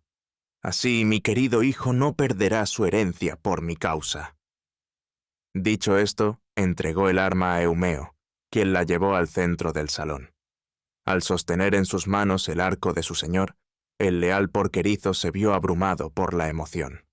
Lágrimas brotaron de sus ojos y, sin poder contenerse, besó el arma. Filetio, el fiel boyero, compartió su dolor, incapaz de reprimir la tristeza por el amo que ambos anhelaban ver de nuevo. Sin embargo, su muestra de lealtad fue recibida con desprecio. Antínoo se burló de ellos, ordenándoles fríamente que dejaran de lamentarse y llevaran el arco al centro sin más demora. Los pretendientes se reunieron en el salón, mientras Telémaco, con movimientos calculados, alineaba los 12 ejes con precisión para que cada uno formara un anillo. Luego, tomó el arco en sus manos y lo examinó con atención. La prueba le intrigaba, y no pudo resistir la tentación de poner a prueba su propia fuerza. Confiado, declaró su intención de intentarlo. Con esfuerzo, trató de doblar el arco, pero éste no cedió. Sin rendirse, descansó un momento antes de intentarlo de nuevo, pero tampoco pudo tensarlo. En su tercer intento, estuvo a punto de lograrlo cuando una sutil mirada de Odiseo lo detuvo. Comprendiendo la orden silenciosa de su padre, Telémaco fingió estar decepcionado, apoyó el arco contra la pared y se hizo a un lado. Admitiendo que aún era demasiado joven o demasiado débil, invitó a los pretendientes a tomar su turno y dar fin al desafío. Leodes fue el primero en adelantarse, sujetando el arco con determinación, pero su fuerza no fue suficiente. Uno a uno, los pretendientes intentaron doblarlo, pero ninguno logró siquiera acercarse al éxito. La frustración creció entre ellos, y probaron todo tipo de trucos para hacer más fácil la tarea. Frotaron el arco con grasa, lo calentaron junto al fuego, pero el arma se mantuvo inflexible. Mientras tanto, Eumeo y Filetio salieron juntos del palacio, y Odiseo los siguió sin llamar la atención. Una vez afuera, los apartó a un rincón y les habló en voz baja. Odiseo preguntó: «Decidme, ¿seguís siendo leales a vuestro amo después de tantos años? Habéis permanecido fieles a su casa, pero si él regresara, ¿estaríais dispuestos a luchar a su lado contra los pretendientes?» Filetio, con la voz temblorosa por la emoción, respondió: «Si los dioses nos concedieran ese deseo, lucharía con todas mis fuerzas por mi señor». Eumeo, con el mismo fervor, añadió: «Daríamos la vida por él, si solo los dioses quisieran traerlo de vuelta». Con seriedad, Odiseo les reveló la verdad. Ya no era necesario desearlo. Su señor había regresado, y ahora los necesitaba. Para demostrar su identidad, apartó su manto y les mostró la cicatriz en su pierna, la misma que le había dejado el colmillo de un jabalí en su juventud. Al reconocer la marca, los dos hombres se arrojaron sobre él, besándole el rostro y los hombros con lágrimas en los ojos. Pero Odiseo los detuvo de inmediato. Odiseo declaró: «Escuchadme bien, esto debe hacerse ahora o nunca. Los dioses están conmigo, y vosotros, mis fieles amigos, seréis como hermanos para Telémaco cuando todo termine. Os recompensaré con tierras y riquezas, pero debéis seguir mis órdenes. Cuando volvamos al salón, pediré el arco, y los pretendientes se opondrán. Eumeo, no dudes ni un instante, tráemelo de inmediato. Luego, ve al aposento de la anciana nodriza, y dile que encierre a todas las mujeres en sus habitaciones. Filetio, ve a la puerta principal del palacio y asegúrala bien para que ningún pretendiente escape. Yo entraré primero. Luego, seguidme uno a uno, en silencio». Tras estas instrucciones, Odiseo regresó al salón y tomó su lugar junto a la puerta. Para entonces, el arco había llegado a manos de Eurímaco. Sentado junto al fuego, intentó ablandar la madera frotándola con grasa y calentándola con el calor de la lumbre. Con creciente frustración, trató de tensarlo una y otra vez, pero tras 10 intentos fallidos, lo dejó a un lado, con el rostro nublado por la vergüenza. Antino, temeroso de poner a prueba su propia fuerza y perder su prestigio, decidió aplazar la prueba. Sugirió que esperaran hasta el día siguiente, argumentando que aquel era un día de festín y que no era adecuado para tareas tan arduas. En su lugar, propuso hacer un sacrificio a Apolo antes de intentarlo de nuevo, convencido de que el favor divino los ayudaría. Por ahora, insistió en que llenaran sus copas, bebieran generosamente y disfrutaran del banquete. Los pretendientes estuvieron de acuerdo y ordenaron a los sirvientes que les sirvieran más vino. Mientras bebían, Odiseo se puso de pie y habló: «Escuchadme, nobles pretendientes de la honorable reina Penélope, y en especial a vosotros, Antino y Eurímaco. Quiero hacer una petición, aunque sea solo por diversión. Ya que habéis decidido posponer la prueba hasta mañana, permitidme intentarlo. Quiero ver si aún me queda algo de la fuerza de mi juventud, o si los años y las desgracias la han consumido por completo». Al instante, murmullos recorrieron la sala, y Antino respondió en nombre de todos: «Miserable extranjero, ¿Has perdido el juicio? ¿Acaso el vino te ha vuelto un insensato? Cuidado con lo que dices. No vaya a ser que te pongamos en un barco y te enviemos con el rey Equeto, el azote de los forasteros. Allí no escaparás sin perder la nariz y las orejas.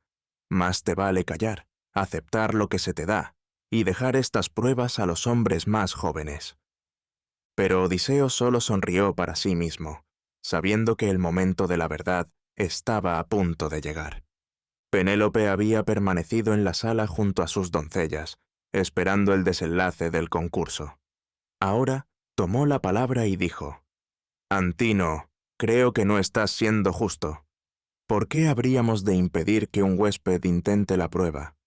¿Acaso temes que si logra tensar el arco, me case con él? No te preocupes por eso. Tal cosa es imposible». Eurímaco respondió: «Oh noble reina, no es eso lo que nos inquieta. Nos preocupa el juicio de los demás. Si un simple mendigo errante logra lo que nosotros no hemos podido, sería una vergüenza eterna para nosotros». Entonces, Telémaco se levantó y habló con firmeza: «Madre, tienes razón, pero en esta casa yo soy quien tiene más derecho sobre este arco. Puedo entregarlo a quien yo quiera, y nadie debería intentar impedírmelo. Por favor, regresa a tu aposento y ocúpate de tus propios asuntos y de las sirvientas. Este concurso con el arco es asunto de hombres, y puesto que yo soy quien gobierna esta casa, es mi responsabilidad decidir sobre ello». Sorprendida por las palabras de su hijo, Penélope se retiró a su alcoba, dándole vueltas a todo lo que él había dicho. Al recostarse, el dolor por su esposo la envolvió, y lloró en silencio hasta que Palas Atenea, con un toque delicado, la sumió en un sueño profundo. Mientras tanto, en el gran salón, el porquerizo, atento a la señal de Odiseo, dio un paso adelante con valentía y le entregó el arco. Los pretendientes se pusieron de pie de inmediato, con las manos crispadas, listos para atacar, pero Telémaco los silenció con un grito autoritario, afirmando su derecho como dueño de la casa. Sus palabras resonaron en la sala, y aunque al principio estallaron en carcajadas burlonas, su furia pronto se disipó. Eumeo se deslizó fuera del salón sin ser notado para cumplir las órdenes de Odiseo. Al mismo tiempo, Filetio salió, cerró y atrancó las puertas del palacio, y luego regresó con sigilo, colocándose junto al porquerizo, listo para lo que estaba por venir. Ahora, todas las miradas en la sala se posaban en el mendigo mientras giraba el arco entre sus manos, examinándolo con sumo cuidado. Sus dedos recorrieron la madera con la delicadeza de quien reencuentra a un viejo amigo. Los pretendientes más jóvenes se inclinaron unos hacia otros, murmurando con desdén.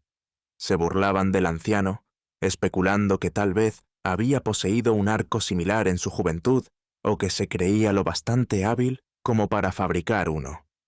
Reían ante su aparente fascinación, sin darse cuenta de la tormenta que estaba a punto de desatarse sobre ellos. Odiseo entonces apartó su mesa, tomó el gran arco y, con la facilidad con la que un cantor pulsa las cuerdas de su lira, tensó la cuerda con un sonido puro, tan claro como el canto de una golondrina.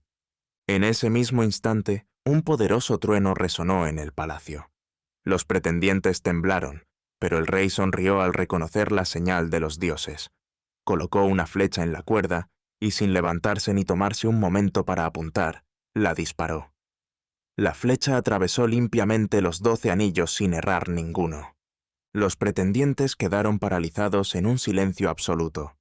Entonces, Odiseo se volvió hacia su hijo y dijo: «¿Ves, Telémaco? Tu huésped no te ha traído deshonra. Mi fuerza sigue intacta. Pero ahora creo que es momento de cenar. Disfrutemos nuestro festín y alegrémonos con la música y el canto». Mientras hablaba, hizo una señal secreta a Telémaco. El joven comprendió de inmediato. Salió del salón y regresó rápidamente, armado, colocándose junto a su padre con la espada y el escudo en mano, su rostro endurecido por la determinación. Capítulo 12. El regreso del rey. Odiseo saltó de su asiento con movimientos rápidos y certeros. Ajustó sus harapos con firmeza, arrojó el resto de las flechas al suelo ante él y se desplazó hasta la puerta, sujetando el arco con determinación. Su voz resonó en el gran salón mientras proclamaba su siguiente disparo, invocando a Paraplo para que le concediera su favor. Sin dudar, soltó la letal flecha, que voló con una precisión implacable y atravesó el cuello de Antínoo en el mismo instante en que éste levantaba una copa dorada para beber. El impacto hizo que la sangre brotara de su boca, y su cuerpo se desplomó al suelo en violentas convulsiones, volcando la mesa en su caída. La opulenta comida y el vino se derramaron por el suelo, marcando la gran sala con las primeras señales de la muerte. Por un instante, un silencio atónito se apoderó de la sala. Luego, estalló el caos. Los pretendientes saltaron de sus asientos, sus rostros deformados por el horror y la furia, buscando desesperadamente sus armas. Voces frenéticas chocaban en una cacofonía de incredulidad y rabia, maldiciendo al loco que había osado atacar a uno de los suyos. Clamaban venganza, prometiendo que los buitres pronto se alimentarían de su carne. Pero incluso en su pánico, aún no comprendían la magnitud del desastre que acababa de desencadenarse.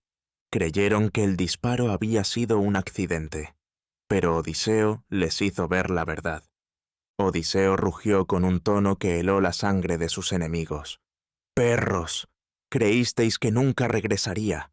Despilfarrasteis mis riquezas, maltratasteis a mis sirvientes y deshonrasteis a mi esposa con vuestra insolencia. No temisteis la ira de los dioses ni el juicio de los hombres. Pero ahora ha llegado el día de vuestro castigo». El terror se apoderó de los pretendientes. Antes de que pudieran reaccionar, Odiseo alzó el arco una vez más y disparó otra flecha, que se hundió en el pecho de Eurímaco justo cuando éste intentaba alcanzar su espada. La flecha lo atravesó y cayó al suelo con un último aliento. Telémaco, con una lanza en mano, se colocó junto a su padre, preparado para defenderlo. Mientras tanto, Odiseo disparaba flecha tras flecha, derribando a los pretendientes uno a uno. Telémaco corrió rápidamente a la armería para traer cascos, escudos y lanzas para los dos fieles pastores, Eumeo y Filetio. Los tres se armaron de inmediato. Sin embargo, el traicionero cabrero Melantio, pensando con rapidez, logró escabullirse por una puerta lateral sin ser visto. Corrió hasta la habitación donde Telémaco había guardado las armas y regresó con algunas para los pretendientes. De pronto, Odiseo se percató de que muchos de sus enemigos en la primera fila ahora estaban armados, y las lanzas comenzaron a volar hacia él. Odiseo miró a Telémaco con preocupación, dándose cuenta de que los pretendientes habían conseguido armas. Sospechó que alguien los había traicionado, quizás algún sirviente o el miserable cabrero. Telémaco, abrumado por la culpa, admitió su error. En el caos de la batalla, debió haber dejado la puerta del almacén abierta, permitiendo que el astuto Melantio ayudara a sus enemigos. Con su aguda mirada, Odiseo vio nuevamente al traidor, escabulléndose para traer más armas. Sin dudarlo, ordenó a Eumeo y Filetio que lo capturaran, lo ataran y lo colgaran para que no pudiera seguir ayudando a los pretendientes, mientras él y Telémaco los mantenían a raya. Percibiendo que Odiseo y su hijo estaban momentáneamente superados en número, los pretendientes recuperaron el valor y avanzaron con renovada confianza. Parecía que la balanza de la batalla estaba a punto de inclinarse en contra del legítimo dueño de la casa, hasta que, en un destello de poder divino, Atenea apareció.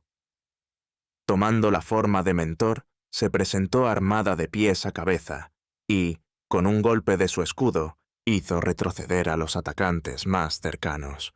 Un escalofrío de miedo recorrió a los pretendientes, pero su desesperación se tornó en ira. Gritaron amenazas contra ella, advirtiéndole que si osaba luchar contra ellos, compartiría el destino de Odiseo. Algunos la instaron a huir mientras aún tenía la oportunidad, convencidos de que el anciano en cuya forma se presentaba no podría hacerles frente, pero aún no comprendían la verdadera fuerza que había entrado en la batalla. Estas palabras enfurecieron a Atenea, quien reforzó a Odiseo con un estallido de poder divino. Él sintió su presencia y luchó con un vigor renovado. Los dos pastores regresaron con nuevas armas, y la lucha continuó con furia implacable. Al ver que la victoria era ya inevitable, Atenea dejó la tarea final en manos de los valientes guerreros. Finalmente, casi todos los pretendientes yacían muertos. Algunos habían exhalado su último aliento, mientras que otros agonizaban atravesados por lanzas, su sangre formando charcos en el suelo de la gran sala. La escena era espantosa. Solo unos pocos quedaban con vida. Cuando Odiseo y sus aliados se preparaban para acabar con ellos, un hombre salió de detrás de una columna y se arrojó a los pies de Odiseo. Era Leodes, el sacerdote de los pretendientes. Leodes suplicó con terror: «Perdóname, yo no participé en los crímenes de estos hombres. Solo fui su sacerdote, oficiando los sacrificios cuando mataban tu ganado». Odiseo respondió con frialdad: «Si eras su sacerdote, entonces muchas veces debiste haber rogado a los dioses para que me destruyeran. No dudo que profetizaste mi ruina y suplicaste mi muerte. Por eso, recibirás el destino que mereces». Con estas palabras, alzó su espada y, de un solo golpe, le cortó la cabeza. Esta rodó por el suelo, dejando un rastro de sangre sobre el polvo manchado de muerte. Odiseo avanzó por el salón, inspeccionando cada rincón en busca de sobrevivientes, pero nadie quedaba con vida. La batalla había terminado. Cuando miró a su alrededor, sintió tanto asombro como horror ante la destrucción que había causado. La sala que una vez estuvo llena de banquetes y risas, ahora estaba cubierta de cuerpos sin vida. Los pretendientes yacían en montones donde habían caído, y el gran salón de su palacio estaba teñido de rojo. Aún jadeante por la batalla, Odiseo permaneció de pie entre los cadáveres, sabiendo que su hogar había sido purificado con la sangre de los hombres que lo habían profanado. Por fin, Odiseo dejó caer su espada y se quitó el pesado casco de bronce de su frente empapada en sudor. El peso de la batalla se desvaneció de sus hombros, pero su mente seguía alerta. Aún quedaba mucho por hacer. Volviéndose hacia Telémaco, le ordenó que fuera de inmediato a buscar a la anciana nodriza, Euriclea. Había preguntas que necesitaban respuesta, y él confiaba en ella más que en cualquier otro en la casa. Telémaco la trajo rápidamente, y en cuanto Euriclea entró en la sala, levantó las manos al cielo con júbilo, y comenzó a celebrar. Pero Odiseo la detuvo con voz firme. «Silencio, mujer. En tu corazón puedes alegrarte de que se haya hecho justicia y de que se haya castigado a los culpables, pero es un pecado regocijarse sobre los muertos. Han encontrado su destino, pero han sido los dioses quienes han cumplido su voluntad a través de mí. Ahora dime, ¿qué ha sido de las mujeres de esta casa? ¿Quiénes han permanecido leales y quiénes me han traicionado?» Euriclea respondió: «Haré lo que me pides con gusto. 50 mujeres sirven en el palacio, pero 12 de ellas han sido desleales. Se apartaron del camino de la virtud, desobedeciendo tanto a mí como a la noble Penélope. Pero déjame ir arriba y despertar a la reina. Ella aún no sabe que has regresado. Un dios la ha sumido en un sueño profundo, y cuando despierte, ¡qué sorpresa la espera!». Odiseo la detuvo antes de que pudiera despertar a Penélope. Primero, debía reunir a las 12 mujeres traidoras y traerlas ante él. Euriclea se apresuró a cumplir su mandato. Cuando salió, Odiseo se volvió hacia Telémaco y los 2 fieles pastores, dándoles instrucciones claras y tajantes. «Cuando lleguen, primero deben ayudarnos a limpiar la sala. Una vez que todo esté en orden, llévenlas al patio, condúzcanlas al pasadizo estrecho y terminen con ellas con la espada. Que sus almas sigan a la sombra de los pretendientes a quienes han servido. Momentos después, las 12 mujeres entraron, con el rostro pálido por el miedo. La visión del salón cubierto de cadáveres y la sangre esparcida por el suelo las hizo temblar. Su destino estaba sellado. Pero primero, Odiseo les ordenó retirar los cuerpos de los pretendientes y llevarlos a la galería. No habría piedad. Las mujeres dudaron, pero bajo la atenta mirada de los pastores, comenzaron su macabra tarea. Odiseo supervisó su trabajo, asegurándose de que todo se hiciera correctamente. Cuando todo estuvo en su lugar, Telémaco y los pastores llevaron a las mujeres al exterior para darles su castigo. Después de esto, buscaron a Melantio y le dieron un castigo acorde con su traición. La matanza había terminado. Los pastores lavaron sus manos y pies y regresaron al salón. Allí, Odiseo ordenó a Euriclea que encendiera un fuego, trajera azufre y purificara el palacio con su humo sagrado, para librarlo de la maldición de la sangre derramada. Luego, los viejos sirvientes corrieron hacia su señor, llorando de alegría. Abrumados por la emoción, besaron sus manos y hombros, y Odiseo, conmovido por su lealtad, los saludó con afecto. Por fin, Odiseo permitió que Euriclea llevara la esperada noticia a Penélope. Atemorizada por la emoción, la anciana nodriza subió a la cámara de la reina, donde ésta aún dormía plácidamente. La sacudió suavemente y la llamó con urgencia. «Despierta, señora mía. Odiseo ha vuelto. Todo ha terminado. Los pretendientes yacen muertos en el patio. ¿No has oído nada? Ven rápido». Penélope se removió, estiró sus brazos y se frotó los ojos. Luego suspiró con escepticismo. La emoción de la nodriza le pareció una cruel broma. ¿Cómo podía despertarla con semejante historia, jugando con sus esperanzas más profundas? Había dormido en paz por primera vez en mucho tiempo, y ahora la despertaban con un engaño. Solo la edad de Euriclea la salvó de su enojo. Pero la anciana insistió, su voz firme con convicción. No era una burla. Odiseo había regresado y, con la ayuda de Telémaco, había dado muerte a cada uno de los pretendientes. La gran venganza se había consumado mientras ella dormía. Penélope dijo, «Ah, madre, no te alegres demasiado pronto.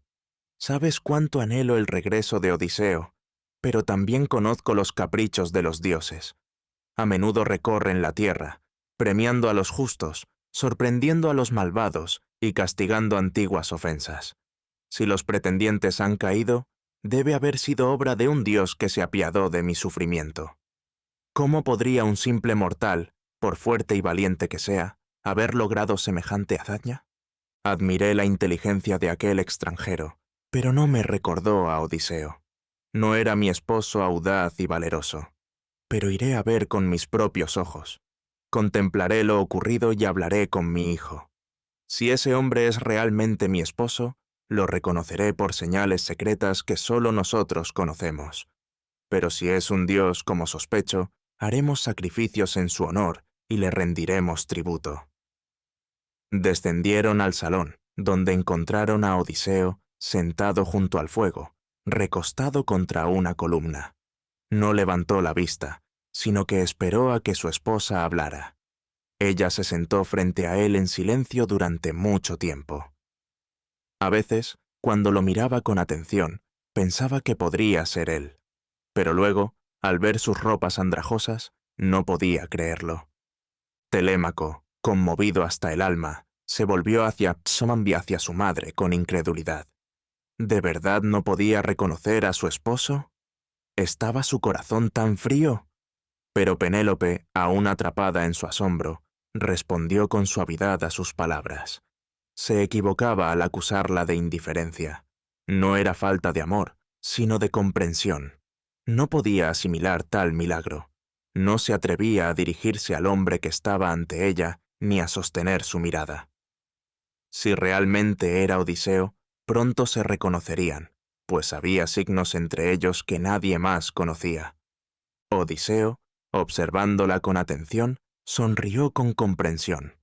La tranquilizó, asegurándole que tenía todo el derecho de dudar, pues después de tantos años y vestido con harapos, era difícil reconocerlo. No la culpaba por su prudencia, pero no había tiempo para prolongar el reencuentro.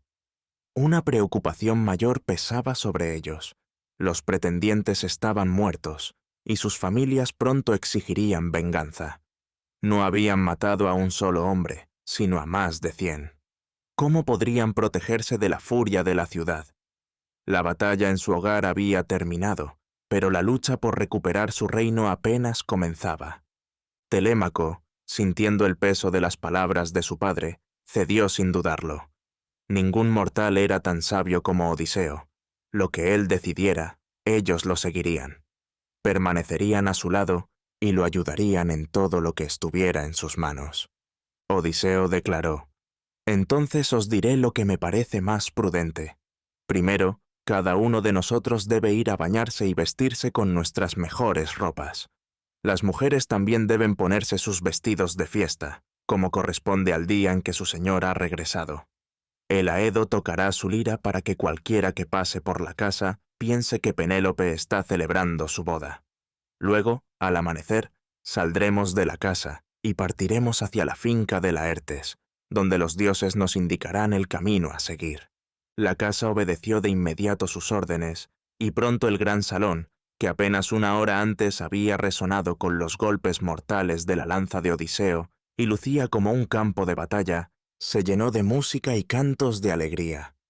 Mientras tanto, Odiseo también se dirigió a lavarse y deshacerse de sus harapos. La anciana ama de llaves lo llevó a un baño caliente y luego lo ungió con aceite perfumado. Al salir, la diosa Atenea obró un milagro y restauró su belleza. Su cuerpo parecía más alto y robusto, las calvas de su cabeza desaparecieron y su cabello volvió a brillar en ondas gruesas y castañas. Sus mejillas resplandecieron con un nuevo color, y sus ojos, antes apagados, ardieron con vida. Deslumbrada por la transformación, la ama de llaves le entregó un manto y una túnica finamente tejida. Vestido como un rey y un héroe, el victorioso Odiseo regresó al salón. Un silencio sobrecogedor cayó sobre la habitación cuando todos lo contemplaron con asombro. Penélope se puso en pie de un salto, dominada por la emoción. Ante ella estaba su esposo, tal como lo recordaba, sin haber cambiado desde el día en que lo vio partir tantos años atrás. Sin embargo, la duda nubló su alegría. ¿Podía ser realmente él? ¿Era esto un cruel engaño de los dioses? La incertidumbre la atrapó y volvió a sentarse, sin saber si podía confiar en sus propios ojos. Odiseo avanzó hacia ella con los brazos extendidos, ansioso por abrazarla. ¿No lo reconocía como su esposo? ¿Había añorado su regreso durante tantos años solo para encontrar que su corazón estaba cerrado para él? Pero cuando ella dudó, él se apartó con tristeza y pidió a Eurínome que preparara su lecho para que pudiera retirarse a dormir en su aflicción. Penélope, observándolo con atención, dio sus propias instrucciones: que el lecho se dispusiera fuera de la alcoba nupcial, en el lugar que él prefiriera, cubierto con mantas suaves y lino fino. Esta era su última prueba, la certeza que necesitaba. Solo el verdadero Odiseo conocería el secreto de su lecho matrimonial. Al escuchar estas palabras, Odiseo se quedó inmóvil. Si el lecho podía moverse, entonces la habitación que él mismo había construido había sido destruida. Él mismo lo había tallado con sus propias manos, esculpiendo el marco del tronco de un gran olivo que crecía en el patio. Estaba enraizado en la tierra, imposible de trasladar a menos que hubieran cortado el árbol entero. Odiseo exclamó: «Si el lecho puede ser sacado de la habitación, entonces alguien ha destruido nuestra cámara nupcial. Yo lo construí firmemente dentro del tronco del olivo». Penélope respondió con gran emoción: «Odiseo, mi amado Odiseo, ahora sé que eres realmente tú, pues nadie en esta casa conoce ese secreto, salvo tú y yo. Bienvenido, esposo mío, por quien he llorado durante tantas noches de insomnio, implorando a los dioses tu regreso. Bienvenido, bienvenido. Pero no te enojes porque no te reconocí al instante, o no creí en la primera palabra, como haría una joven necia. Hay demasiados hombres mentirosos en este mundo. Oh, si supieras la lucha en mi corazón mientras ardía por abrazarte.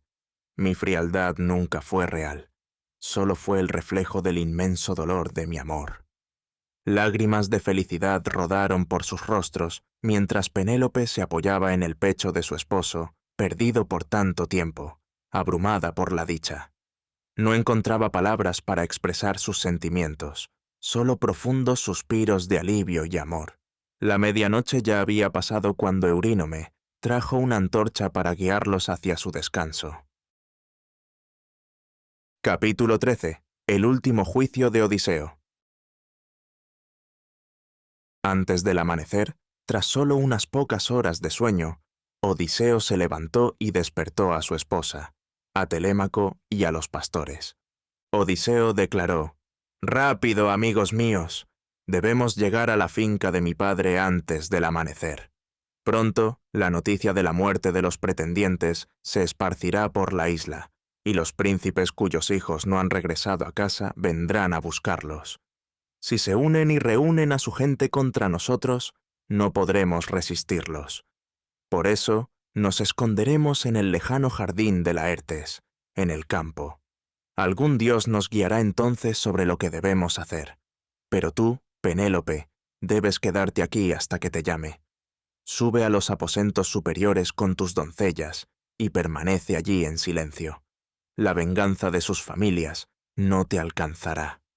En cuanto terminó de hablar, los hombres reunieron sus armas y partieron. Con la primera luz del alba, llegaron a las tierras cercadas que rodeaban la finca campestre del anciano Laertes. Su casa se alzaba en la entrada, rodeada de graneros y establos, mientras los trabajadores ya estaban ocupados en los campos.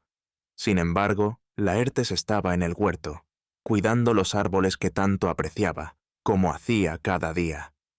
Telémaco informó a los sirvientes que un forastero había llegado y deseaba hablar con el anciano rey. Mientras tanto, Odiseo se volvió hacia su hijo y los dos pastores, bajando la voz para que solo ellos lo escucharan. Les ordenó quedarse allí y preparar un cerdo cebado para el sacrificio. Iría solo a ver a su padre, esperando probar si después de tantos años aún lo reconocería. Cuando terminara de hablar con él, lo llevaría de vuelta para que pudieran compartir juntos la comida. Odiseo encontró a su padre cavando alrededor de un peral en el huerto bien cuidado. Estaba tan concentrado en su trabajo que no notó la presencia del recién llegado. El corazón de Odiseo se encogió al verlo. Laertes vestía una túnica sucia y áspera, remendada muchas veces. Había envuelto sus manos y tobillos con tiras de cuero para protegerlos de las espinas, y llevaba un gorro de piel de cabra para cubrir su calva del frío matinal. Finalmente, se enderezó y vio al extranjero bien vestido de pie ante él. Odiseo dijo: «Saludos, anciano. Cuán bien cuidas este jardín. Tus árboles y vides florecen, y sin embargo, tú mismo pareces abandonado. ¿Qué clase de amo avaro permite que un hombre noble como tú vista a harapos como un mendigo? Dime, ¿en qué tierra me encuentro? Busco el palacio de Odiseo, pues deseo visitarlo. Fue mi huésped durante sus viajes, y ahora que mi camino me ha traído a Ítaca, he decidido detenerme para ver a mi querido amigo». Laertes respondió: «Lo siento, forastero, pero llegas demasiado tarde. No sabemos qué ha sido de Odiseo. Puede que se haya ahogado en el mar o que sus huesos yacen blanqueados en alguna playa lejana. Han pasado 10 años desde que terminó la guerra de Troya, y lo hemos esperado cada día desde entonces. Nadie lo extraña más que yo, su padre Laertes. Su madre murió de tristeza, pero a mí los dioses aún no me han concedido el descanso de la muerte». Odiseo, lleno de compasión, instó a Laertes a que dejara de llorar, asegurándole que los dioses aún le tenían reservada una alegría y que vería a su hijo con vida. Pero Laertes, cansado de tantos años de espera, dudó en creer tales palabras. Le suplicó que le dijera la verdad, preguntándole qué sabía sobre Odiseo, dónde lo había visto y cuánto tiempo hacía de eso. Odiseo respondió que hacía unos 5 años desde que lo vio por última vez, pero le preguntó si no había oído los rumores que circulaban por la isla. Se decía que Odiseo había regresado solo para encontrar su hogar invadido por hombres arrogantes que habían desperdiciado su fortuna y perseguido a su esposa. Se contaba que, ya fuera con astucia o con fuerza, los había destruido y había recuperado su lugar como señor de su casa. El anciano, abrumado por la idea, lamentó que tales noticias no fueran ciertas. Desesperadamente buscó una confirmación, preguntándose en voz alta si el extranjero no sería un mensajero divino, trayendo esta historia como un anuncio de esperanza. Odiseo, con la voz temblando de emoción, luchó por contener las lágrimas. Le preguntó a Laertes si era cierto que alguna vez le había regalado el peral junto al cual estaban parados cuando él era un niño. Laertes asintió.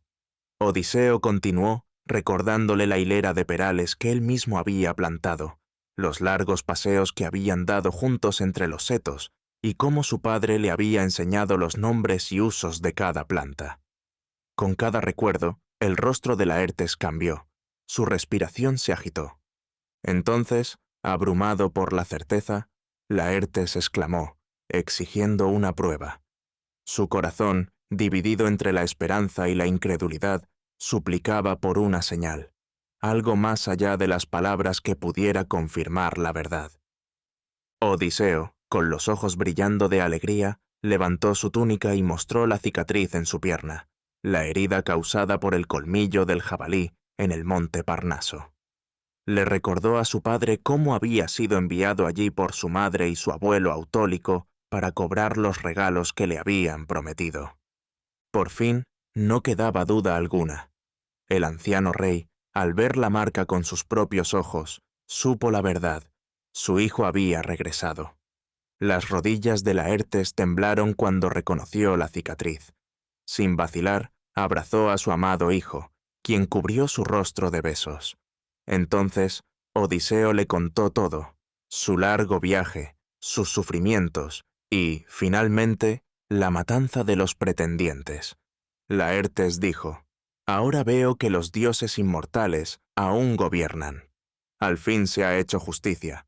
Pero dime, hijo mío, ¿cómo escaparás de la venganza que semejante matanza traerá sobre ti?» Odiseo respondió, «Que eso no te preocupe. Si el amor de mi pueblo no me protege, el espíritu de Tiresias me ha prometido un refugio en el corazón del continente, donde me espera una vejez pacífica y feliz.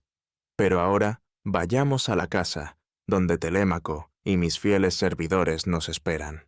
Debes vestirte como un rey, pues ya no hay razón para que luzcas como un campesino». Cuando todo estuvo listo, la alegre compañía se sentó a la mesa para compartir la comida. Mientras tanto, los rumores sobre el terrible destino de los pretendientes se extendieron por toda la ciudad.